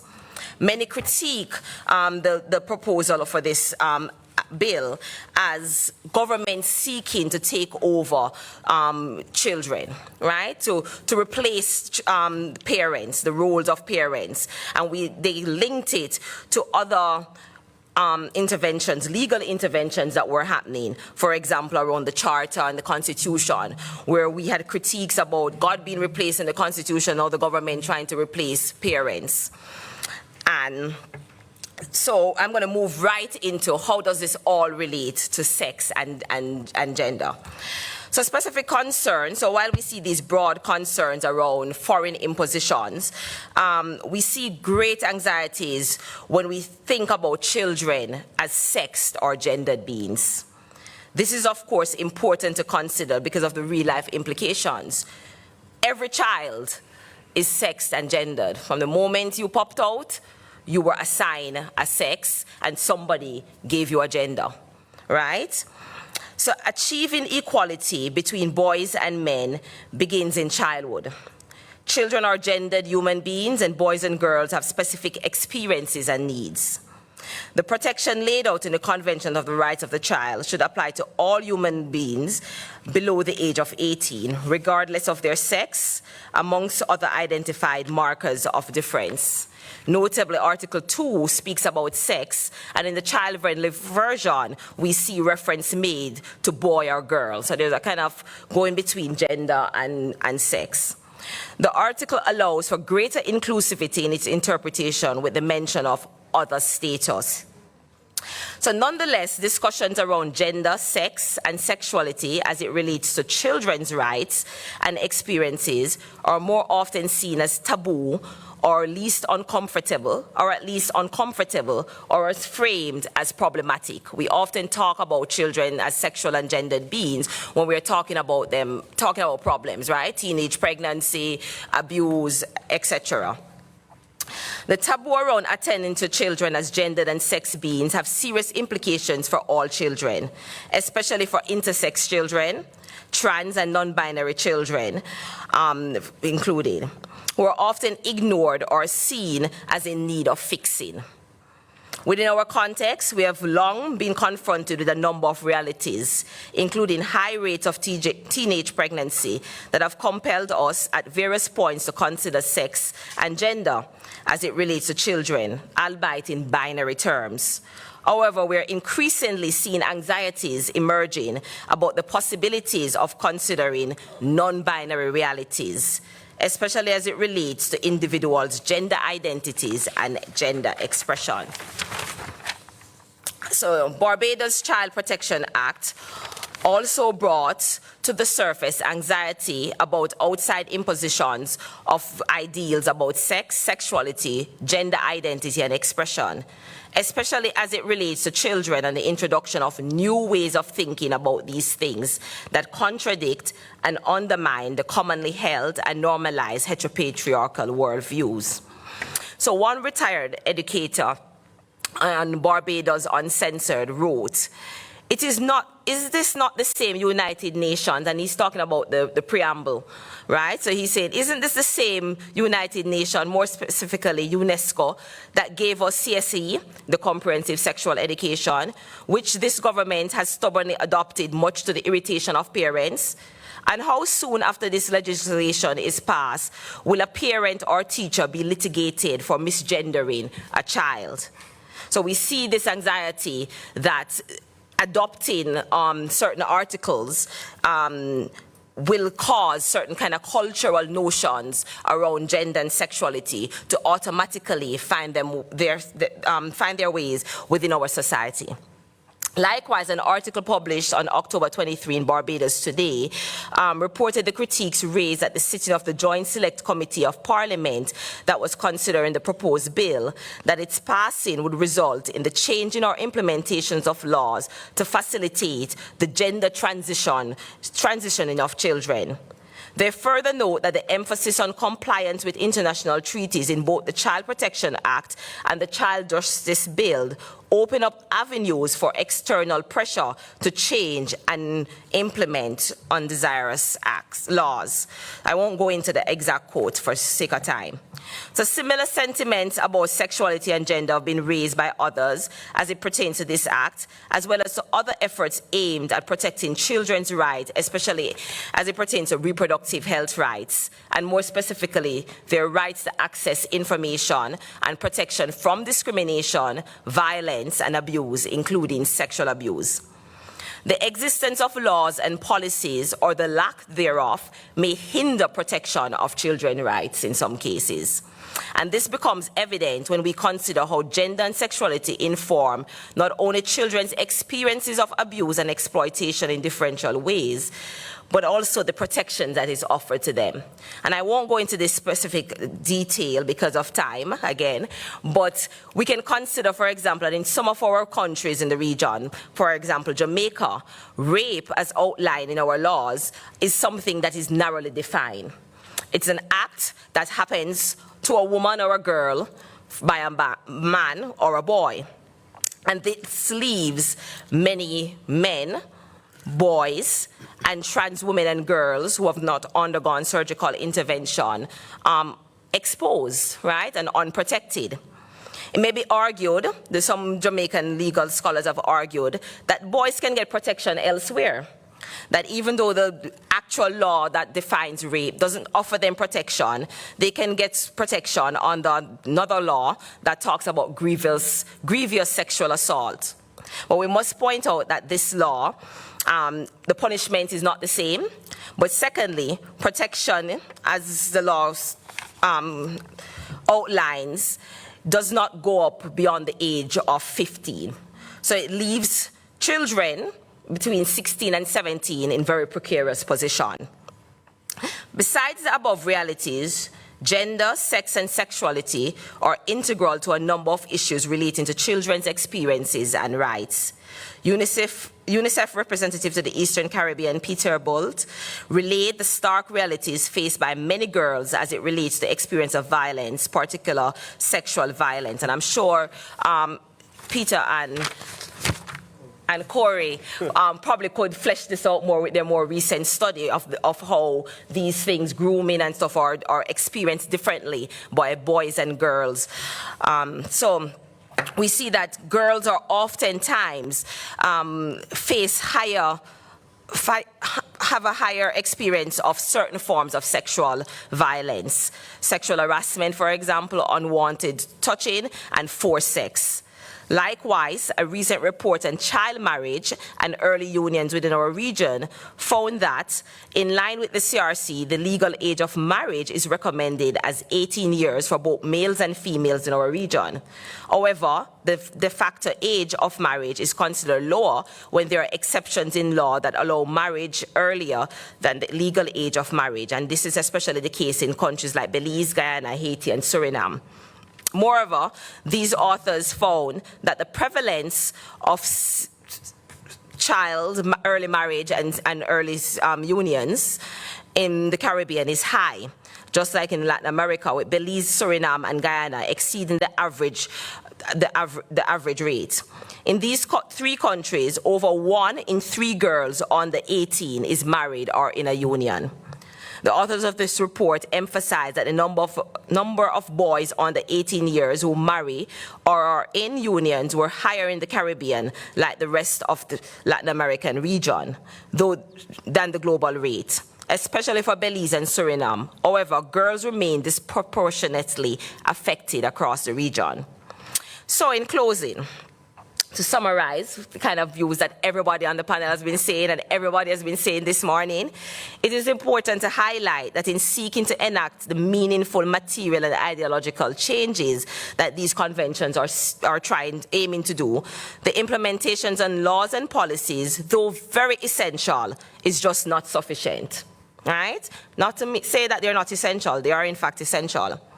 But so while emphasis is placed on governments creating the sustainable environment and resources to ensure the protection of rights, including the creation of laws and policies, other social actors also play an important role in this process.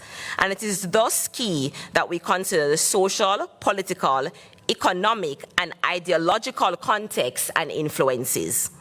Attention must also be given to maintaining meaningful critical engagements and collaborations with various stakeholders, ongoing public re-education, and in the case of international human rights, to the process of vernacularization of rights talk amongst various stakeholders and arenas within the local context. The vernacularization is extremely important for us to claim these rights as our own versus rights that the UN imposes. And that's it for me. Thanks. Okay, so thank you, Ms. Lazarus, for the presentation. Thank you all on the panel. I think Tamaya is going to move the final word, the vote of thanks. And then we're going to conclude unless there are any questions. None in the stream? Okay. So Tamaya? Oh, you have a question? You have a question? Okay.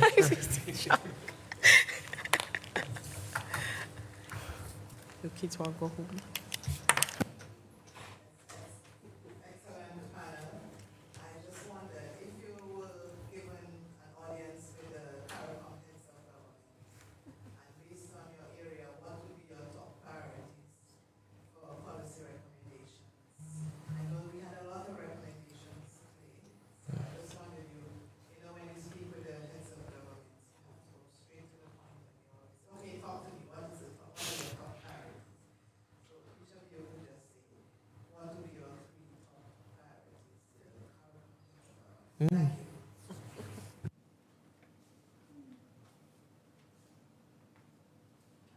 I'll start since everyone's quiet.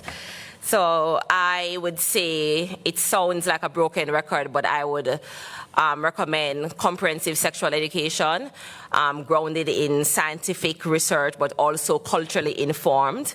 That would involve a number of stakeholders implementing and reviewing these curriculum. The second thing would be attention to the needs and experiences of LGBTQ plus children in our region. They're completely erased and silenced, and we only hear about their experiences when we're talking about problems, right? Oftentimes the scope of research doesn't cover them. When we do research on LGBTQ plus people in the region, we don't touch children. And in one research that I did in 2023 with activists, they were told we don't touch children because we don't want the moral anxiety that we're grooming them, that we are a threat to your children and we're forcing an agenda on them. So I would say there are children and issues out there and experiences that we have not begun to understand the scope of their experiences as we make policies, and who are involved in the policies is also another area to consider. I don't think it's enough for just academics and policymakers that look a certain way and have certain experiences and perhaps hold on dearly to certain ideological viewpoints to be at the table. I think we need to accept that there are wide arrays of CSOs in our region that are often seen as pushing other agendas and completely marginalized, but they also contribute to the Caribbean as their home. Okay, thank you. Somebody from Cadres? I think I'm more or less echoing what Dr. Lazarus had to say. So my main comment is just to say standardization. And when I think of that and child sexual abuse in terms of what I came into contact with in the qualitative data, there is a need not only for enforcement, but for the issue to be taken seriously across the board. So, for example, as Dr. Lazarus was speaking just now, I was thinking about legislation which takes the responsibility out of the hands of teachers. In other words, they know that by law they're required to report, but on the other hand, these same teachers then will be asked, they might be asked to come before a court of law and different things like that, which for a teacher puts a lot of burden and stress on them and anxiety, as we've been talking about. So they would need to know that if that is the case, that they have certain protections by law, and also that there will be a level of seriousness that if they're required by law to report, that the same justice system is then going to turn around and take the issue seriously in terms of processing it in a timely fashion, which is an issue that they didn't have time to speak to today. Ironic, we didn't have time to speak to the time issue. But anyhow, that's me. Yeah, I would go quickly forward, and then I would also go back and to say that child abuse, corporal punishment is still a problem with child abuse, and I think that the heads should make a commitment to move on that, because there's still a lot of work to be done where that's concerned. And then in terms of moving forward, we have to understand how child abuse has evolved, and I think that we need more research into mental health issues and the extent to which that's a factor in abuse, and also in relation to the new areas, which is cybercrime, cyberbullying, and stalking. Yes, simply put, I would say we just need to become more serious. And I want to start by saying that sometimes becoming more serious requires us to pivot and change the way we do and implement things. And why I say that is because if the message is to the CARICOM heads of government, I would say we need to change our Caribbean integration system to begin with, and perhaps go more in line with a system that is similar to the one that the EU has. And now we have the Caribbean integration system, which is really an economic system dealing with trade, freedom of movement, etc. And some people will tell you that the revised Treaty of Chaguaramas, which governs that regime, is really an economic treaty and not a human rights treaty, which technically speaking is true. But if we move towards a system closer to the one that the EU has, then we could actually perhaps create our own, of course there's the UN Convention on the Rights of the Child, but we could create our own Caribbean Convention on the protection of the rights of the child. And this goes back to what Dr. Lazarus was saying, where some people experience anxiety about the inclusion of the reference to the convention in Barbados' Child Protection Act. And it's interesting that she mentioned that, because that's one of the first things that I teach my students when I'm teaching Commonwealth Caribbean human rights law. Some people are of the view that human rights themselves were Western impositions on the rest of the world, and another form, as she correctly put it, neo-colonialism. So I get my students to start thinking about that.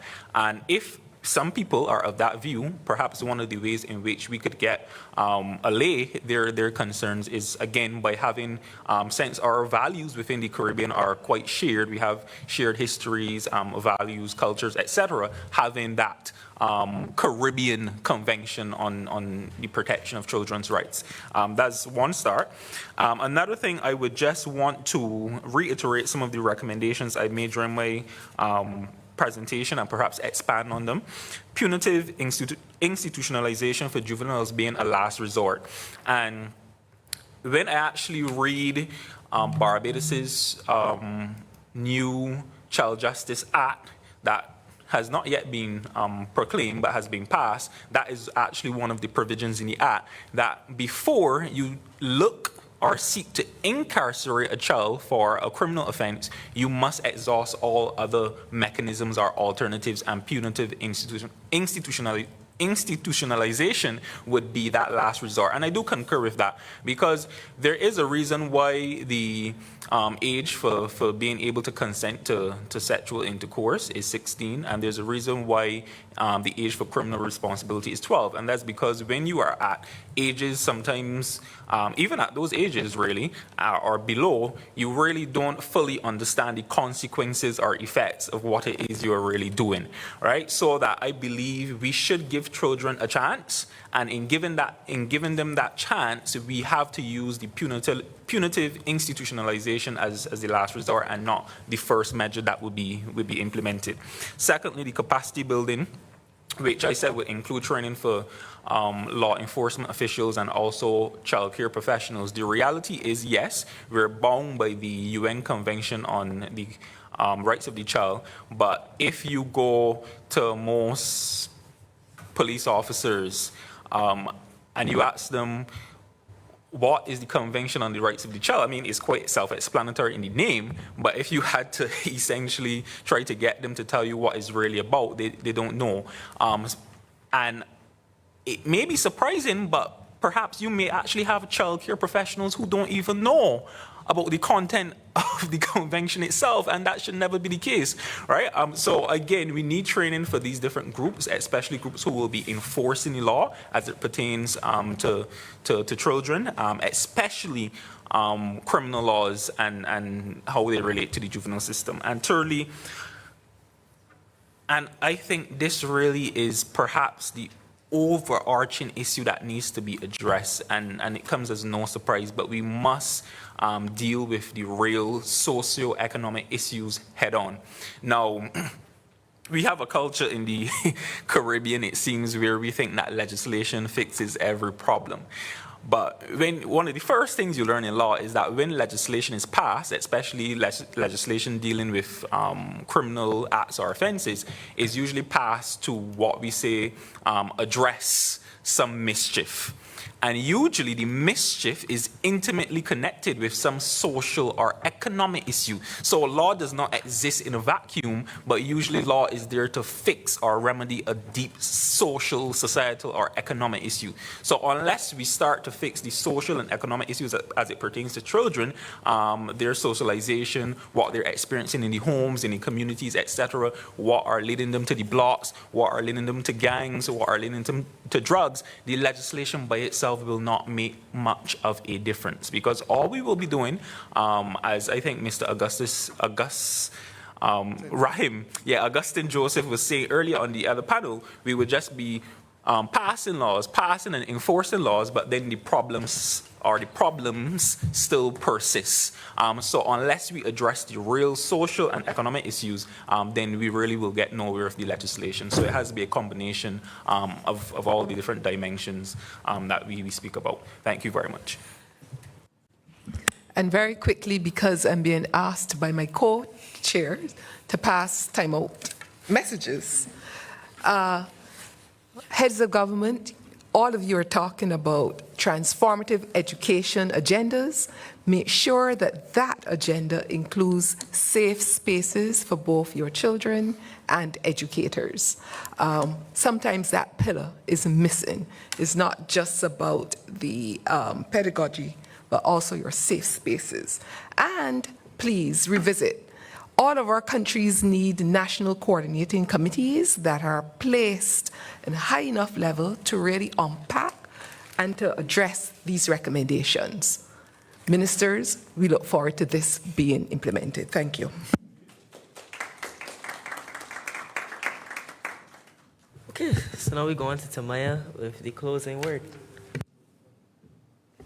Yes, as we wrap up today's session, I'd like to first extend my heartfelt thanks to our panelists, to my co-chairperson, as well as the spectators and participants. Thank you for engaging in today's activities and paying close attention. I do hope that after today's insightful dialogue, it strengthened your knowledge on the importance of protecting children's rights for a brighter and more equitable future. for the region. I do hope that the ideas explored today carries weight in our everyday lives and actions so that we can make meaningful progress. Thank you for joining today's session. We convene for the final day of the conference tomorrow, November 29th, 2024 at 10 a.m. Thank you.